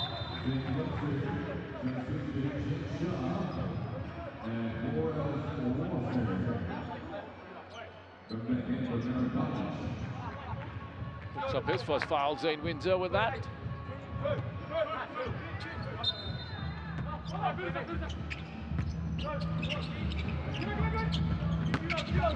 Chen Yi. Smart play, floats that in. No problems from inside the paint for Chen Yi. 4 points in this contest for the number 4. Turkan.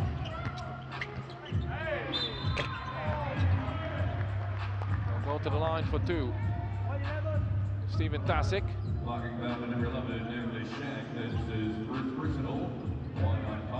To score in this matchup. Tasic, he'll get the chance to do so when he goes to the line as we have a look at Chen Yi. Scurries into the paint. Floats that in.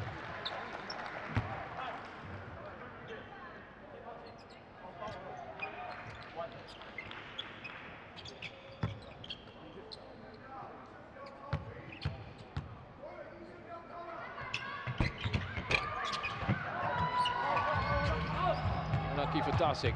Couldn't make them count from the line. So 10 points is the difference. Tontek Secondary High School with the possession. Looking dangerous in the offense. Into the three again.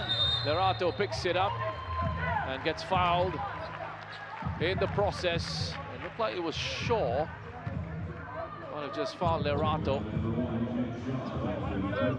He's such a wonderful profile to have in the squad, Lerato.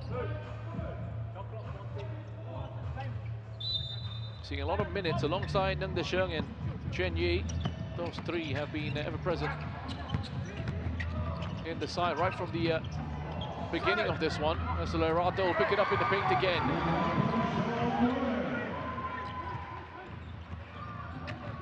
He goes to 8. Has a steal. Wonderful anticipation. Chen Yi receives and glides that in. Rapid stuff from Tongtex. Pulling clear once more. Sperring struggling to make the most of their chances. Can't quite find the conversion rate. No problems in that regard for Tongtex. There's the push, that's the three. Knocks that one down beautifully again. Su Eunsiang. 9 points that he's picked up now. All 9 coming from beyond the three-point arc. 3 of 8 from that position for Su Eunsiang. Windsor just stepping off, and Su Eunsiang accepted the invitation to drop that one in.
Well, back out here, the OCBC arena. I was just enjoying the entertainment that we're having off the court during that timeout.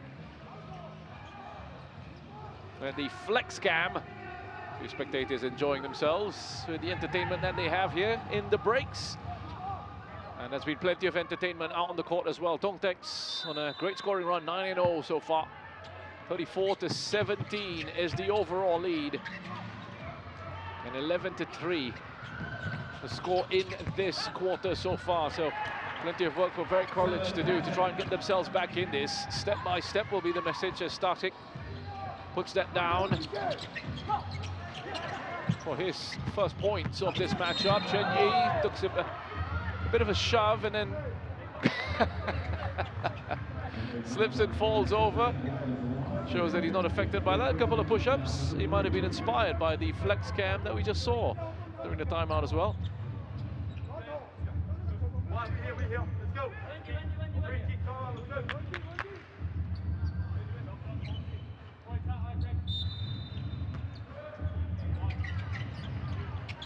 Stay with Tongtex. A little bit too clever that time, I think, from Chen Yi.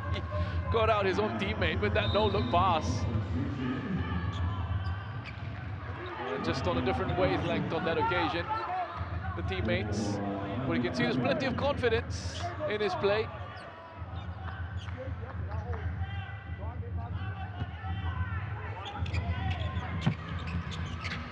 That's the high press, that's the turnover once more.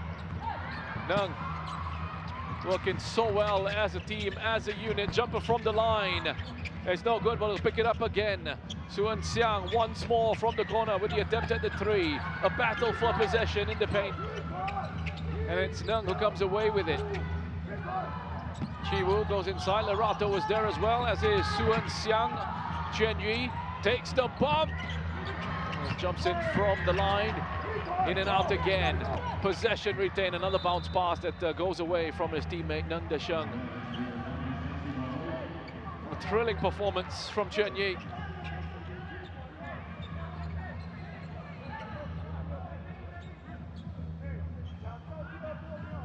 Such a talented young athlete, really enjoying his display so far.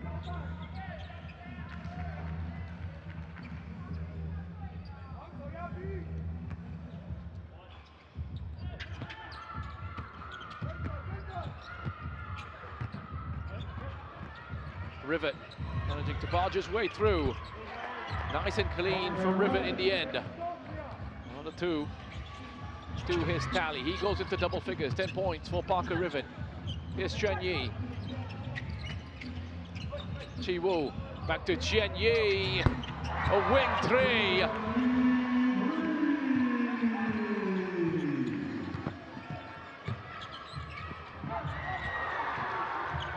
Nine points for Chen Yi now.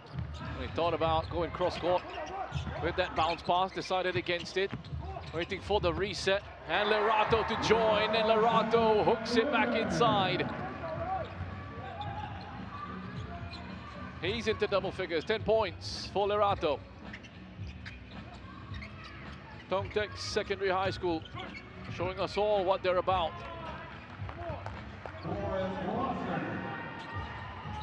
There's Rosner. That's a couple more points there for himself. Well, actually, it's his first 2 points of this matchup for Rosner. 11.5 minutes of action for him so far on the court. Well, Chi Wu puts that away, but that's going to be chalked off, it looks like.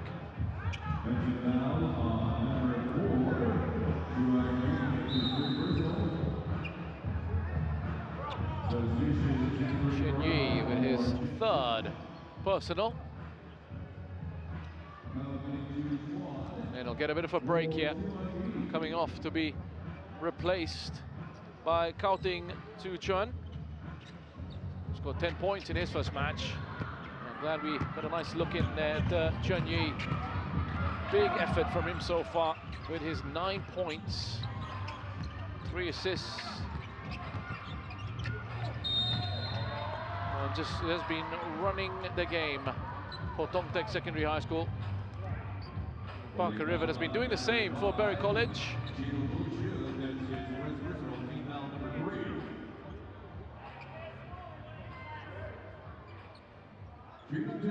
Parker Rivet. 4 from 7 so far from the line for Rivet.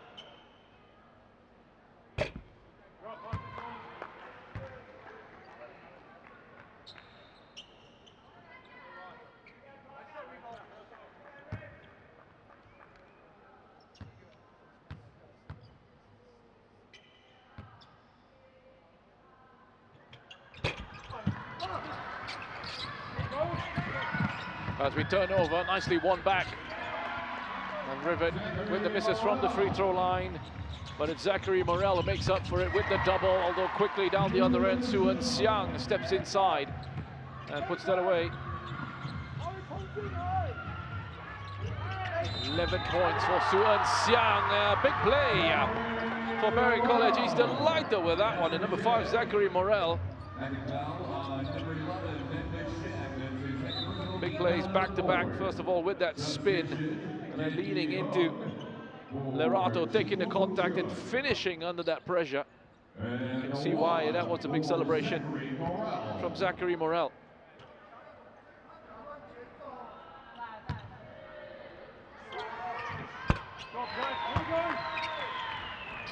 Two and one for him, a 3-point play for Morel. He goes to 5 points. Here's Nung. Pops it into Suan Xiang. Well off target with an attempt at a 3 from on that corner by Cao Ting.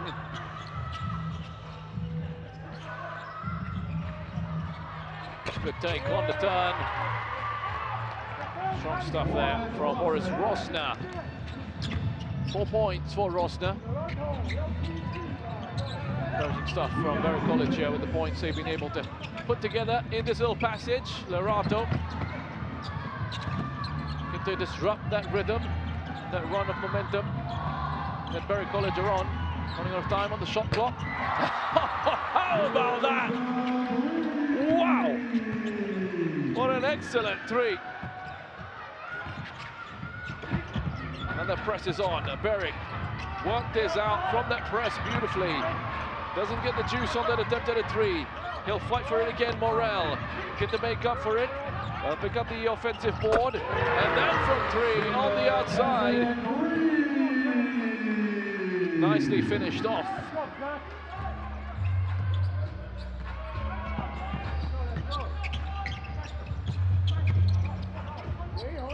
Lachlan Pickering getting himself involved as well. As Nung floats that off the glass and in. 160 seconds left on the clock. Big pressure again. Able to get themselves out from that, which opens up the court. Contacts, almost a turnover. A little bit unlucky.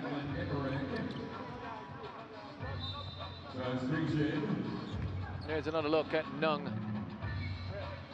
Pushing himself into the paint, floating that one in.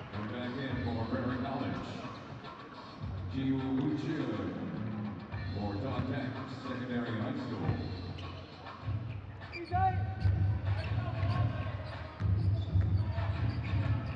They're showing up to 8 points after that effort. Oh, look at that from Riven on the blind side with the intercept. And a quick break forward down the other end into the paint, denied once again. Nung Dashung. Right into the face of Morel.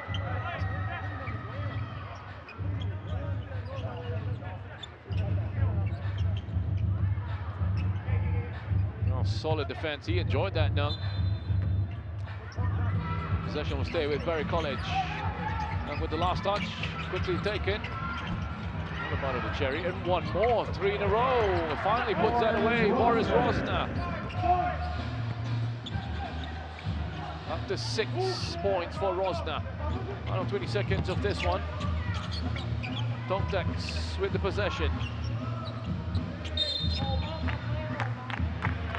Just stepping out of bounds frustratingly. Mounting to Trent.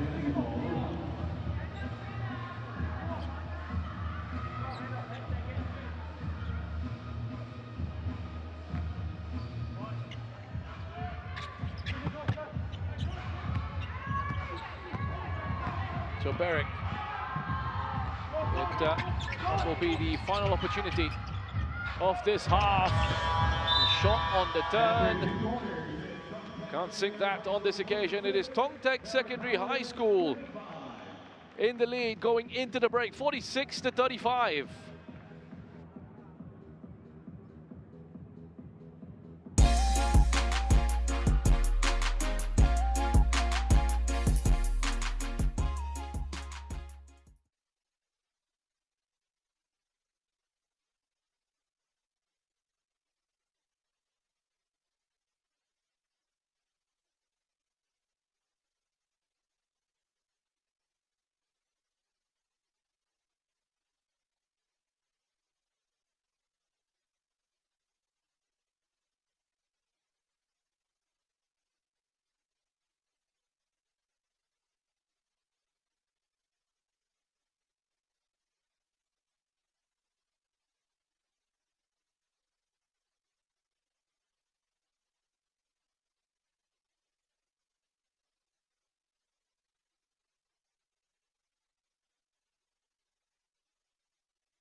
Welcome back to Hall 1, OCBC Arena.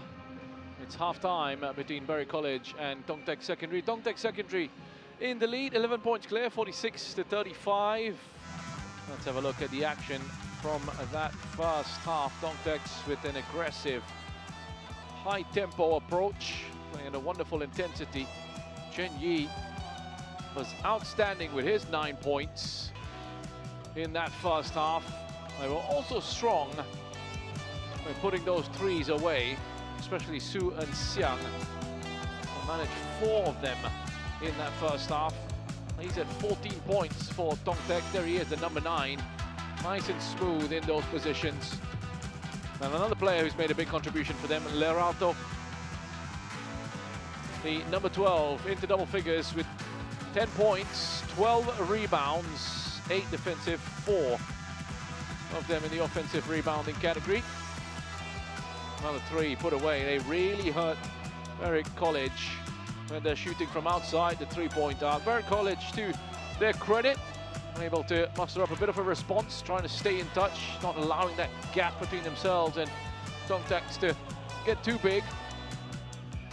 Nung De Sheng also quick up and down the court for Tongtek's secondary. And some encouraging stuff for Berry College to cling on to as they come back out in just a few moments for this second half. But there's a lot of work to do for the Australian school as we see the pace of Tongtek's causing problems. Shen Yi joining in. And the quality from the three-point arc there. A couple of push-ups, playing full of confidence. Get the setup for that triple from Su out in the corner. Parker Rivet producing some riveting stuff in that first half for Berry College with his contribution. Very reliable player, Parker Rivet, the number 12. 10 points for him from that first half. As we take a look at some of the numbers, pretty good percentages there for Tongtek. 30% with the three-point field goals, 54 on the two-point field goals. Similar numbers, almost close on that rebound count. And similar numbers with the turnovers as well. Better shooting from Tongtek's. And the chances that they are creating that up-tempo, high-intensity style worked for them very nicely in that first half.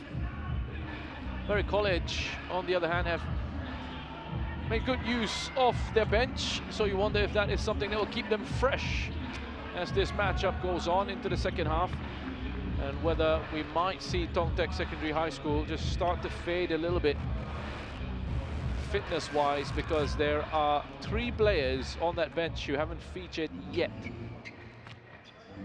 Berry College, everyone has gotten minutes, and pretty good minutes so far. For Tongtek, you've got Nung De Sheng and Leralto, who played every minute of that first half. Going to be relied upon as well as we begin the third quarter. We get this one underway. Berry College playing in the red, going from left to right on your screens against Tongtek's Secondary High School. The white travel lifted by Parker Rivet. 11 points off the pace. Berry College semi-finalists. NBA Rising Stars Invitational last year. Got in a bit of trouble this season. Chi Wu. There's Leralto into Nung De Sheng.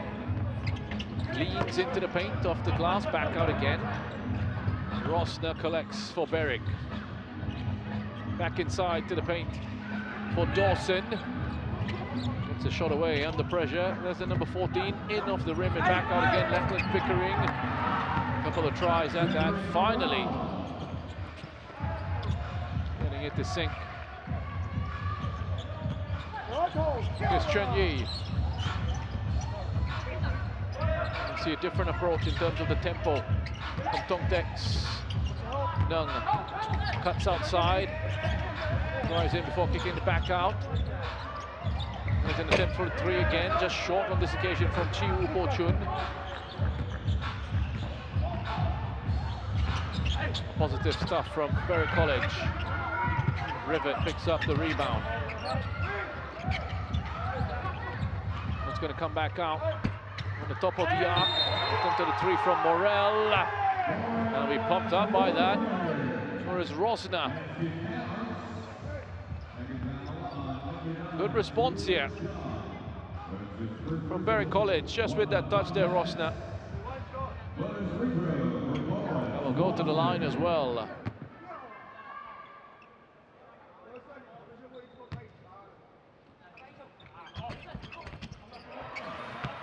Puts that away. 3-point play. Boris Rosner. He goes up to 9. Here's Nung. Suan Xiang. Chen Yi. 3 personal fouls, so something for him to watch out for as well. Under 5 seconds on the shot clock. Gonna have to get red pretty quickly here. Desperation effort. That's well defended. Delighted with that, Berwick College.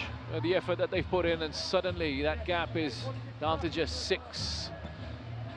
Good turnaround here. Tongtex just struggling. Put those efforts away. Looking for the turnaround. Berwick College. Not like that though. Turnover instead of a turnaround at the moment. Leraldo gets it past 1. Rivet's looking for the travel. As the whistle went.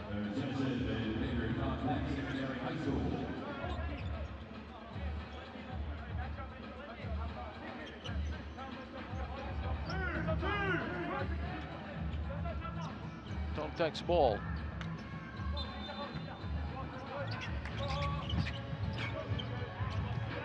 Free player here in the number 5. Chi Wu decided against using Chi Wu. It's gone out to Chen Yi instead. So suddenly for Tongtex, those 3-pointers not quite landing as well as they were in the first half. There's Dawson.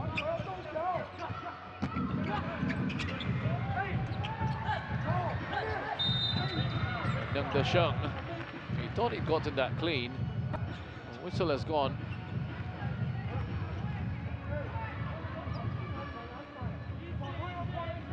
The whistle wasn't against Nung Desheng. It was against the number 6 of Berwick College, Jack Dawson. First foul for Dawson. Pushing high up the court here. Berwick on his way out for Tongtex, just outnumbering them. Finding the extra player for that extra pass. One more. Gonna get the opening. Leraldo is tracked out onto the outside. Top of the arc with the 3. Recovers possession and gets contact in the back. Chi Wu Porchun.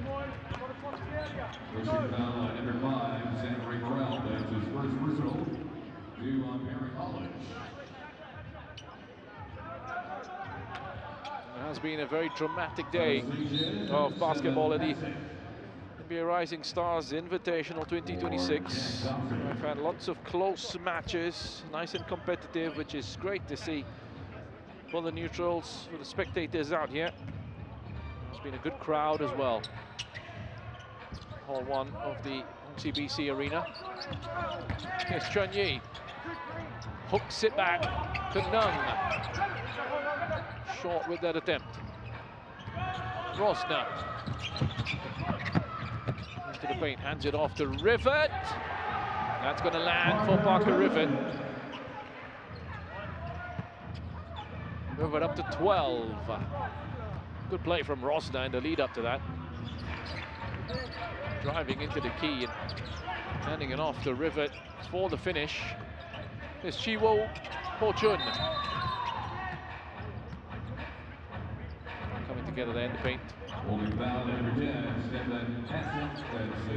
Tasic with the foul. It looks like it's Leraldo who was fouled there by Tasic.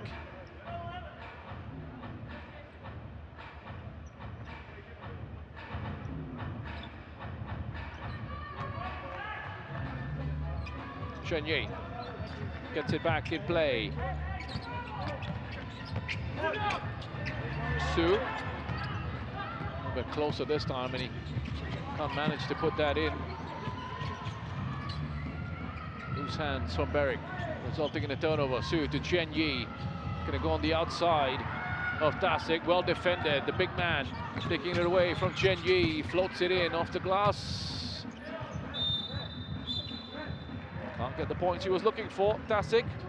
All came about from his good work on the defense.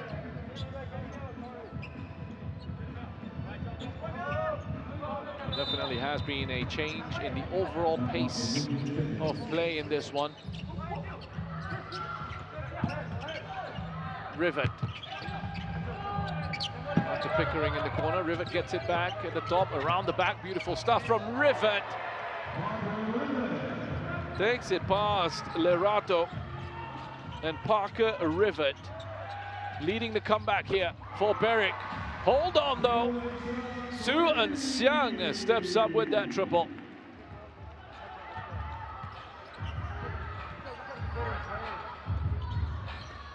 Five three-pointers now for Su and Xiang.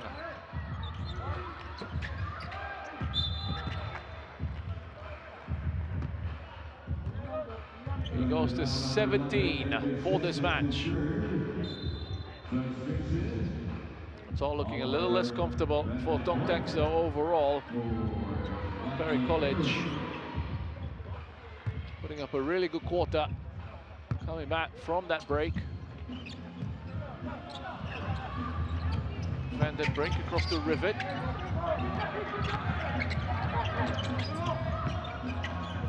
Five on the clock. Going to jumper. Boris Rosner calmly puts that in. 11 points for Rosner. Van den Brink.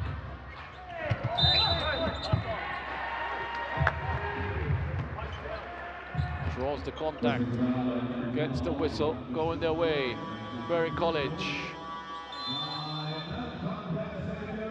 Tongtex have called for a timeout here. Concern that they have to deal with in this break.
Getting ready to come back out from this timeout. Berry College looking very good at the start of this third quarter, the first half of this third quarter. Impressive showing for them, how they've changed their approach. They've outscored Tongtex Secondary High School 11-3 in this third quarter. Slowly eating away at that lead. 11 points was the difference.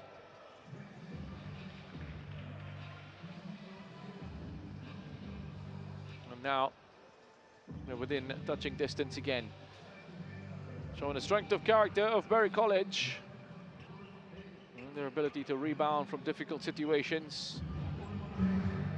And potentially the fresher of the two teams. Having played on day one of this tournament, had a break yesterday. What in action, it was Tongtex who were out on court.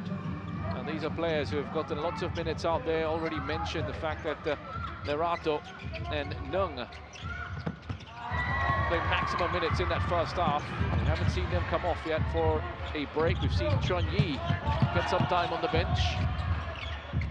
Berry College, on the other hand, very happy to use their entire roster. That effort for a three is short. Chun Yi Goes with the diagonal to get out of pressure. Here's Chen Yi.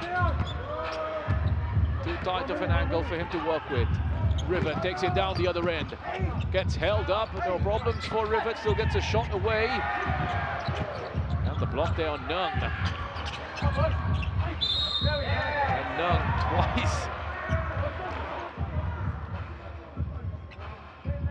Good defensive effort by Boris Rosner. He's called out for that foul, and it's his 4th personal, so he's walking a bit of a tightrope here, Nung. He's going to have to be very careful. Lots of minutes left in this contest. They need him. He's such an important player for them.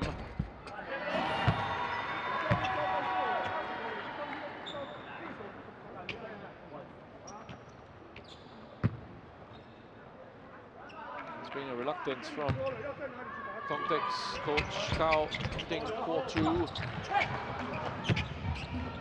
use the players from off the bench. Chu Hao En, the number 6, Huang Kuan Yu, the number 10, and Chan Yu Tse, number 13. Yet to see any minutes out on court in this one. Pushed out to Nung. They'll be starting to feel that fatigue for sure. Tiredness will come in for Tongtek Secondary High School, and seeing the effects of that here. Lots of minutes out on court, back-to-back days for playing matches at a high intensity. And if they don't get that rotation and don't use the roster right, it's going to be a problem.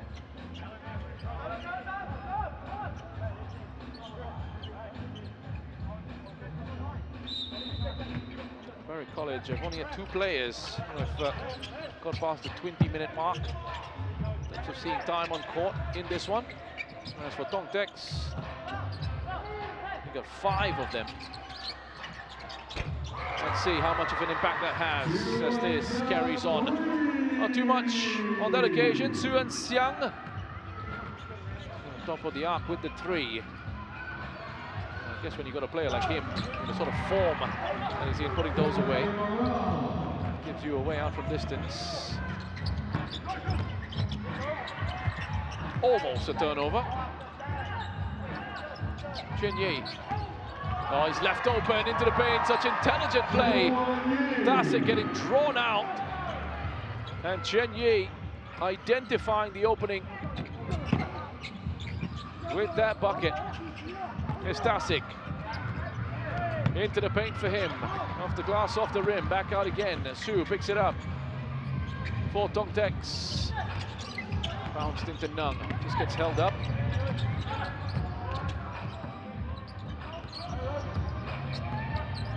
Chen Yi. Narato there for protection. Chen Yi drive into the paint and then pushes it out to Chiwoo Bo Chun. Hits a triple from the corner. Finding their accuracy again. Tongtek Secondary High School.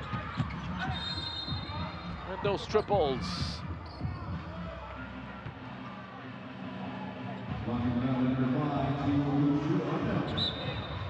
As Chen Yi drawing 2 defenders in with his push into the paint. Launch across. Still work to do with the finish on that triple.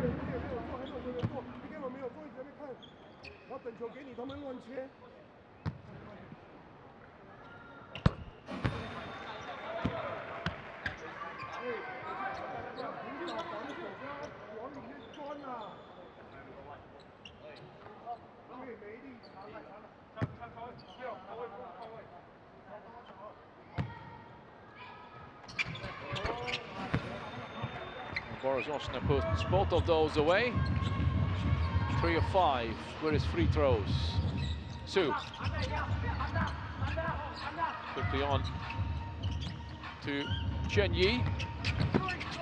The crossover left to right, no problems for Chen Yi. And the acceleration. Steps on the gas and he's gone. No hope trying to catch up to Chen Yi. Van den Brink floats it in comfortably.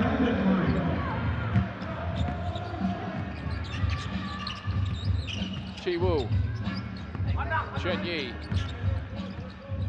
6 is the difference. Chen Yi steps back, thought about a 3, decided against it. Tian Yi Hung into Suan Xiang. Tian, once again, goes on the inside. Drop of that left shoulder. Is able to take it around Tasik. Couldn't pick up the bucket.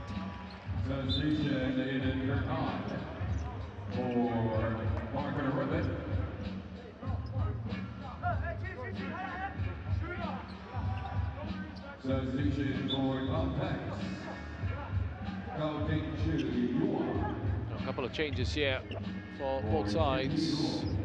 With 90 seconds left on the clock.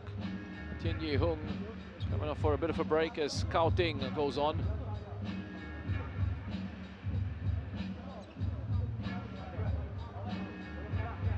Well, it seems to be some sort of issue here. Chen Yi has got some kind of marking on his shorts. I wonder what that is, but nobody seems to be hurt out there, and that is the message to the referee. Is that some kind of, I don't know what that is. There's a red marking on his shorts. Where that's come from, I don't think the players know themselves. Just needing a change of shorts here. Chen Yi. Everyone seems to be okay, so the referee's just checking. Going along to Berwick College as well, just to see if anyone's hurt. There's a cut somewhere. That's nice and responsible from the officials to make sure that the players are safe. That is incredibly important. And everyone seems to be okay so far, so mystery of where that has come from onto the shorts of Chen Yi will continue, but just a slight delay as he gets it changed up. Get back out there. Once again, Chen Yi. Shot clock at 14 seconds.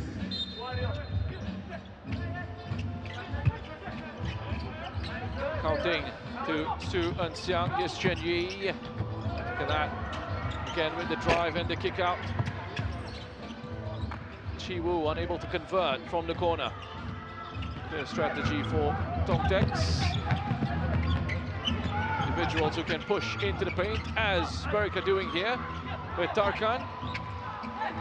Position regained by Lerato. He'll pick up the rebound. There's Su. Chen Yi.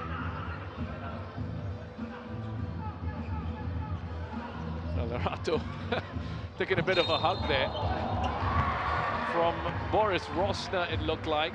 And Chen Yi, in all of that chaos, the dart towards the net. Substitution. Tian Yi Hung for counting to Chuan. So contact there on Chen Yi, and we'll go to the line.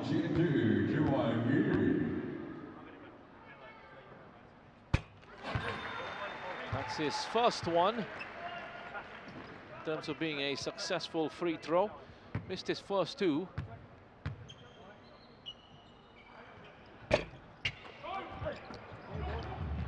One from 4 from the line for Chen Yi. Van den Brink.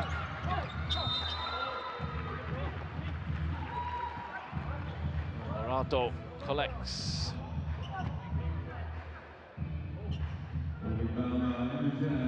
Foul on Lerato.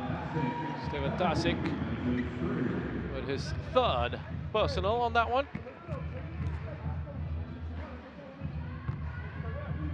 14 rebounds for Lerato, along with his 10 points.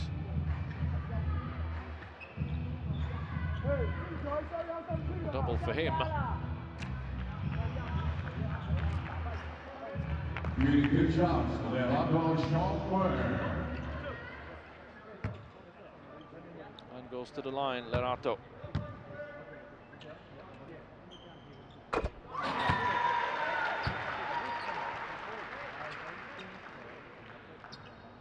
First free throw of this match for Lerato, and it's a successful one.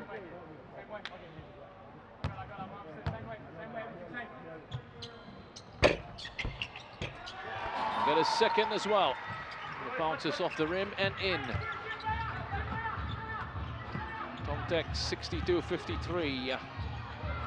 9 points is the advantage again. Jake Shaw here for Berwick. Goes inside to Turkan. go out to Tasik.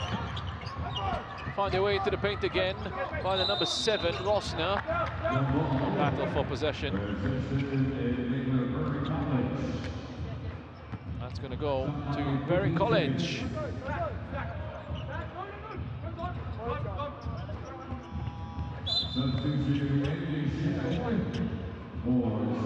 So now has come in for the final few seconds of this one, replacing Suan Xiang.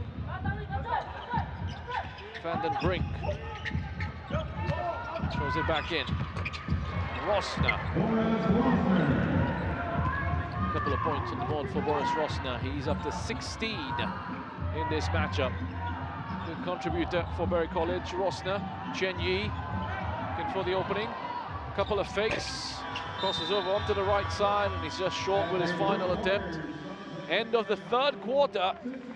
7 points is the difference. Tongtek's in the lead, but still plenty to be played.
Back out here at the OCBC Arena, a wonderful venue for this contest, for this entire tournament. Rising Stars Invitational 2026. Semi-final places on the line in the boys division. And we are headed into our final quarter here as Berry College in red come up against Tongtek's secondary high school. It is Tongtek's with a 7-point lead as we come into the fourth.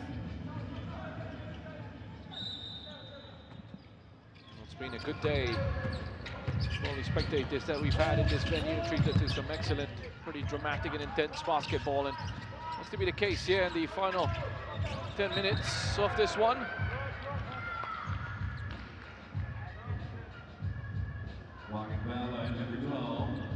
Good to see the thumbs up. He's okay to carry on, Chiwoo Po-chun. Parker Rivet with his first personal foul. He's managed 14 points and 9 rebounds in this matchup. That's Chen Yi. He's been an outstanding player to watch in terms of how he's helped to drive the game for Tongtek's. But he's had a great supporting cast as well. That's Chiwoo, Suan Xiang and Lerato all been able to contribute significant points.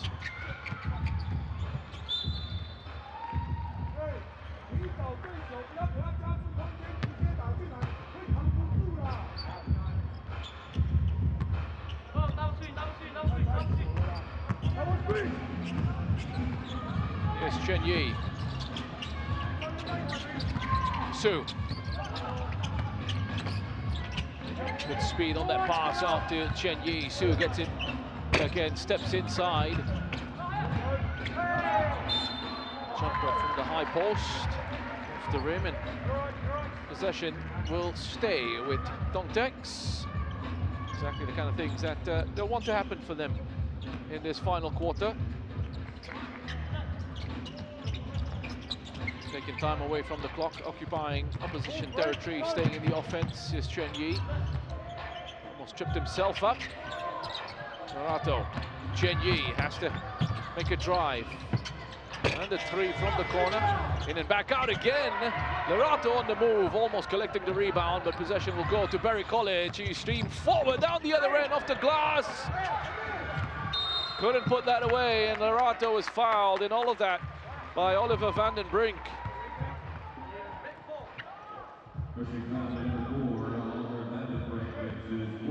Good speed from Berry College. And in the moment that it mattered, they couldn't quite deliver on that play. Had to be finished off on that run by Berry College.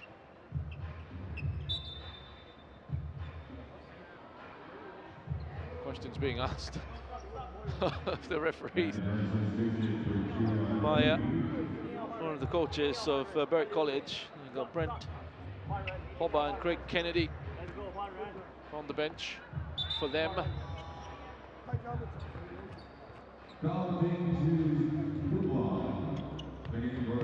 Morel happy to have a word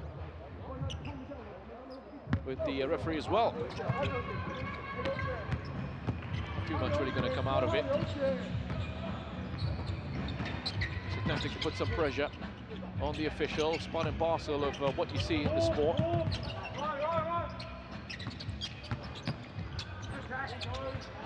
So that's been intercepted by Tasic.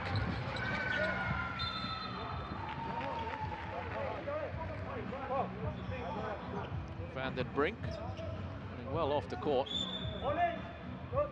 Moves out to the commentary position. Now we've got here the NBA Rising Stars Invitational. And checks on Rivet's arms. Quite sure what has been spotted there. It might have picked up a bit of an injury, a scratch perhaps on that arm. So the referee,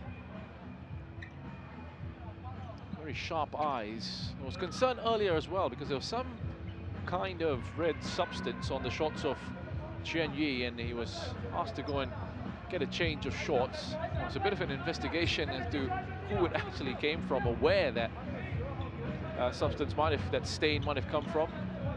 Again, he answers, but Rivet has gone on and got whatever it was treated.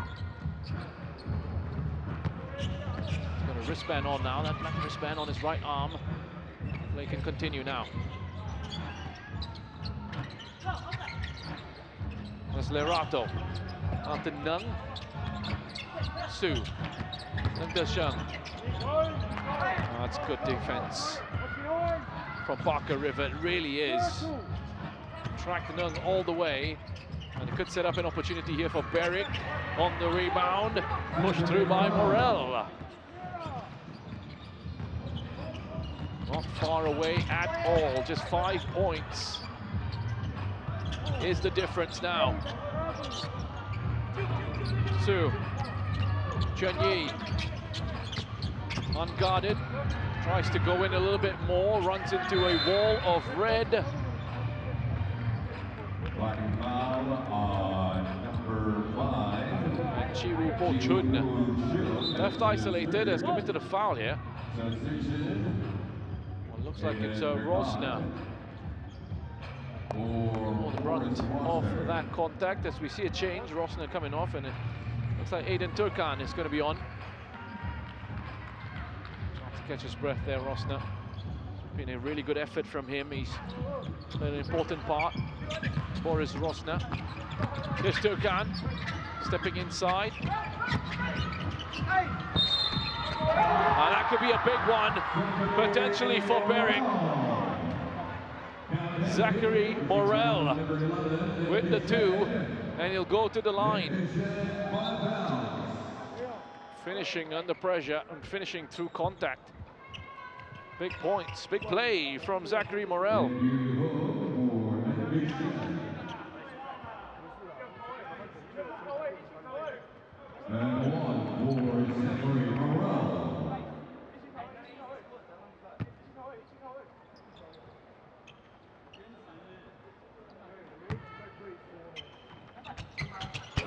Completes it. 2-1 for Morel. 3-point play for him. That's a good 3 points for Berwick.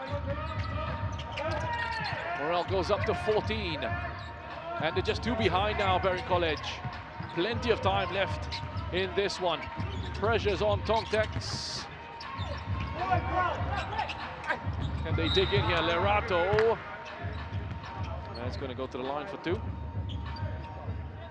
Contact on his arm. Number 5, Zachary Morel, that's his second personal, team foul number 3. I don't think I've seen Lerato come off at all in this contest. He's been the only one who stayed all the way through. 12 points prior to putting that away. 16 rebounds for him as well. 12 of those are defensive rebounds.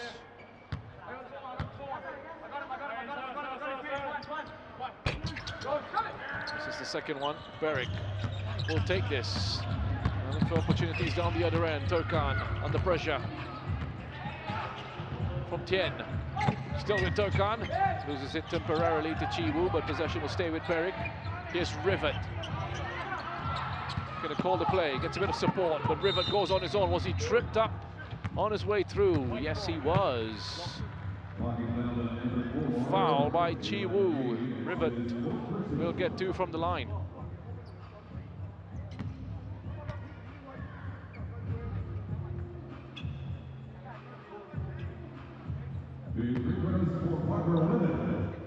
He's not been at his best with the free throws. 4 from 9 so far.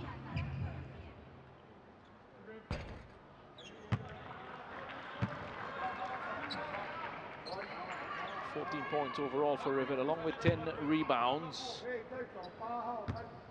3 of those offensive rebounds. There goes 5 from 11 from the free throw line now with that. So valuable point for Berwick College on the board. Keeps them close, just 2. There's the difference. Here's Su, who's been deadly with his 3s. In and back out. Unfortunate there, Su and Xiang. Turkan could be running out of time here. Need to get it across, and they do just about. Rivet hands it off to Morel, who finishes off. And it's 63 all. They are level. Strong second half showing from Berwick College, and in this quarter as well, Tongtex have managed just the 1 so far. Berwick really outscoring them, catching up brilliantly. 63 all. So there'll be quite a few tire legs out there from Tongtex Secondary High School's perspective. They just really have to dig deep here and make the most of opportunities like this. Tian Yi Hung puts the first away.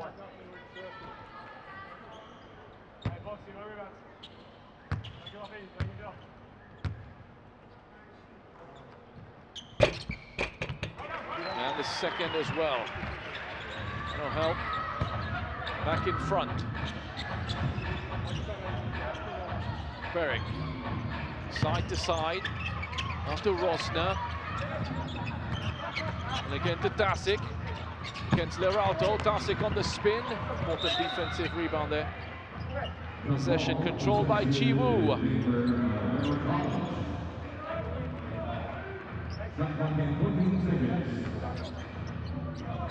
Looks like he gotten it, Chiwu. Instead, it's going to go to Berwick College. So they'll get the restart. They hook that into Zachary Morel once more.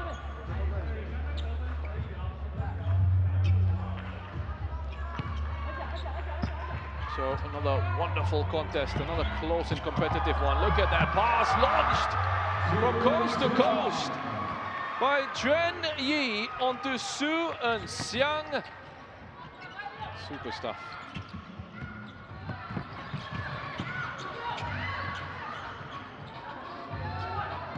Rivet. Vandenbrink to the outside. Here's Morel. charge in on that baseline. Turned away by Tongtek's defense. Chen Yi. Su picks it up off Chen Yi, hands it off to Chi Wu. Comes back with Tian Yi Hung. Just lifts one in off the rim, back out again. Berwick College. Here they come into the paint, picking up. That one was rivet. And putting it away. Gap down to 2 again. 4.5 minutes left on the game clock. Big moments coming up. Plenty of pressure in the closing stages here. Tian Yi Hung. Here's Chen Yi, who will back himself to make a difference. Floats that in off the glass. No damage done to Berwick.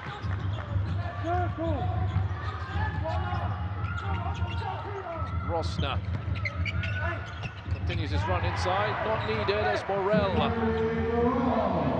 was able to get the points.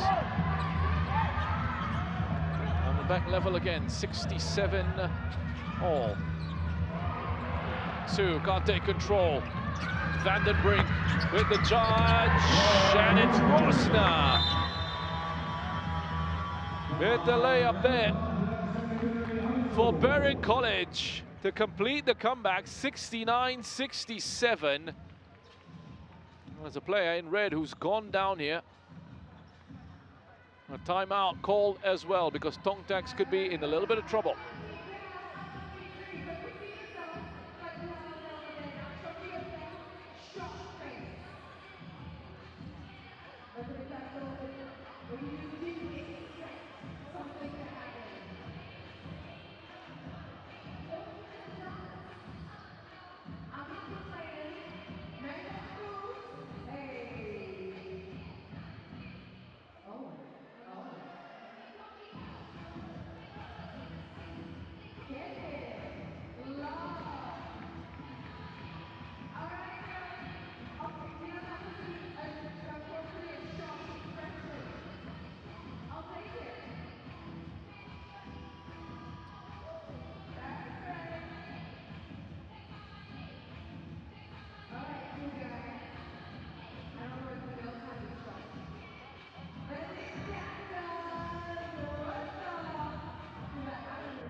So making use of the timeout here, Tongtek's sensing a bit of trouble, a chance to get a break from the momentum of the contest. Needing to get some recovery into those legs. It is Berwick College who are looking for the strong finish. Momentum appears to be with them as well. 16-5. Scoring in this quarter, Berwick College, that's where the comeback has appeared. I said throughout that the legs will get heavy for Tongtek, and that could be the difference maker. Not really making full use of the roster, unlike Berwick College. Good minutes spread across the team. Let's see what happens with Tongtek in the finish. Tien with the jumper. Starting to misplace their shots as well, and accuracy hasn't quite been good enough, although Chen Yi looks to still be full of running, full of pace and energy, and he puts that in. 69 all. Chen Yi up to 16 points. Fantastic. Goes across to Rosner. Stolen. Chi Wu. Space for the 3. Heavy fall there for Lerato. Hope he'll be all right. Only foul number 10, 7 Keswick, penalty. He's back up on his feet, always a good sign. Substitution, Jacqueline Morel for 7 Keswick.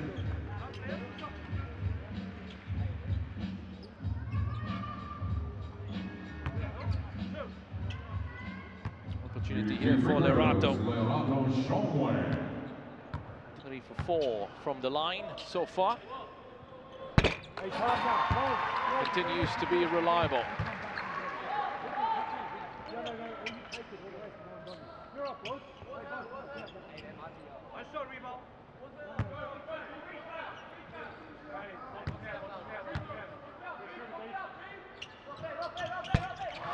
And that one too.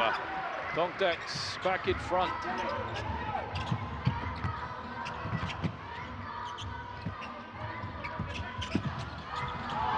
Up to 15 points. There's the steal, turnover forced by Dongtaek, and it's Tien Yi-hong. Gonna go for it again. 4 points the difference. 2.5 on the clock. A triple from corner is beautifully dispatched.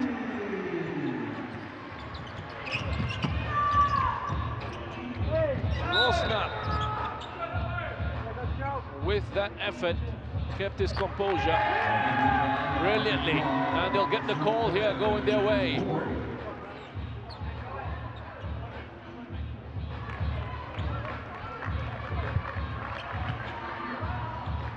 Rosner up to 21 points.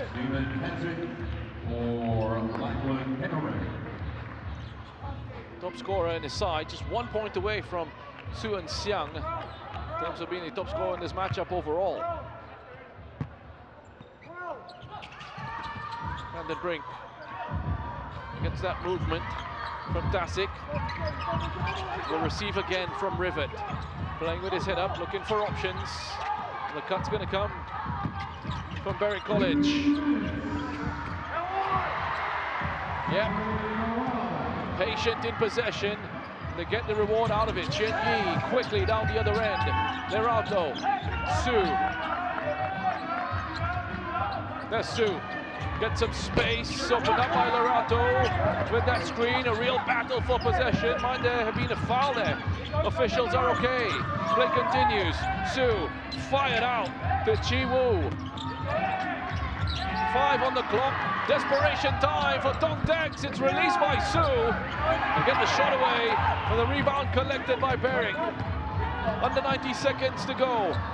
Berwick College a point ahead, almost taken away from Tasic, eventually turned over.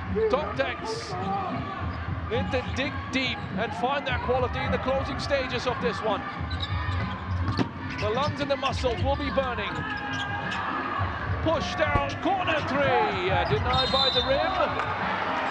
They picked up the rebound here though. Just mistimed that a little bit late. Here's Rosner. So really huge moments in this contest. This triple from Rosner. Bringing him up to 21 points. His first three-pointer of this match. As we get a timeout here for Berwick College in the lead. Just a point the difference.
Back out, 59 seconds on the clock in this fourth quarter, just a point in it.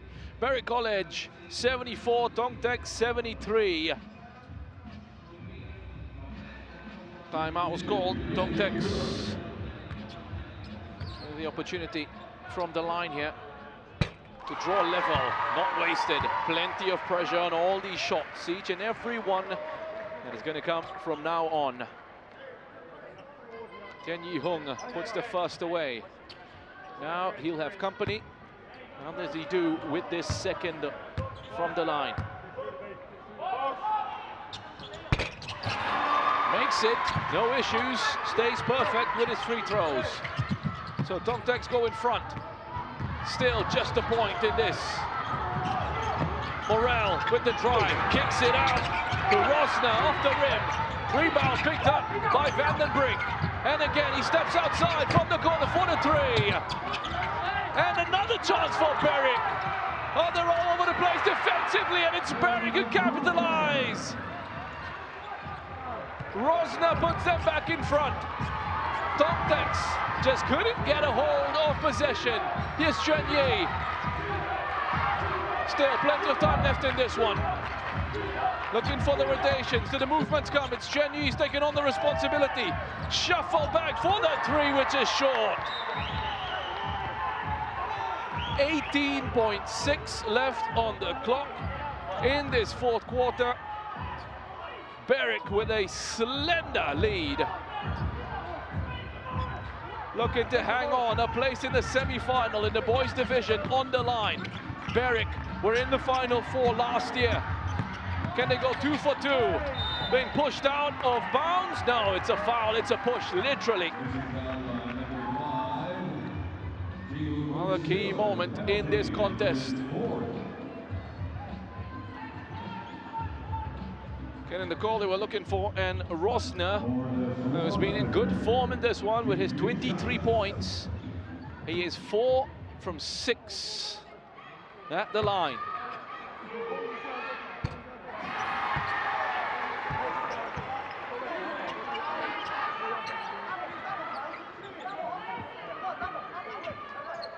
Too clear. Berwick, 24 points, 12 rebounds, 5 from 7. He'll want to go 6 from 8. Give them that 3-point lead. Just short. Dongtaek stay alive. One possession in it. Chen Yi, 10 under 10 on the clock.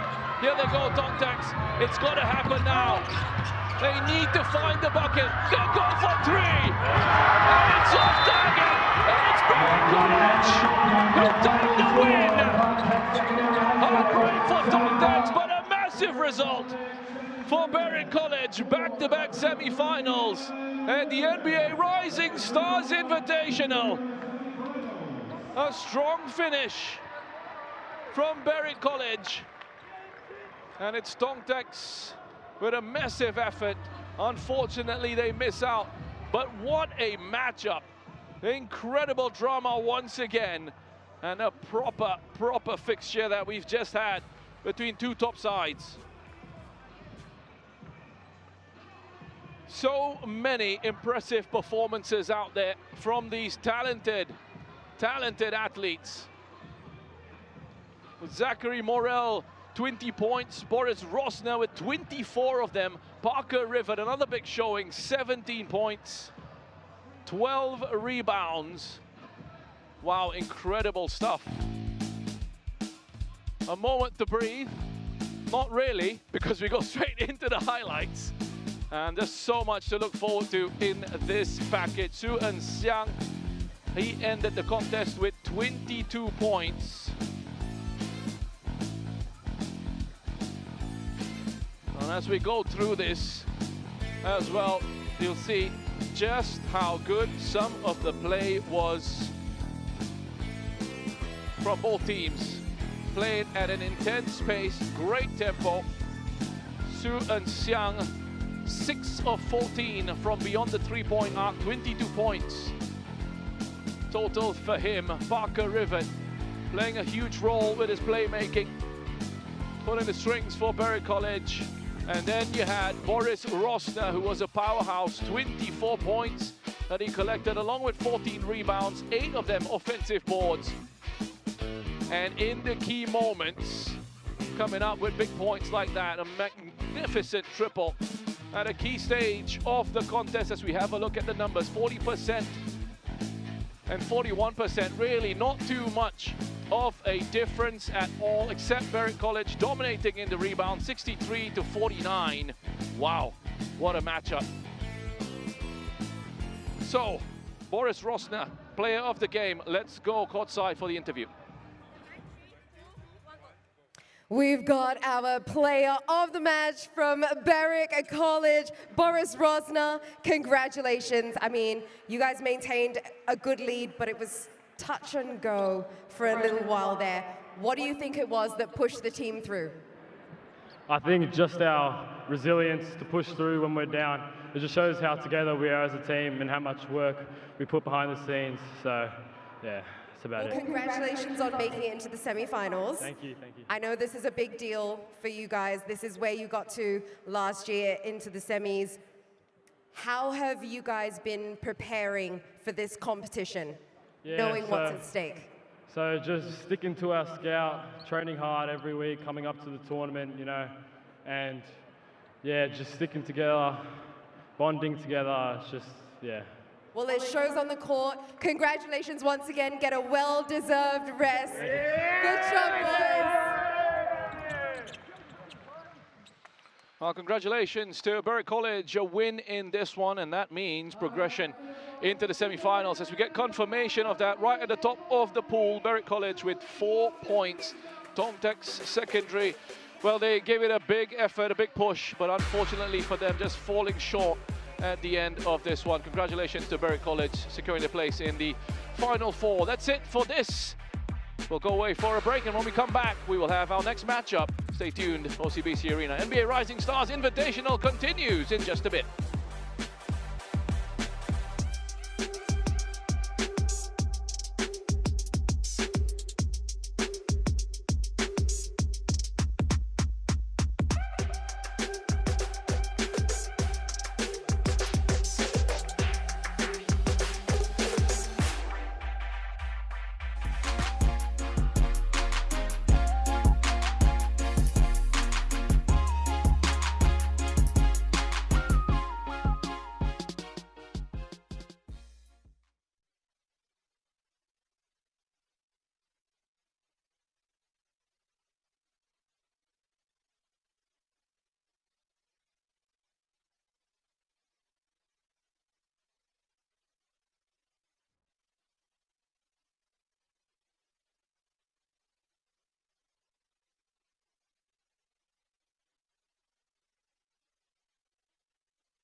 So here we are. This is the moment we've been waiting for. NBA Rising Stars Invitational. We're back here in Singapore to find its high school basketball talent in Asia in both boys and girls competitions. Let's go! One team! Yay! It's a time to shine. This is our moment. A wonderful opportunity for them to get out there and show what they're all about. We're ready. This is just the beginning. Getting the opportunity on the international stage. Remember our names. Beautiful basketball with the best youngsters around Asia. One goal. We're ready. Ladies and gentlemen, this is the NBA Rising Stars Invitational. Let's go! Good morning, good afternoon, good evening, wherever you may be. Welcome to the OCBC Arena here in Singapore for the NBA Rising Stars Invitational 2026. Well, we're now live here at Hall 1 for an exciting game, but we'll take a look at the schedule for the results and upcoming fixtures that are taking place today. Well, Tsinghua University winning by 1 point against Assumption College. Roeville Secondary winning by 3 points against the University of Santo Thomas. While Barrett College at a nail-biter in which a three-pointer missed by Tontech Secondary School from Chinese Taipei. All the upcoming games later on, Tottori Johoku School will take on Far Eastern University. But right now, it is going to be a showdown between Yangming High School of Chinese Taipei and Gwangju Speer Girls High School of Korea. Well, now it's only appropriate that we introduce the players from these two teams as we'll get to know the key players and lineups. This is the NBA Rising Stars Invitational. This is the NBA Rising Stars Invitational. Oh, nice job. We showcase the finest high school basketball talent in Asia in both boys and girls competitions. Wow! What an opportunity this is as well for these young talents. Great tempo, quick intensity. If you're enjoying this wherever you are in the world, the Rising Stars Invitational here at the Lion City of Singapore. Good evening, ladies and gentlemen. This is the OCBC Arena, Day 3, Game 4 for our Girls Division Tournament. It's Gwangju Spears Girls High School facing Yangming High School. Introducing first, Gwangju Spear Girls High School. Number 0, Kim Dam-hee. Number 2, Lee Na-yeon. Number 3, Han Da-won. Number 4, Song Ji-yeon. Number 5, King Za-long. Number 6, Lim Yun-shul. Number 8, Jung Ji-yeon. Number 9, Lim Se-jong. And number 15, Lee Ji-yeon. Let's give it up for Gwangju Spear Girls High School. Their head coach, Yoon Woo-shin.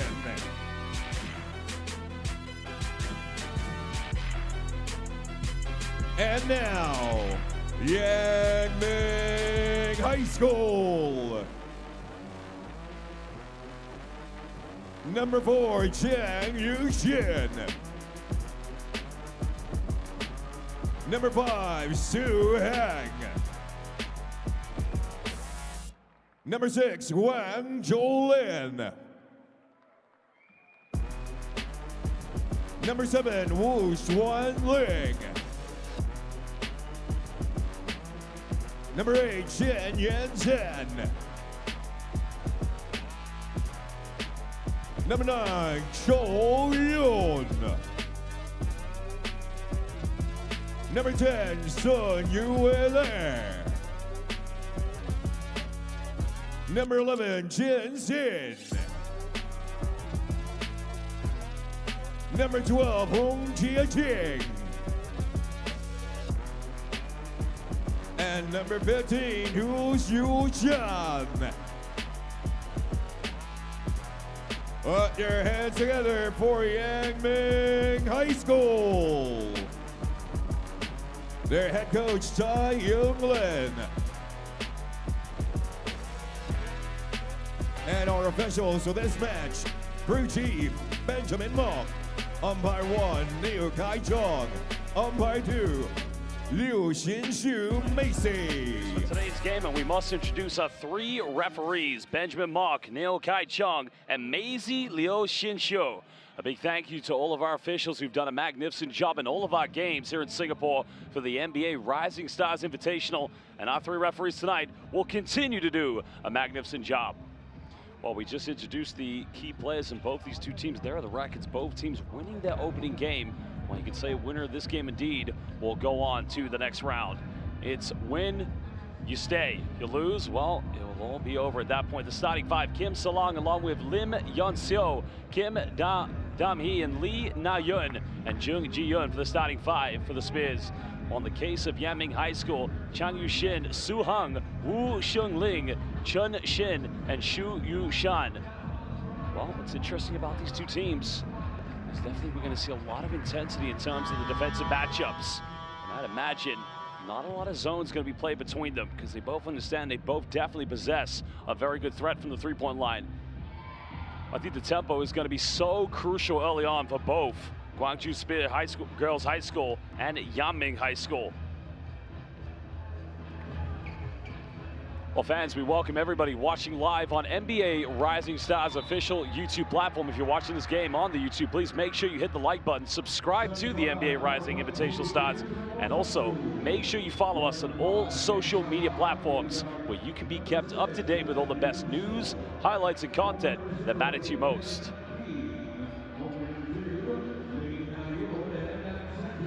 Well, no doubt both teams have had a chance to scout each other to find out where they possess strengths and areas of development, but I would imagine what we're going to see tonight is a lot of transition basketball between both Gwangju Spears Girls High School and Yanming.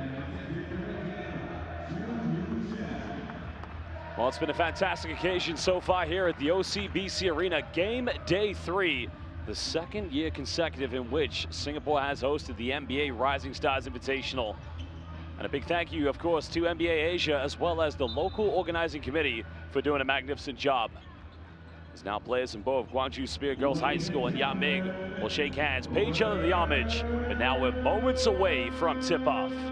Well, fans, don't go anywhere. It's going to be an exciting game. 2 teams battling for top place. Let's get this one underway. So the tip is up, and now we get things going.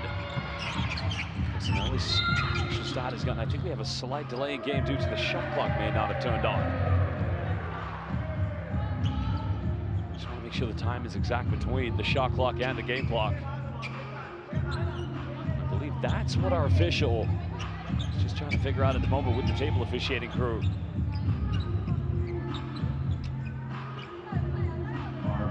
Well, looks like we're ready to get things back underway. There's going to be a sideline possession coming up.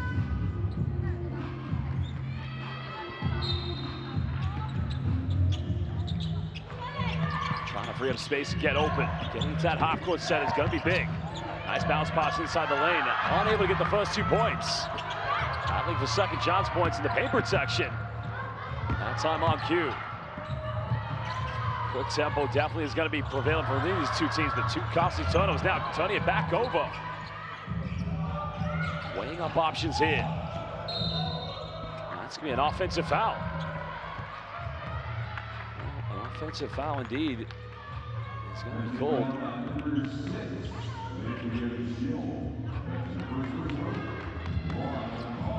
That's going to be on Gwangju's number 6, Lim Yeon-seo. So, still first 30 seconds, both teams just trying to get an understanding of how the defensive matchups work. Oh, it's going to be an interception. Good defense. Mechanic converted into transition points, but another hand in the passing lane. Well, fantastic work. Good transition defense by Su Hung. I think we saw that in the opening game.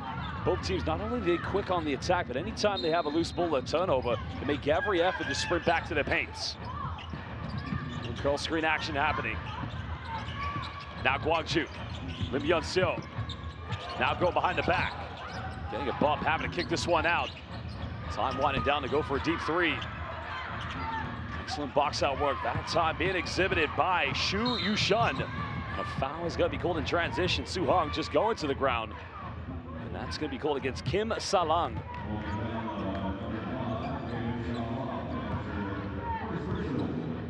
Well, head coach Lee Tai-ying is one of the most legendary high school basketball coaches within Chinese Taipei, and also her assistant coach, Hung Shishan. Many regard him as one of the greatest point guards in the history of Chinese Taipei. As captain Chang Yuxin just tries to get into the lane. Now she'll go to the free throw line. Well, there she is, the legend. Worked with some of the best HBL high school basketball league programs within Chinese Taipei.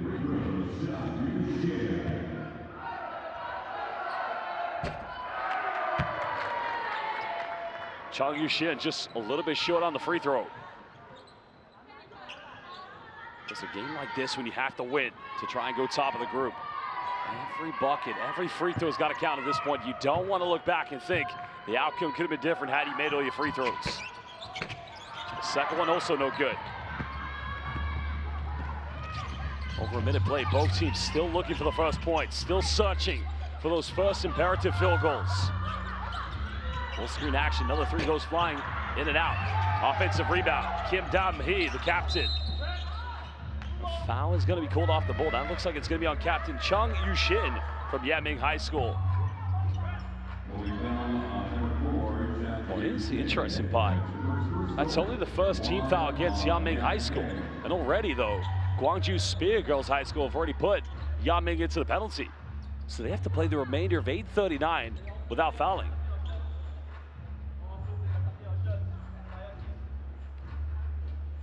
Well, it's not corrected, actually. The table has it correct now. It's actually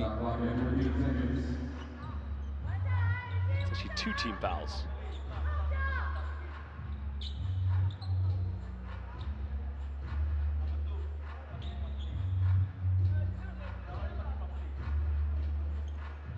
Well, the officials now just making sure players will have the jerseys tucked in, but now it's going to be a baseline possession.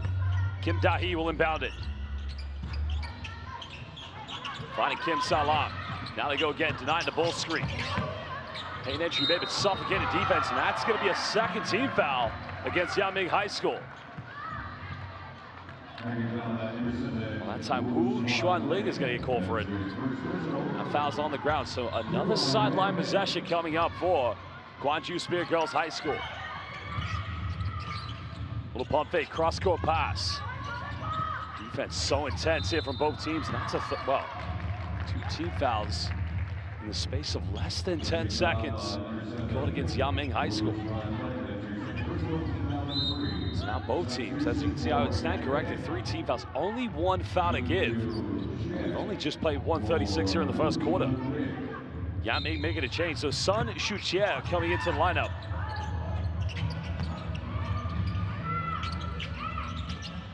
Guangzhou now going into the paint, way off the mark. Bit of anxiety, the nerves coming through the offense of both teams. Nice take out of control, another foul called in another. Well, it's going to be Su Hung this time, going to the free throw line. That's a good play.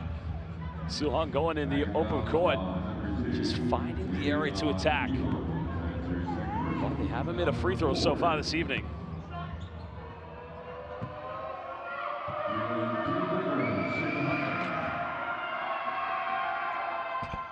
And another missed free throw.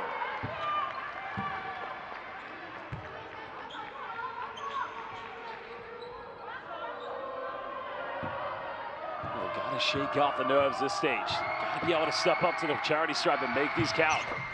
Second one finally good. First point of the game. It's going to Yanming High School of Chinese Taipei. Team based in New Taipei City on the outskirts of the capital. Guangzhou now firing the third three-pointer. This one's up, a little short. Battling for offensive boards. Jump ball's gonna be called Quite a physical tangle up there between Su Yushan and Jung Ji-yoon. Both players primary foundation centers battling for possession. Now the possession arrow does go in favor of Gwangju Speer Girls High School. 14 on the shot clock. Gwangju trying to free up space. Little bump, little step back. Beautiful move inside the paint. And Jung Ji-yoon gets the first 2 points. First field goal of the game between these two teams. Yaming again, fouls left, right, and center. Both teams, both coaches have, at some point, there's got to be a timeout called where they address their players. Look, let's play defense without reaching. Let's play defense to force teams into turnovers rather than us trying to reach in for steals. But because Gwangju Speer Girls High School put Yaming into the penalty, this will be free throws coming up here for Shu Yushan. Yaming High School now 1 out of 5 from the free throw line here. Just over 2 minutes of play.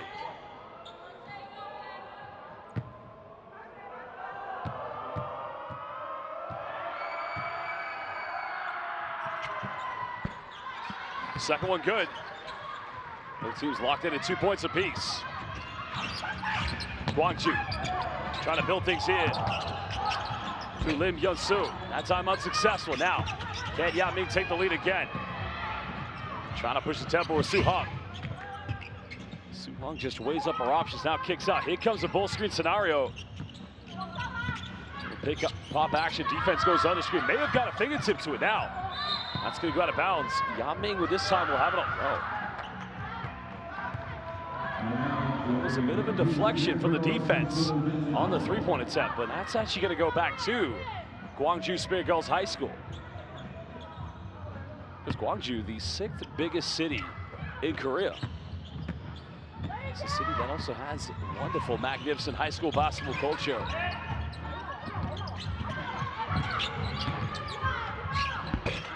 Another 10, finally gets one to go. It's about time. Almost turning it over. But Su Yu-tie trying to save it, and that goes out of bounds. Another turnover here against Yaming High School. They're just trying to play a little too quickly without realizing there's no one. Here's another look at the replay. There's that screen action defense. That's almost a Gortat screen. Look at the screen work by Jung Ji-yoon. Just setting one screen, then going for that infamous Martin Gortat NBA screen.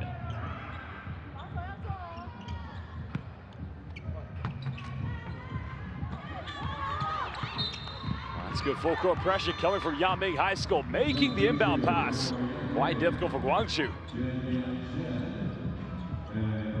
Now for Yaming, you want to keep on putting this pressure full court. Hands in the passing lanes, denied at all costs.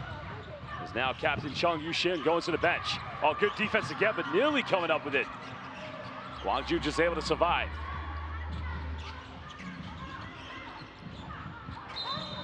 Oh, another foul's gonna be called. And that's gonna be the 4th and final team foul against Yaming. That's gonna be called on Chun Yen-jun. So like Gwangju, Yaming have no more fouls to give.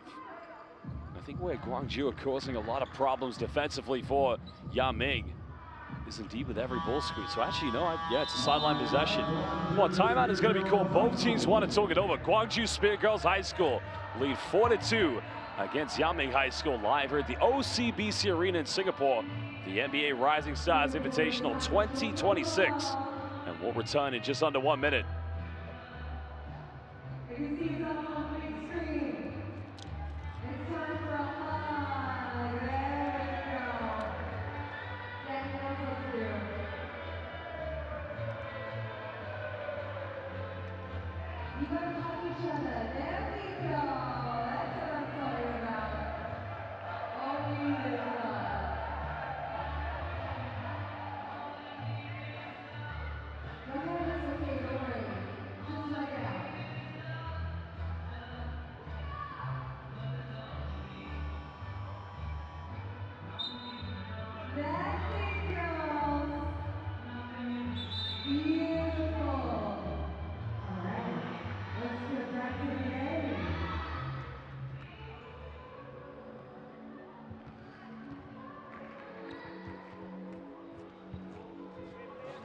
Well, coming out of the timeout, of course, it's going to be possession on the sideline to Gwangju Speer Girls High School, leading by 2 points. Not a team building that rhythm in the Ross offense yet.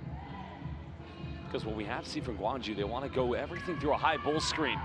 Try to free up a little bit of space for Lim Yeon-soo, and of course, the great screen work from this center, Jung Ji-yeon. Now Kim Dam-hee will inbound this one. Well, fans, if you're watching live on NBA Rising Stars Invitational's YouTube platform, make sure you subscribe and follow us on social media. Let's catch up all to date. One of the best news, highlights, and content from the competition. Gwangju. Yeon-soo now goes to the right. It's a kick out, time winded down. Well, get it rejected. Well, nice block by Chun Shin. But again, they turn it back over. Well, Gwangju could have numbers in transition. Goes in, missed the layup. And the defensive presence of Shu Yushan making that tough. Now it's a 2-on-1. And we're leveled up at 4-apiece, neatly tucked away in the end by Chun Shin. Well, both ends of the floor. Block shot on defense. Fast break buckets. Little pull up off the mid-range. Well, comfortably coming up with their own rebound, but still missing. That goes out of bounds. I believe Yang Ming's going to retain this. That was a good move by Captain Kim Dam-hee, but here's another look at the fast break bucket.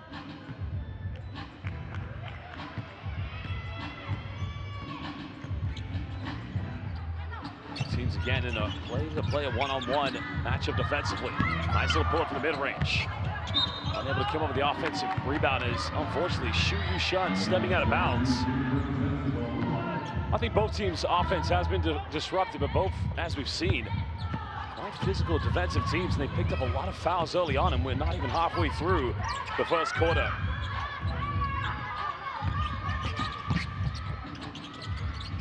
Gwangju now finding the center. There's another kick out. We've got to find Jung Ji-yeon somewhere in the paint. Another pull up there. That's good box out work from Shu Yushan, number 15, and Yang Ming going the length of the floor with a cross-court dime. Chun Yen-zhen, that time finishing, giving Yang Ming a 2-point lead. Nice spot up, second bucket. 15, that's automatic. Well, 15-foot jump shot knocked down by Jung Ji-yeon. And Gwangju's got to find ways to get her more involved. Oh, nice backdoor play and a simple finger roll with the left hand. Well, it's become the battle of the centers. Shu Yushan, 15 for Yang Ming. And number 8 for Gwangju, Jung Ji-yeon, but it's another turnover. Can Yang Ming make it a 2-possession ball game? Well, they'll go for a 3. 3 is up. Rebound collected that time by Kim Dam-hee.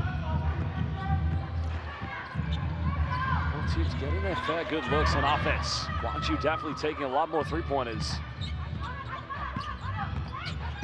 There's that big roll action again. In the end, poor pass, nutmeg. Now it's a 3-on-2 hit for Yang Ming. Taking the extra step and finishing yet again. Fast break basketball from Yang Ming High School, giving them a 4-point lead. There's now over 4 minutes to go here in the first quarter. That time the screen's denied. Just way too strong off the bank. Offensive rebound, but unable to get the ab one. And who else? Jung Ji-yeon.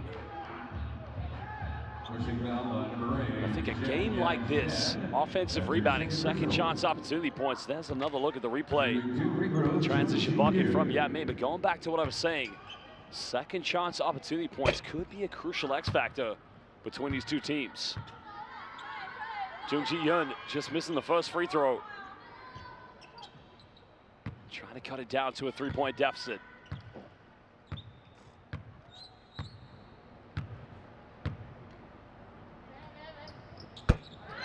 Second one good.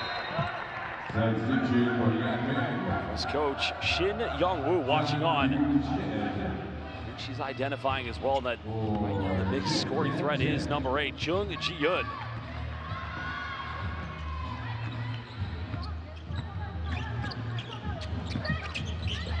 Now Yang Ming. He's looking like a Spain stack pick and roll. Another penetration again. Takes it all the way, but unable to finish. Well, that is an aggressive drive to the basket by Woo Xuanling. But the problem right now for both teams.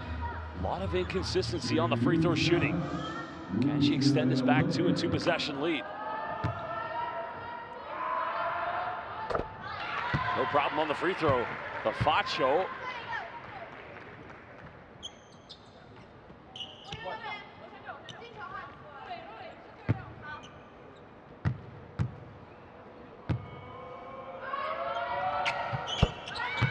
Four out of 8 from the free throw line for Yao Ming, now up to 50%. 5-point cushion. Guangzhou trying to respond here. Well, there's a nice backdoor action, but unable to get the pass to her. Yao Ming have a player down. Another pull up inside the lane. Bank is open. It's a matter of time and a nice finish. That time by Lim Yun-soo. Now forcing a turnover. Can Guangzhou run? 2-on-2. Again, back in that high ball screen. There's the pick and roll option. There's a foul. So will indeed be Jung Ji-yoon going back to the free throw line. The pick and roll offense seems to be a nightmare defensively for Yanming High School. So you can see Coach Shin Young-woo of Guangzhou Speer Girls High School saying, listen, let's keep running that. This change coming into the game is now Su Hong will go to the bench.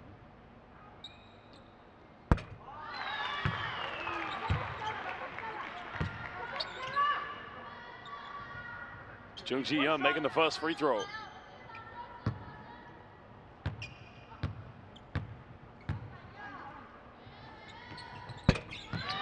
Now making it a 4-0 run for Guangzhou. Over 3 minutes left here in the first quarter, live at the OCBC Arena here in Singapore for the NBA Rising Stars Invitational. Attempt just bounces out.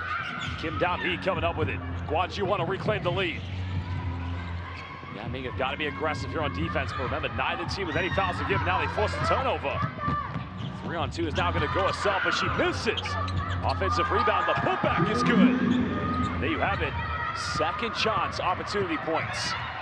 Could be the big difference come the end of this game to find out who will top the poll of this group. Oh, what a rejection! Big time block. Can they finish? Can they convert? And Chayo Yanming High School. The block, the dime, the fast break. Yanming extending back to a 5-point lead. Well, Guangzhou throw it again, yet it one more time. Now it's another transition, and goes herself with a scoop right hook. What a finish by Xu Yushun. Biggest lead of the game, a 6-0 run now for the team from New Taipei City. Mid-range a little short there that time from Kim Dam-hee. And now, Yanming to throw it back away. Under 2 minutes remain here in the first quarter. Guangzhou Speer Girls High School got to find some calm in their play. Nice little penetration, but again, just too strong off the bank. Here comes the deep three. Three is up. Well, they've had 3 3-point field goal attempts. Oh, nice little crisscross. Now for the Sanford Cho. Well, that would have been big. That would have been a highlight reel. But that goes out of bounds. 7-point lead currently here at Yanming High School. Double change coming in. Su Yutie back in the lineup.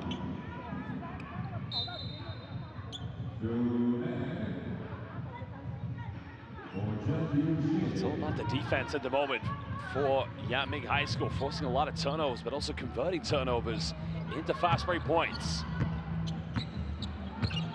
Now, given the time that's left here, 80 seconds remaining, this could be a 3-for-2 for Guangzhou, which if they play the cards right, can cut it down to 1, level things up, will take the lead. There's a 3. Goes over the backboard, out of bounds violation. Well, Yanming quite happy to go under the bull screens. 4 missed 3-point attempts already for Guangzhou Speer Girls High School.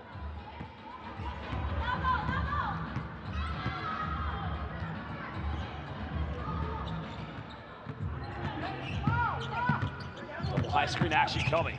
Little hesitation, looking for a kick out. Wide open under the basket, goes himself. Probably could have made the extra pass, but fighting for the offensive board. Now they'll try another one. That's a little too short. Well, they're getting good looks. Those are two good looks there for Yanming High School. But now, 45.6. Gwangju Speer Girls High School get it back. Now they have a potential 2-for-1. So they're going to want to try to get something quick from this offense. It's not a bad option. Now it's going to be 2 free throws coming up.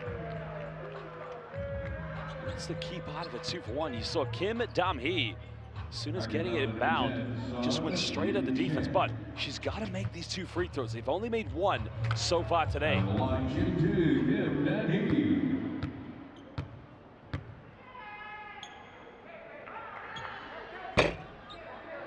Short at the free throw line. Something that definitely needs to improve from both these two teams as this game progresses. And Gwangju, well, trailing still in this game. They've got to find ways to get points on the board. That's going to be a lane violation for missions, but makes it. So putting it down to a 6-point deficit. 15 seconds difference between both game and shot clock. So Gwangju want to get 1 stop here and have the final shot of the first quarter. Change obviously now for Yanming High School. Sun Yutie subbing out, going back to the bench. They'll go for a quick three-pointer. Have a good look. Another offensive roll. No, falling it all again. Gwangju able to keep this under control. Now it's 4 seconds difference, but they turn it back over. And probably should have held on to that one. Yanming nearly turned it over. Well, both teams showing a lot of nerves and anxiety at the moment. Of course, the learning curve for these 2 young teams. At this stage, you want to go for the final place, and now will be Yanming. Su-hung now passing up, finding Wang Cho-lin. Su-hung steps back, goes for the three-pointer, can't get it.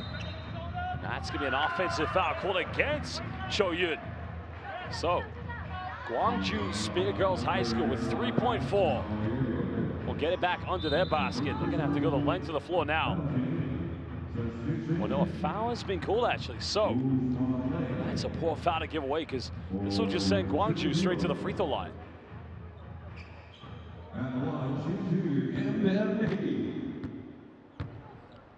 Captain Kim Dam-hee currently the charity stripe. This time makes the first one. Cutting it down potentially to a 2-possession deficit. And remember, Gwangju Speer Girls High School have no fouls to give, so if she makes this, they don't want to foul Yanming. Second one also good. Got to get it inbound quickly. Trying to go the length of the floor. Got to shoot it. Doesn't get it off in time. And there you have it. End of the first quarter. Live here at the OCBC Arena in Singapore at the NBA Rising Stars Invitational. Yanming lead by 4. We'll be back in just under 1 minute.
Well, hello, and again, welcome back. Good morning, good afternoon, good evening, wherever you may be watching in the world. This is the NBA Rising Stars Invitational, and we're live at the OCBC Arena here in Singapore. But currently, a big matchup to find out who will top this pool between Yanming High School, lead by 4 points, against Gwangju Speer Girls High School from Korea. Yanming High School from Chinese Taipei, based in New Taipei City. So far, where they've given themselves this 2-possession lead, now they've led by as many as 7 points. It's been their defense. Forced a lot of turnovers against Gwangju, but also converting those turnovers into transition buckets. Both teams have had a few good looks from the perimeter, but neither converting from downtown. But that could change as now we head into the second quarter. Again, fans, we welcome everybody watching live on the NBA Rising Stars Invitational YouTube platform. And make sure you follow us on social media to get all the best news, highlights, and content that matter to you most. Tough penetration kicking out here. One extra pass in the corner, another 3-point attempt. Gwangju looking to cut it down to 1 possession, maybe a 1-point deficit. Nice dive, but unable to keep that under control. But a good run by Captain Kim Dam-hee. We like to see that quick tempo. And the right idea pass coming from Jung Ji-yoon. Yaming need to get into a good half-court set. That's going to be a foul. I think that's going to be against Gwangju's Jung Ji-yoon, I believe.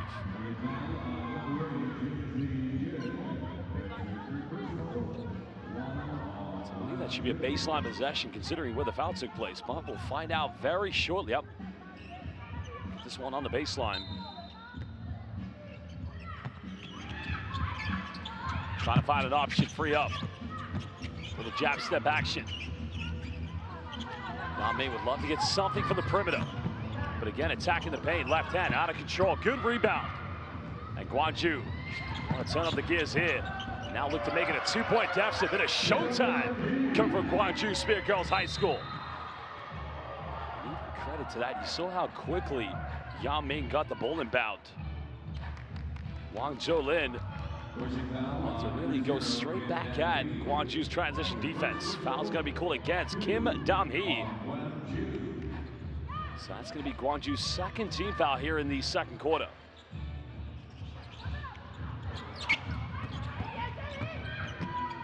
Another penetration, another foul drawn, and another trip to the charity stripe for Yaming.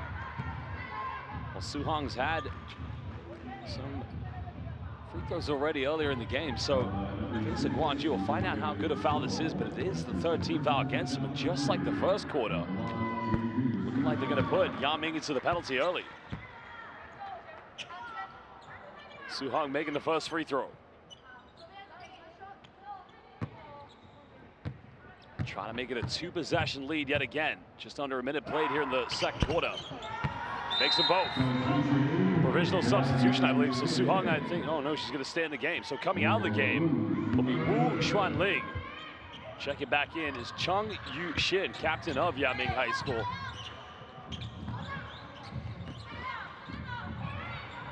Gwangju just trying to beat the full court press. Through the core pass entry. Shu Yushan coming up with a steal. Now Yaming trying to pile more pressure. Extend this lead. Another tough penetration. Well, the offensive rebound one more time. Second chance points going in the favor of Yaming High School. Positioning by Chun Shin. Extending it to a 6-point lead to Yaming. Nice little in and out move on the ball screen. Good backdoor cut. And a foul is going to be called. So Kim Sa-lang will go to the free throw line. That foul looks like it's going to be called on Wang Zhou-lin.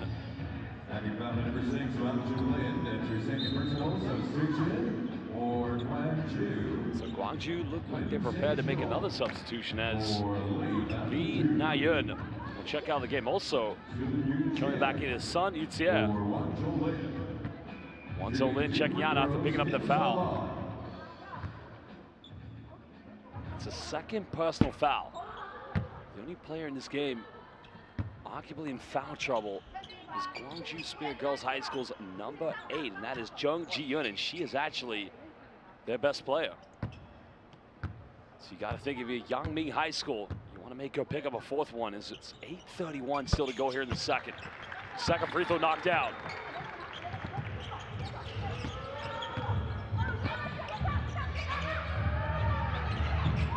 Yaming breaking down the full court pressure.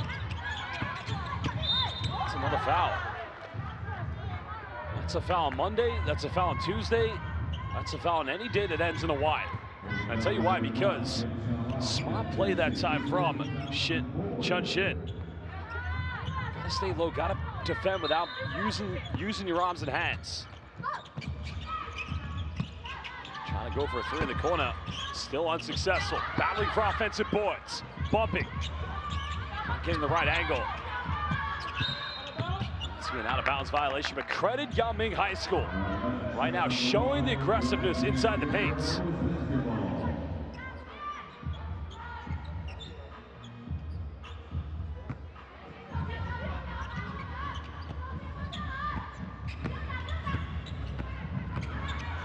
Still only a 5-point deficit. Kim Dam-hee trying to be the floor general. Goes for another 3-pointer. This one's up, on target. Great box out work by Kim Salang, but a traveling violation and an unforced turnover. You see the frustration from head coach Shin Young-woo, but at least applauding the defensive efforts from her players.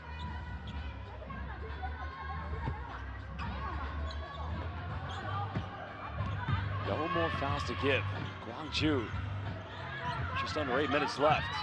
It's been a problem they've had in this game so far. ISO Mo coming, trying to kick out, but turning it over. Can Gwangju capitalize? Can they convert? As you can see, Lim Yeon-soo just keeping this one under control. Suffocating defense. Now going to the right. Puts up a little floater, unable to finish. Nobody going in for an offensive rebound. And now here comes Yangming. Numbers, goes herself and finishes. Extending it back to a 7-point lead. Oh, fantastic work by Chung Yu-shin. Taking matters into her own hands. Well, Neil turning it over yet again. 3-on-2. Extra pass. Looking for a kick out somewhere. Here we go. Can they get it? On target, unable to finish. But another big offensive board. Well, I'm telling you right now, Shu Yu-shin is playing with so much heart. This young lady right now battling and fighting for every single second shots, every offensive board. And here is the transition bucket by Chung Yu-shin, Captain Fantastic of Yangming High School.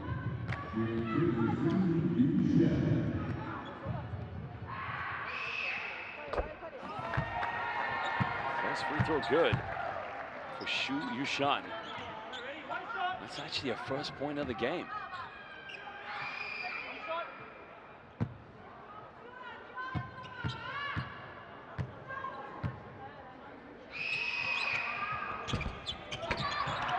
Free throw no good. Another offensive board. Well, head coach Shin Young-woo of Gwangju is going to be infuriated. How many offensive rebounds her players have given up? Baseline penetration, a lot of contact, good defense. But unable to save it from going out of bounds. Kim Sa-long just stepping on the baseline. So fresh 14 on the shot clock. Yangming will get it back.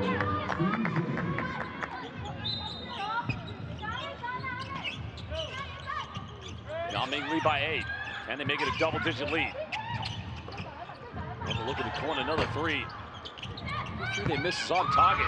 Same story, offensive rebound. Second chance opportunity points. And Sun Yu-tie, what an option she's been so far off the bench. Good post-interior defense by Shu Yu-shin.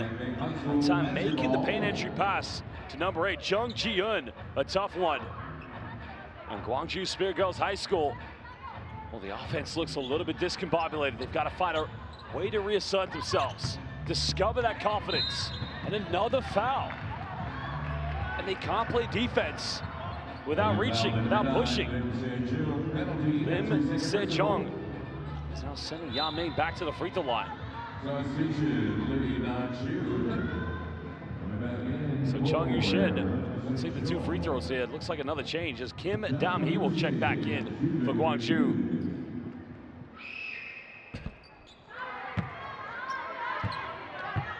The amount of missed free throws we've seen so far, looking at nearly a 20-plus point lead if they convert all the missed free throws at this stage. Lane violation, so another free throw coming up to Yangming.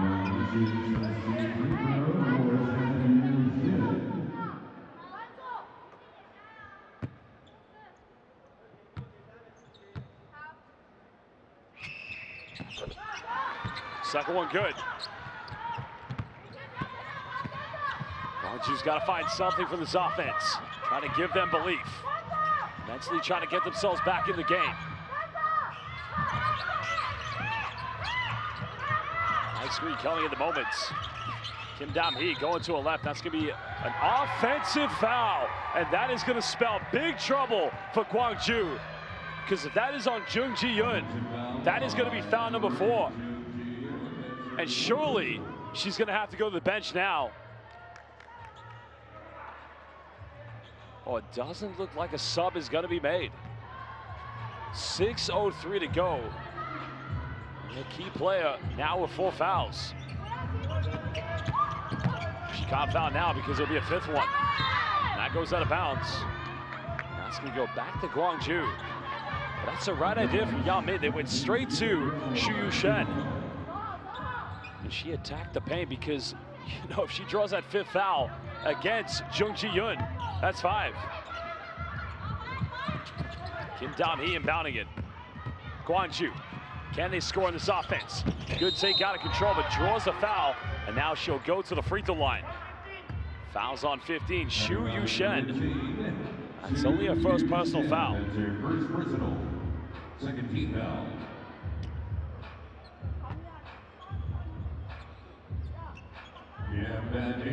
Shooting 2 free throws. Well, crucial free throws coming up now here for Gwangju Speer Girls High School. It's now the 4th made free throw for Captain Kim Dam-hee. As head coach Shin Young-woo trying to keep her players optimistic, trying to instill the belief still in them at the moment. 4 points, 3 rebounds away from a potential double-double. Second one good. Cutting it back down to single digits. 5:50 to go here in the second quarter. 9-point lead to Yao-ming High School. Double high screen action coming. Oh, there it is. Still 3-pointless for both teams. But can Gwangju. Numbers here in transition. Yao-ming's only committed 2 team fouls. All this would be big if it goes in. Unable to connect. Big offensive rebound. Battling for those second chance points, but throwing it away. Yao-ming unable to keep this under control, so Gwangju get it back on the sideline. Because the offense right now here for Gwangju, if they don't get something in transition, a little too static. Someone just needs to make a cut to the basket. And the ball is on the weak side. It's a change coming in here for Yao-ming, so subbing back in Wu Xuanling. While checking out the game, number 8, Chun Yanzhen. Gwangju now down by 9. Another 3-point attempt, 0 converted in the first half. Really telling it over. Good work defensively. Well, the gamble paid off by Lim Yun-so. May not have got it, but it disrupted the offense, disrupted, and just halted the transition from Yao-ming.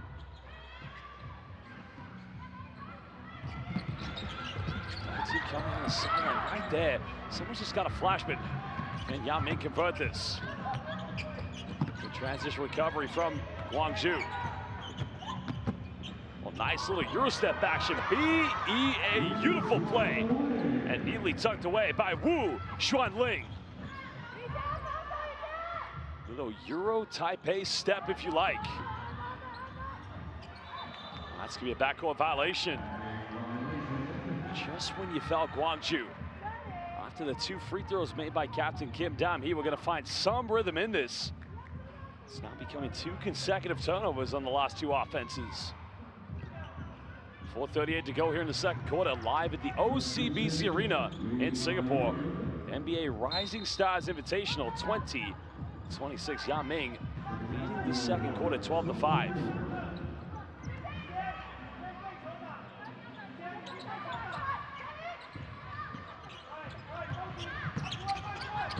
Little pick and roll screen coming now. Is that going to be a 3-second violation? Yep.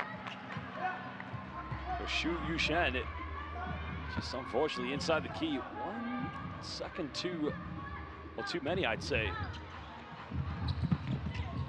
There's that double team trap coming. She's got to keep it away from the sidelines. Kim Da-hee. Nice little cut down the middle. Twisting, turning, another foul called. So this is much better from Gwangju, as Kim Sa-lang will go to the free throw line. Foul is going to be called on Soo Hung. That's only her first personal foul. Now Wang Zo Lim will check back into the lineup here for Yanming High School. Kim Sa-lang shooting 2 free throws.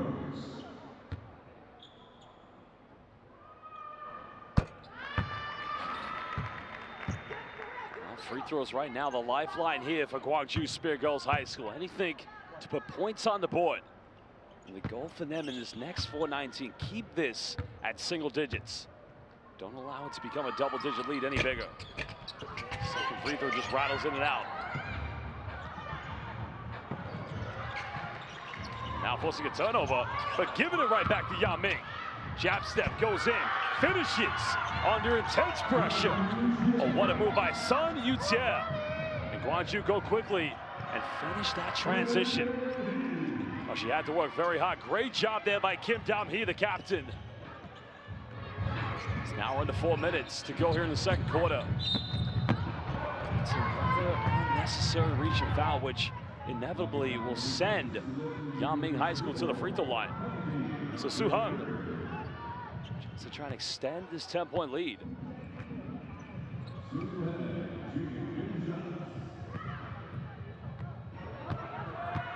no lineup here. I didn't see a signal for an unsportsmanlike foul unless. So no, just the players hadn't lined up. It confused me for a moment. I thought, did an unsportsmanlike get given there? Quite clearly not.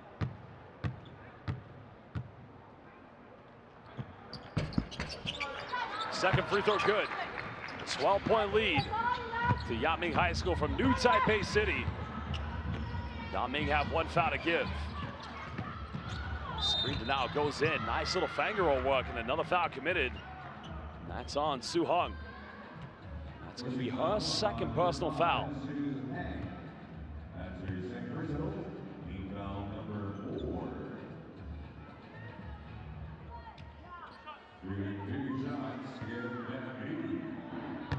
Good thing is Kim Dam-hee's at the free throw line. She's been very clinical.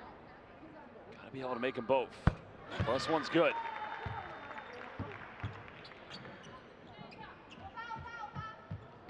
Ko Shin Young-woo just watching on here.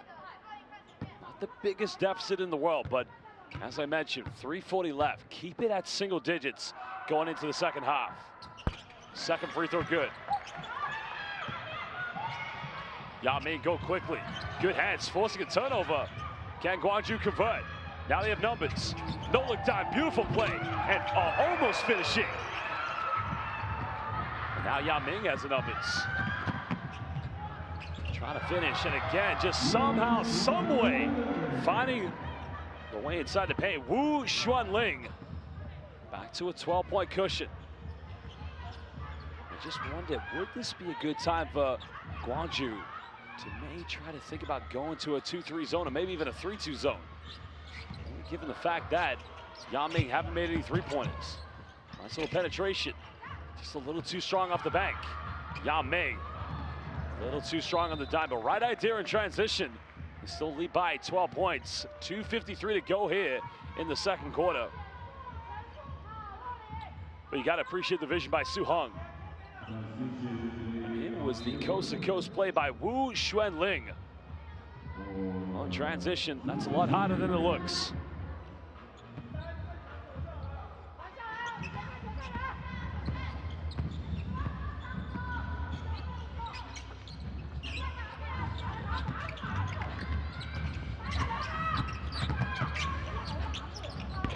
Tough play again. Nobody really battling for an offensive rebound. Now forcing a turnover. Kim Dam-hee again, too strong off the bank. Could have taken a better advantage in that 3-on-1, but here comes Yanming. Oh, nice little pump fake, nice step through. Unable to finish. But you can see at the moment, Yanming fighting for offensive rebounds. They just wanted a little bit more. Little paint entry, goes in with the left hand. And Xu Yushen. Oh, what a game she's having here in the first half. Biggest lead of the game for Yanming High School.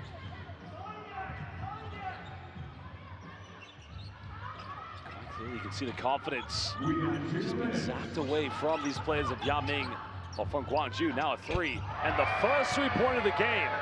Can that inspire their confidence? A huge three-pointer knocked down by Lim Yeon-so. Just over 100 seconds. That's gonna be a traveling violation. Oh, tough one. So 102 seconds remain here in the second quarter. Well, here it is. The first three-pointer of the game between Yaming High School and Gwangju Speer Girls High School. Well, they say confidence can be contagious when things go in your favor. Will that three-pointer inspire their offense even further? Really turning it over. Keeps this one alive. Kim Dam-hee to go to her right. Going in for an offensive rebound, but somehow it just won't obey the laws of gravity. Yaming. Euro step action. Another foul is going to be called. Kim Sa-lang trying to say she got the ball, but that's good work there by Chun Shin. It's the change of direction on that Euro step. Now rewarding herself with 2 more free throws. And that's actually a third foul against Kim Sa-lang. So we already talked about their key player, Jung Ji-hyun, number 8. She has 4 fouls, but both Kim Sa-lang and Lim Yeon-so, 2 also key players, 3 fouls apiece. Yaming High School are going to do themselves a lot of favors if they can get one of those 2 key players or both of them to pick up a 4th foul. Kim Dam-hee with a rebound. Oh, wide open lane goes in, but again misses. Yaming haven't made a three-pointer tonight. Why not go for it? It's up. Side foot. Cho from downtown. Extending it back to a 14-point lead. And now we're under a minute to go here in the second quarter. Gwangju again throwing away. Well, everybody's static. Nobody getting open. And now Yaming give it back. Gwangju can still get 2 plays here. Nice cut to the basket. On the kick out. Going for a deep, deep 3. It's up, way off the mark. Coming back out with possession, why not? Wide open. Really getting it. That's unfortunate.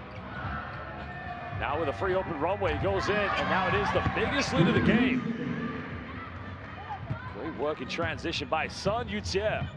Shot clock has been turned off. Yaming down by 16. Got to go for the final shot. Oh, they turn it over. A calamity, a disaster. And in the end, the 2 points made by Chun Shin. Well, there you have it. End of the first half. Yaming High School of Chinese Taipei from New Taipei City lead 45-27 against Gwangju Speer Girls High School. NBA Rising Stars Invitational 2026. We'll be back in under 10 minutes.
Well, hello and welcome back, everybody. Live here at the OCBC Arena. This is the NBA Rising Stars Invitational 2026 here in Singapore, the Garden City. And currently, it's a battle for top place of this group between Yanming High School and Gwangju Speer Girls High School. Well, we started the game with both teams just struggling to find that confidence and identity from their offense.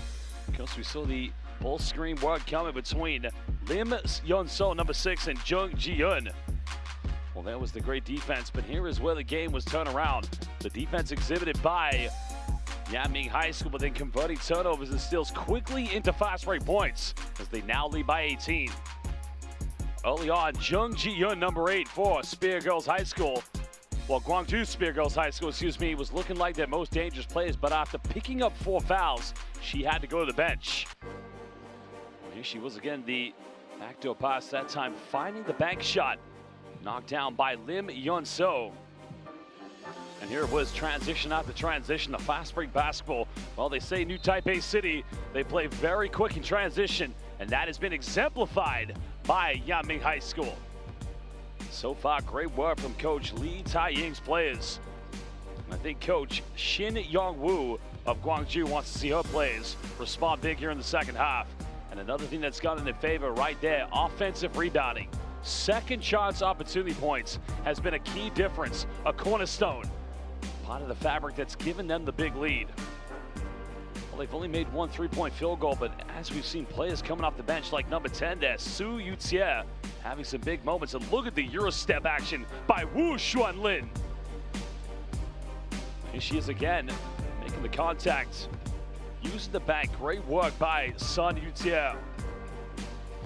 Well, Captain Kim Dam-hee for Gwangju, because she's had some big moments. She's got a lot of her points on the free throw line. But here was the first 3-pointer of the game, knocked down by Lim Yeon-so. And it was a response here. The San Fun Cho from Chun Shin, number 11. Look at the cross-court pass. The vision finding Sun Yu-tie in transition. So now we take a look at the statistics from this game. Well, Gwangju have only missed 4 free throws, and those were the first 4 out of 6 that they attempted. But since then, they're 12 out of 16. Meanwhile, Yanming have missed 8 as they're 10 out of 18, but winning the rebound count 31-23, and only 2 assists for Gwangju Speer Girls High School. I would say that's a big area of concern for head coach Shin Young-woo. Well, she's got 4 fouls. Superstar Jung Ji-yeon, number 8. To need her for the final 20 minutes. Fans watching live on NBA Rising Stars International YouTube platform, please hit the like button on this live stream. Give us a subscription and follow us on all social media platforms where you can be kept up to date with all the news, highlights, and stats that matter to you most. NBA Rising Stars Invitational 2026. Second half underway. Gwangju's got to get off to a good start. Little handoff action, mid-range shot taken. Not a bad look, but nobody going in for an offensive rebound. Very risky defense there because Lim Sun-jo does have 3 fouls, but she knocks this one down. Well, Lim Yeon-so, as mentioned, she does have 3 fouls, so she doesn't want to pick up a 4th one. But they'll take that bucket. Yanming inside the paint, finish it. Well, there wasn't much Jung Ji-yeon, number 8, could do because she does have 4 fouls. Response down the other end, a little short. Rebound picked up by Soo Hung. She's moved 1 3-point already. But right there, defense not good enough. Nobody in help side switching. And what a penetration by Chun Shin. Now it is a 20-point advantage to Yanming High School. Dam-hee just trying to work with the screen. Nice bank option there from 45. Almost getting to the double block by the Paints. Gwangju Speer Girls High School have got to keep on scoring, but they also have to defend.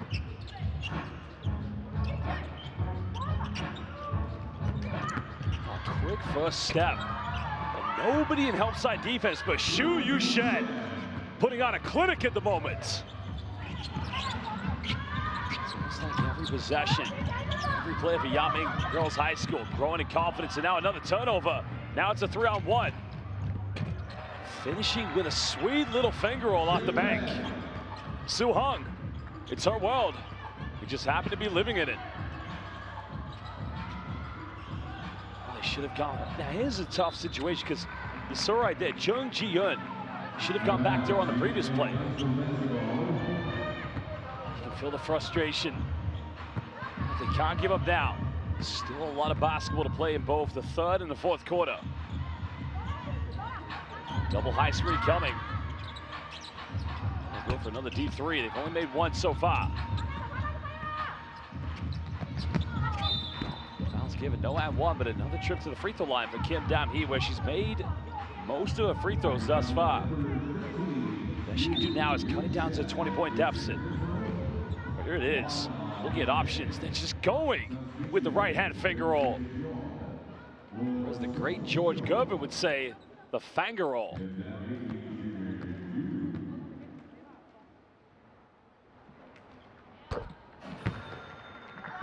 First free throw knocked down.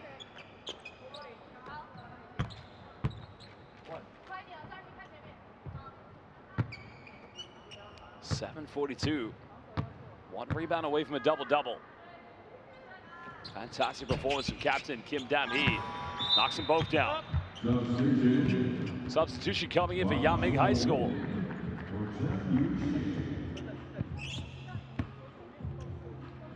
Checking out the game is captain Chung Yu-shin.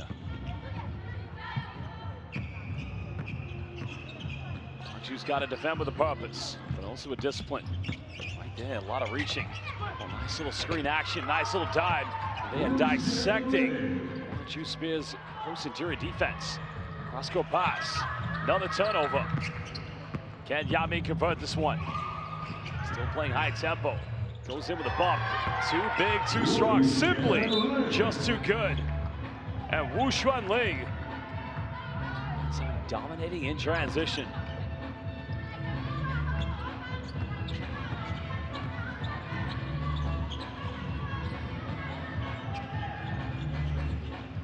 It's a good paint entry, but by himself, nobody following him for a second chance. And now here comes Yanming. Good hands defensively, forcing a turnover. Guangzhou want to get something quick. Tries to go herself, draws a foul, so another trip to the free throw line here for Guangzhou.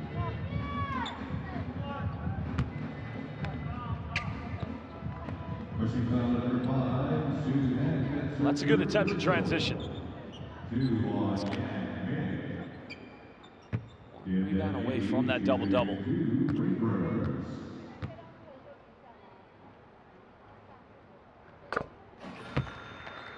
She missed her first 2 out of 3, but since then it's been complete perfection from the free throw line for captain Kim Dam-hee.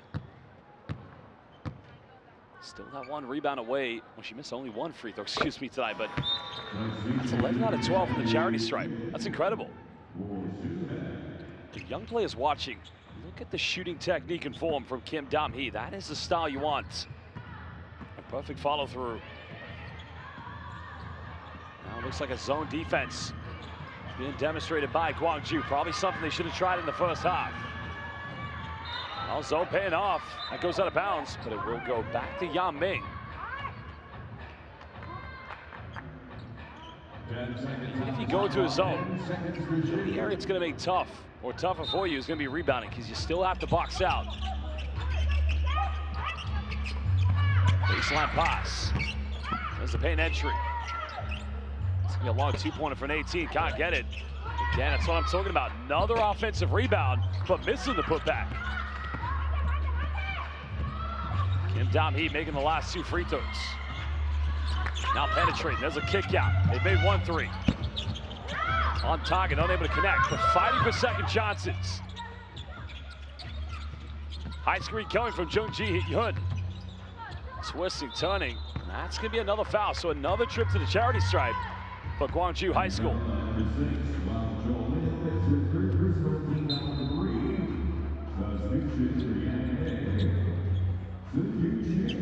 More rotation, so entering the second half, Sun Yutier, as we already saw in the halftime highlights, had a very productive first half of play for Yanming.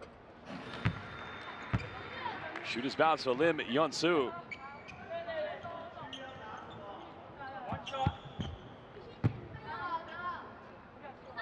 Lim Young-seo, excuse me. 10 points, 3 steals away from a double-double. That's gonna be a foul, I think. Yeah, no basket. That foul's gonna be called. Yeah, Kim Dam-hee, but a little bit of fire there, a little bit of initiation you gotta appreciate. Still a 21-point advantage to Yanming Speer Girls, or excuse me, to Yanming High School.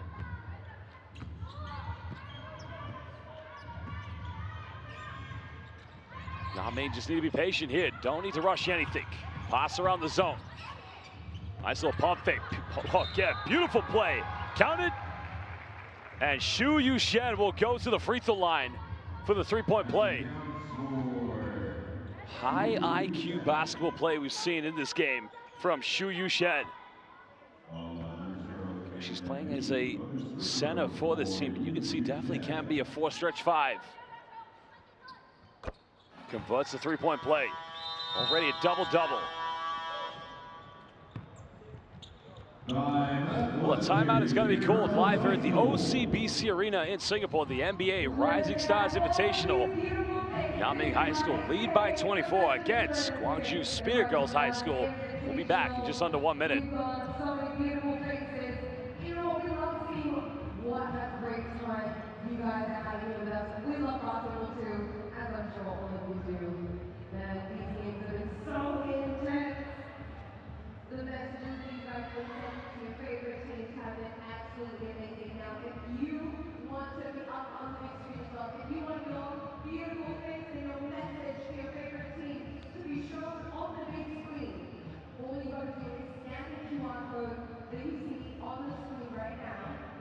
Click on fan wall and take a photo, write your message, and you never know, it might be you up on the big screen next.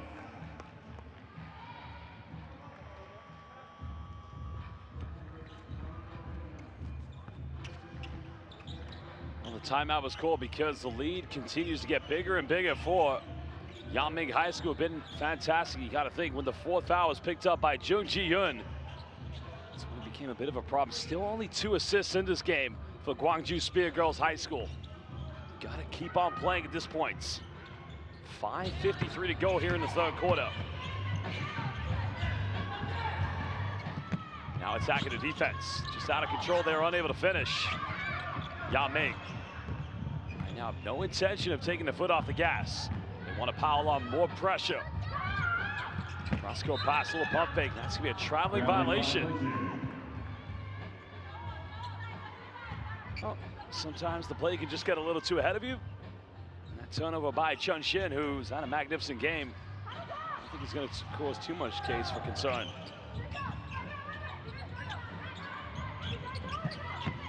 The challenger breaking down this defense in the pass. Again, it's the right idea, but just a little too much on it.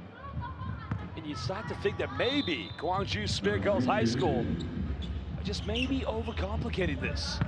Because in the 1st quarter, we saw the high ball screen between number 6, Lim Young-seo, and Jung Ji-yoon. Things look good. Offense looked aggressive. There's a kick out. They've made 1 3 already. That's a little too short, but another offensive board. Something Yanming has definitely dominated. Time winding down here, a little teardrop. And another one. Gwangju's got to fight for possession. Little pull-up. Now they finally come up with it. That looks like it's going to be a jump ball violation. And young players watching, if you saw that play by number 10, Sun Yu-tie, that's what's going to get you on any team and any position. That can't be coached. That's a will, not a skill. Fighting for that play. By getting that jump ball, we'll get a fresh 14. Yanming will get it back on the baseline. Checking out the game right now, Wu Xuanling. 4:55 to go here in the 3rd quarter. 24-point advantage to the high school from New Taipei City. Still no time to rush this one. Plenty of time on the clock. Now they turn it over. Now, if you're Gwangju, you want to get something quick here. Transition is going to be a quick way to get points on the board. That's going to be a deep 3. Great box out work. Good rebounding from Xu Yushen. She has done a magnificent job of preventing any second chance opportunity points. Teams have had their struggles from the three-point line, but Guangzhou just chasing down the 50-50. But again, they've got to find that identity here in their offense, and they throw it away again. It's becoming a reoccurring theme in this game. Yang Ming, can they make them pay? Another kick out. Have a big lead, but I would say that somebody's got to keep on scoring. Little twist and turn post work. It's going to be a foul against Yang Ming. It's coming down to the aggressive nature of how these plays. It's on Chen Yun-Tun. Yep. That's only going to be the 14th foul. So here's a key thing for Guangzhou Speer Girls High School. Yang Ming have no fouls to give. So make them pick up that 15th foul. Make yourself get to the free throw line. Take advantage of this.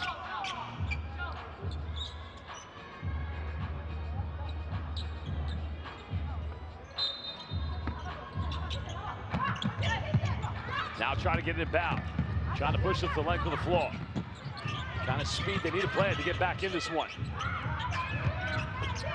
Zhou Ji-Yun, cross-court pass.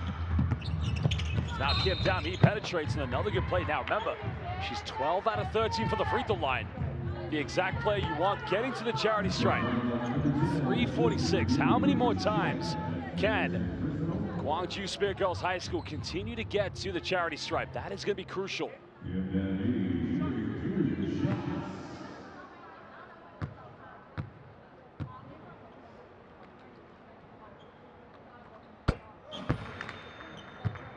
Like I said, young players watching this game at the moment. Look at the shooting form and technique from Kim Dam-hee. Watch the follow through. Rotation on the ball, free throw so imperative, and what a magnificent job this young lady's done today. That's only a second missed free throw so far in the game.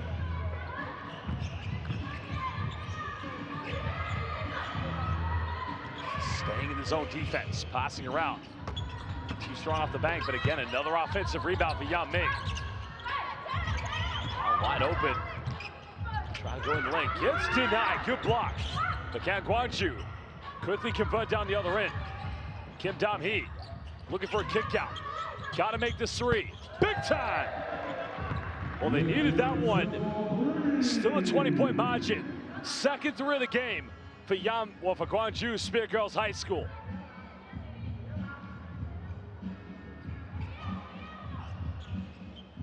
Three minutes left.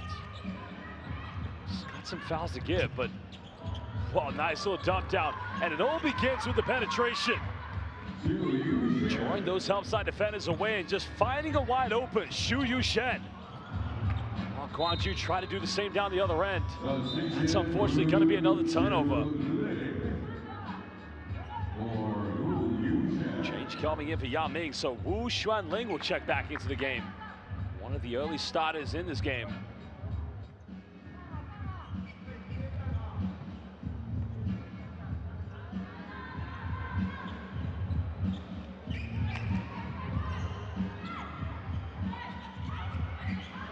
Guangzhou still remaining in the zone defense. Now with a bullet mid-range, hitting the front iron, unable to connect. So now here come Guangzhou down by 22 points, under 2.5. Post entry now, double teams coming. That's a foul. It's going to be called against Cho Yun. This will send Jung Ji-Yun to the free throw line. And, you know, unfortunate for this young superstar because she was their most effective player offensively in the first quarter. And as I said, as soon as she picked up that fourth foul, you can see just a bit of uncertainty in her game. She's a very talented player. First free throw good.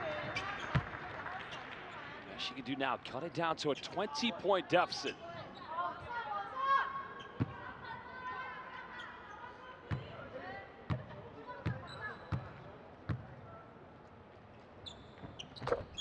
Makes them both. Credit to Guangzhou Speer Girls High School. Free throw shooting has been much better, but not enough to keep them in this. Good gamble on defense. Got to recover now. Yang Ming continues to pass around the zone. Good hands. Now forcing a turnover, but can they convert this one? Trying to keep it under control. Nice little seal out by Dam. Oh, has to kick it out. Now goes for another three. That's just way off the mark, but saving it from going out of bounds. But in the end, Yang Ming recover. Just beating the 8-second violation. Yang Ming have numbers. Sun Yutia makes that extra time, counted, and she'll go to the free throw line. Wu Xuanling. It is beautiful, unselfish basketball. I've got a shot, but she's got a better one. And that becomes a potential three-point play for Yang Ming. And one for Wu Xuanling. Because the key thing that separates these two teams is definitely when you look at Yang Ming High School, the movement of players away from the ball. Flashing, cutting into areas where they can try to get good looks, but back to a 23-point lead. Kim Dam-hee trying to play quickly. Nice little penetration off the bank and much better move than Yun-Sil. They've needed that more and more. Now we're under 90 seconds to go here in the third quarter.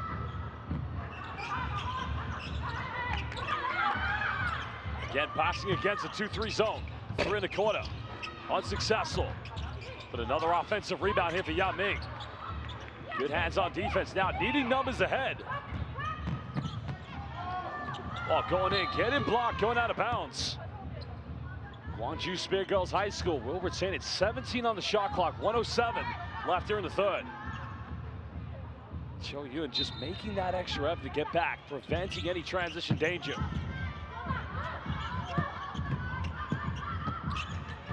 Coming around the screen, little foot that just rolls its way in and out. And nobody battling there for the offensive board. Yang Ming with numbers, has options. That is the story of the game. You give up second chance points, that is going to be a big price to pay. They'll go quickly as Kim Dam-hee, another foul. And having missed only 2 free throws, now will return to the charity stripe.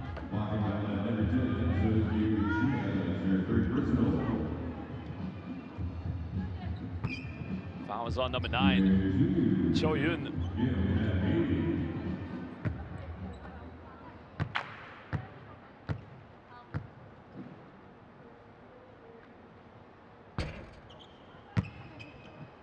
That's now the third missed free throw for her, but she still had a fantastic percentage this evening from the charity stripe. 44.1 left.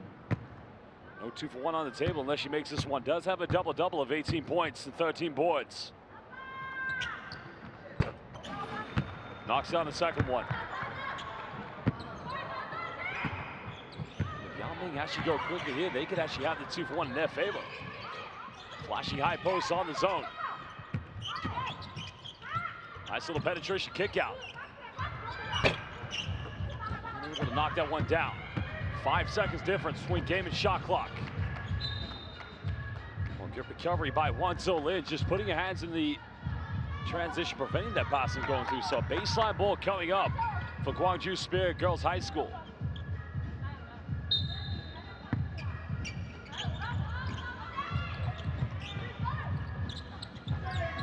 Little bump in the lane. Not getting the right angle, but can. Nobody falling in for an offensive board. Shot clock turned off. Yang Ming will try to go for the final shot. Time winding down. 6 seconds left, got to make a choice. There's a kick out. There's a 3. Comes up with her own rebound. And in the end, unable to finish. Well, that is the end of the third quarter live here at the OCBC Arena. The NBA Rising Stars Invitational will be back in just under 1 minute for the final 10.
Welcome back, everybody. Good morning, good afternoon, good evening, wherever you may be watching in the world. This is the NBA Rising Stars Invitational 2026, live here at the OCBC Arena, where Yangming High School of Chinese Taipei leads 67-45 against Gwangju Speer Girls High School of Korea. Well, it's been a tough game so far for Gwangju Speer Girls High School. The winner of this game will indeed go top of the pool, but neither team really having too much success on the three-point line. It's been the defense transition and offensive rebounding from Yangming that's put them ahead in this game. Final 10 minutes. Assistant coach Hong Shishan, one of the greatest point guards in the history of Chinese Taipei basketball. And actually last season, or 2 seasons ago in 2025, was teammates with NBA Rising Stars Invitational Ambassador Jeremy Lin for the new Taipei City Kings when they won the TPBL championship together. Well, his former teammate will be in town in a few days. I'm sure they'll have a lot to talk about.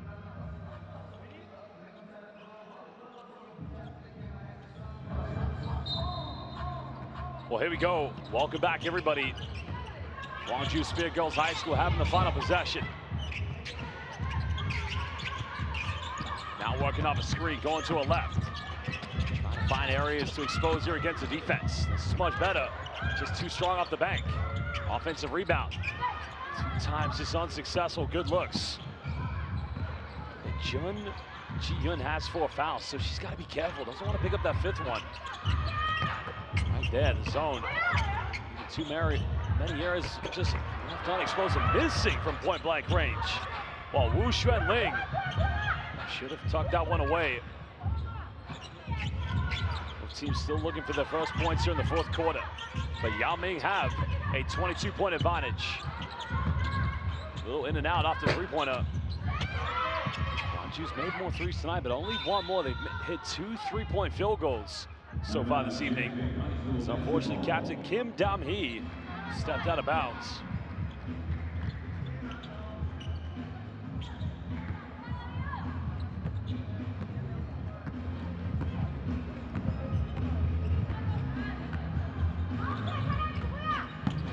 Still Gwangju in his own defense. Yangming have had no problems passing around. Give and go. Nice play. Finishing inside the paint. One a dime. But Chun Yen-sun with the finish. This is better here for Gwangju. Trying to deal with the pressure. Lee Na-yun. It's just going to be another unforced turnover. You feel the frustration. The three-point shooting been a little bit better today. Could have been a different outcome, but I think down by 24, beginning of the 4th, unless you really start to pick yourselves up, this game's only going to go in one direction. Takes the deflection out of bounds, but it will be a sideline possession deep in the corner to Yangming.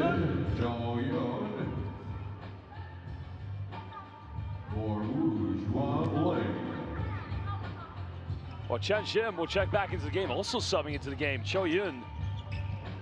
So getting rest is Wu Xuanling. There's another penetration, goes in, a little too strong. Just fighting for offensive rebounds, and Yangming just want this a little bit more. Another tough take, unable to finish. And that is gonna be a foul this time against Yangming. The foul is against Chun Shin. Number 11, Zhu Shin. That's your first personal. 1 on Yangming. Gotta get it inbound, avoid the 5-second violation. A nice little crossover, nice take in the lane, goes in, that's how it finishes. Nice penetration work by Lim Yun-sil. Still 22 points is the deficit, a mountain to climb here for Gwangju Speer Girls High School. A little hesitation, bump, no foul given. That goes out of bounds. Now, final touch. Coming off of Cho Yun of Yangming. Gwangju get it back, 7:44 left. Now looking to attack the full court pressure. Nice kick out. Another 3-point attempt, just not gonna go. The battle for the offensive rebound, so it's going to remain possession to Gwangju. Good fight there that time from Kim Sa-lang. It's the problem right now, even Gwangju, both Kim Dam-hee, captain, and number 8, Chung Ji-yun, both have 4 fouls apiece. So they cannot afford to give any more fouls away. Now going for a deep 3. Rebound collected, Yao Ming trying to go quickly. Nice dive ahead, good receiving, finishes this one, extending it back to a 24-point cushion. And that's excellent transition. Chun Yen-sun. Big bucket so far here in the 4th quarter. Kim Dam-hee, that's a kick out. It's a good shot attempt, it's a high percentage. Dribble drive, kick out. Yao Ming trying to push quickly, but that's intercepted. You've got to keep finding points. Time is winding down. And the bank unsuccessful, but still fighting for offensive rebounds. Kim Da-hee. Double-double now, 5 seconds on the shot clock. Time nearly expiring, little prayer goes in and just nothing falling. Nothing being answered at the moment for Gwangju.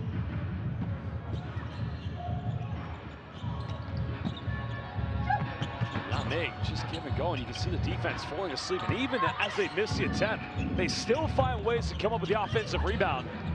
That's going to remain Yao Ming ball on the baseline. 9 seconds remain on the shot clock.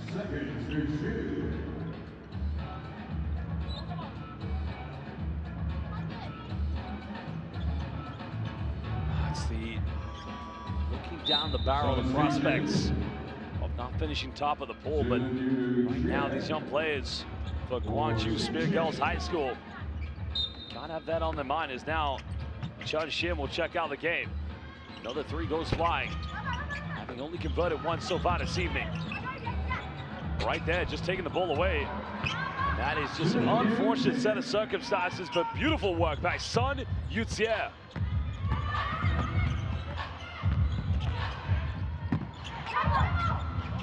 Oh, it's going to be another unforced turnover. No, I think a foul, offensive foul. And if that is on Kim Dam-hee, that is foul number 5. Being foul, no, oh no, they've actually corrected on the scoreboard table.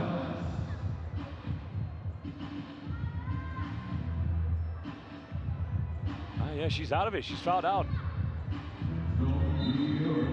So it was originally correct, they kept changing it on the score table, but that was indeed her 5th foul. 5.5 left here in the 4th and final quarter. Little pick and pop. Samplin Cho unsuccessful here from Yao Ming High School, but coming up with a turnover on this team defensively. The tough as nails. They come up with another steal. Why not? Time getting blocked. Good hands on defense by Kim Sa-lang. 28-point advantage. 3 in transitions up. That's now the 3rd 3-pointer of the game for Gwangju Spear Girls High School. But the worry now is, could it just be a consolation? Gwangju going into a matchup, player on player, one-on-one defense, coming out of the zone.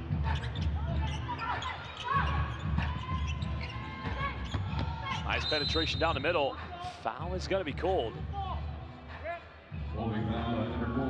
15 fouls, so will be free throws coming up now here for Yao Ming. Well, they can be very proud of themselves. Just a very dominant team and how they have performed so far today.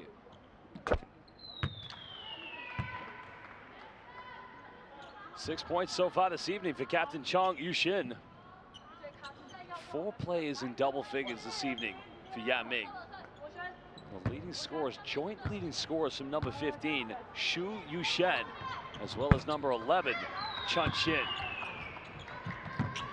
Dominant team effort. It's been fantastic to watch them. Like I said, I don't know how you want to personify their performance. Transition, defense, offensive rebounding. Like a kid in the candy store, take 3. That's the 4th 3 of the game for Gwangju Spear Girls High School. Another one tucked out, 2 in a row from Sung Jian. Still 27 points is the margin. Or 24 to be exact, after they've counted the 3-pointer. Right here, the penetration's a bit too easy, and a foul is going to be given. So another trip to the free throw line for Yan Ming. Second foul, number 6, Olivia Jewell. That's her fourth personal. 2 free throws, Wang Jewell. Well, currently the free throw line. Wang Zolin, 6 points so far this evening, but she's been an absolute floor general on both ends for Yan Ming. And having 2 legendary coaches, Lee Tai-ying, but also former professional and one of the greatest PGs, the point guard, as he was known last season playing in the TPBL for the new Taipei City Kings, Hong Shishan. Lane violation, substitute free throw for Wang Jewell. So lane violation, another free throw coming up. Still unsuccessful. Another offensive rebound. Sun Yutie battles for it. Penetration into the paint. Back iron. It just seems like every rebound is going to fall in the hands of Yan Ming. Wanju just haven't been able to battle them in that area. Nice little crossover, nice little pull-up. Finally, Wanju prevent an offensive board. Can they push this one? Now they have numbers. Foul has been given, so free throws coming up. 2:51 to go here in the 4th and final quarter. A foul's gonna be called on Wang Zolin.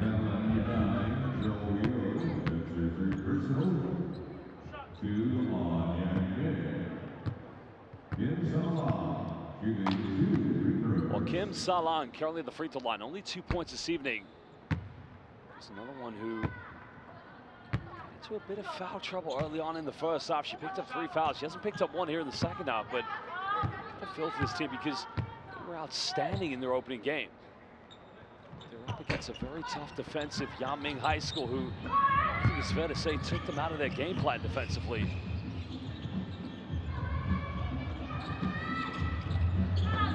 Wanju just trying to muster something from this offense. Another penetration, good take by Yan Ming, and another foul committed. That's a frustration foul by Kim Salan. That's going to be her 4th personal foul. So she only has 1 to give. Shooting 2 shots.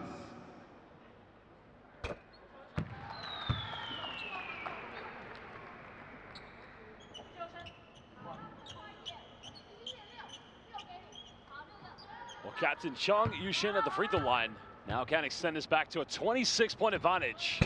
Makes them both. Outstanding performance tonight for the high school from New Taipei City in Chinese Taipei. Yan Ming High School looks like very well they're going to go 2-0 as they come up with another steal. Now can they convert? Well, they give it right back to Gwangju. Gwangju just throw that one away as Song Ji-eun has already made 2 3-pointers here in the 4th quarter. Could have had 8 points in the 4th. Final 2 minutes. We saw in the back the Kumbak School of Seoul, Korea, who scored 101 points today in their first half game. A big victory. They went 2-0. Their fellow Korean team, of course, now three in the corner goes flying. Only 1 3-pointer made today from Yan Ming. Going to turn this one back over. 1:36 remaining here in the 4th quarter. The job looks like it's done. It's the body language at the moment. You can just see how dejected. But take nothing away. Gwangju Spear Girls High School, it's a fantastic basketball program. They've earned the right to be here at the NBA Rising Stars Invitational. But the best come to compete. And right now, the best in this pool has been Yan Ming High School. Trying to go in off the ball screen. Rebound picked up by Wang Zolin. Now we enter the final minute here in the 4th quarter.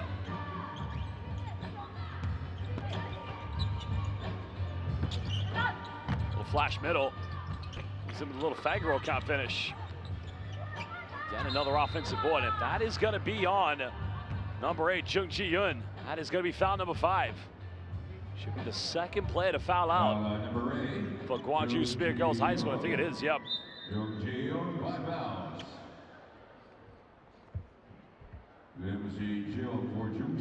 So checking in now, Lim Si-jung, who's going to sub in for the first time.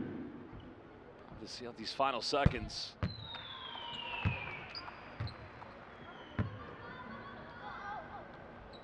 As Wang Zhou-lin at the charity stripe.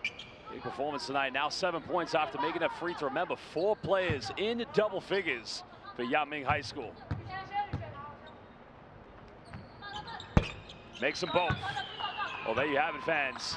Yangming High School of Chinese Taipei win 81-53 against Gwangju Speer Girls High School of Korea. A magnificent performance. 3 areas in which the high school from New Taipei City exemplified their brilliance. Offensive rebounding, defense, and in transition. All 3 components together having only made 1 3-point field goal today and still winning by 28 points. And who could blame them? Head coach Lee Tai-ying, one of the legendary, infamous coaches of high school basketball within Chinese Taipei. Well, we'll take a look at the highlights. Because it looked like it was going to be a very competitive game. You saw the ISO from Lim Young-sil, because she was running ball screens along with Jung Ji-hyun, and you thought this is going to be an outstanding competitive matchup. But then the races were out. Yaming High School getting everything and anything they wanted in transition as Wang Zhou-lin finishes. And also Sun Yu-tie with the left-handed layup. But then they were getting in the paint. One of the leading scorers, Shu Yu-shun, number 15, an outstanding game. And while Gwangju Speer Girls High School may have knocked down 4 3-point field goals, the paint was completely dominated by Yaming High School. Shu Yu-shen, one of their leading scorers, along with number 11, Chun Shin. And well, New Taipei City, they brought the heat today. They brought the A games. 2 3-pointers knocked down in the 4th quarter by Song Ji-hyun. There you can see the stats between these 2 teams. Only 25% from within inside the rainbow for Gwangju Speer Girls High School, while 48% coming from Yaming High School. Of course, winning the rebound count 63-43, as well as having 12 assists to 3. And I still find it staggering, amazing almost. A team winning by that many points, only making 1 out of 21 from the 3-point line. Well, an outstanding performance. They will finish top of this pool, and they'll wait to find out who their opponents will be. But like I say, the sky is the limit for Yaming High School here at the NBA Rising Stars Invitational 2026. Well, we're going to go courtside to meet with the MVP, Shu Yu-shen. Down to you, please. I have with me our player of the game, number 15, Shu Yu-shen. Congratulations on a huge win. How does it feel to be a semi-finalist at the NBA 2026 Rising Star Invitational? 对，祝贺你们拿下一场精彩的大胜。你们晋级了明天的半决赛，现在感觉怎么样？很兴奋，然后也很期待明天的比赛，就是希望可以冲击冠军这样。Yeah, I'm super excited, and I can't wait for tomorrow's game. We are ready for the champion. Well, we can't wait to see you back on the court, because you are straight back into it tomorrow. How do you girls plan to prepare for the semi-finals against Yali High School? 对，因为你们的比赛明天很快就要来了，你们想怎么准备这场比赛？我觉得就是把我们平常会做的事情做好，然后把球队最擅长的，可能像攻守转换这些东西，就是不要想太多，然后正常发挥。Yeah, so we'll do everything that we'll do every day, and do the best at where we are best, such as transition basketball and everything like that. Well, confidence and consistency is key, so we look forward to seeing you back on the court tomorrow. Have a good rest. Well, there you heard from the player of the game, number 15, Shu Yu-shen, having those 15 points. And we look at the standings here in Pool C. Yaming High School with 2 victories against both Wat Noi No Pakun School of Thailand and Gwangju Speer Girls School of Korea. Well, an outstanding game that we've just seen. Another big one coming up here in Hole 1 of the NBA Rising Stars Invitational. But for now, for myself, it's goodbye, but we'll see you soon for the very next game.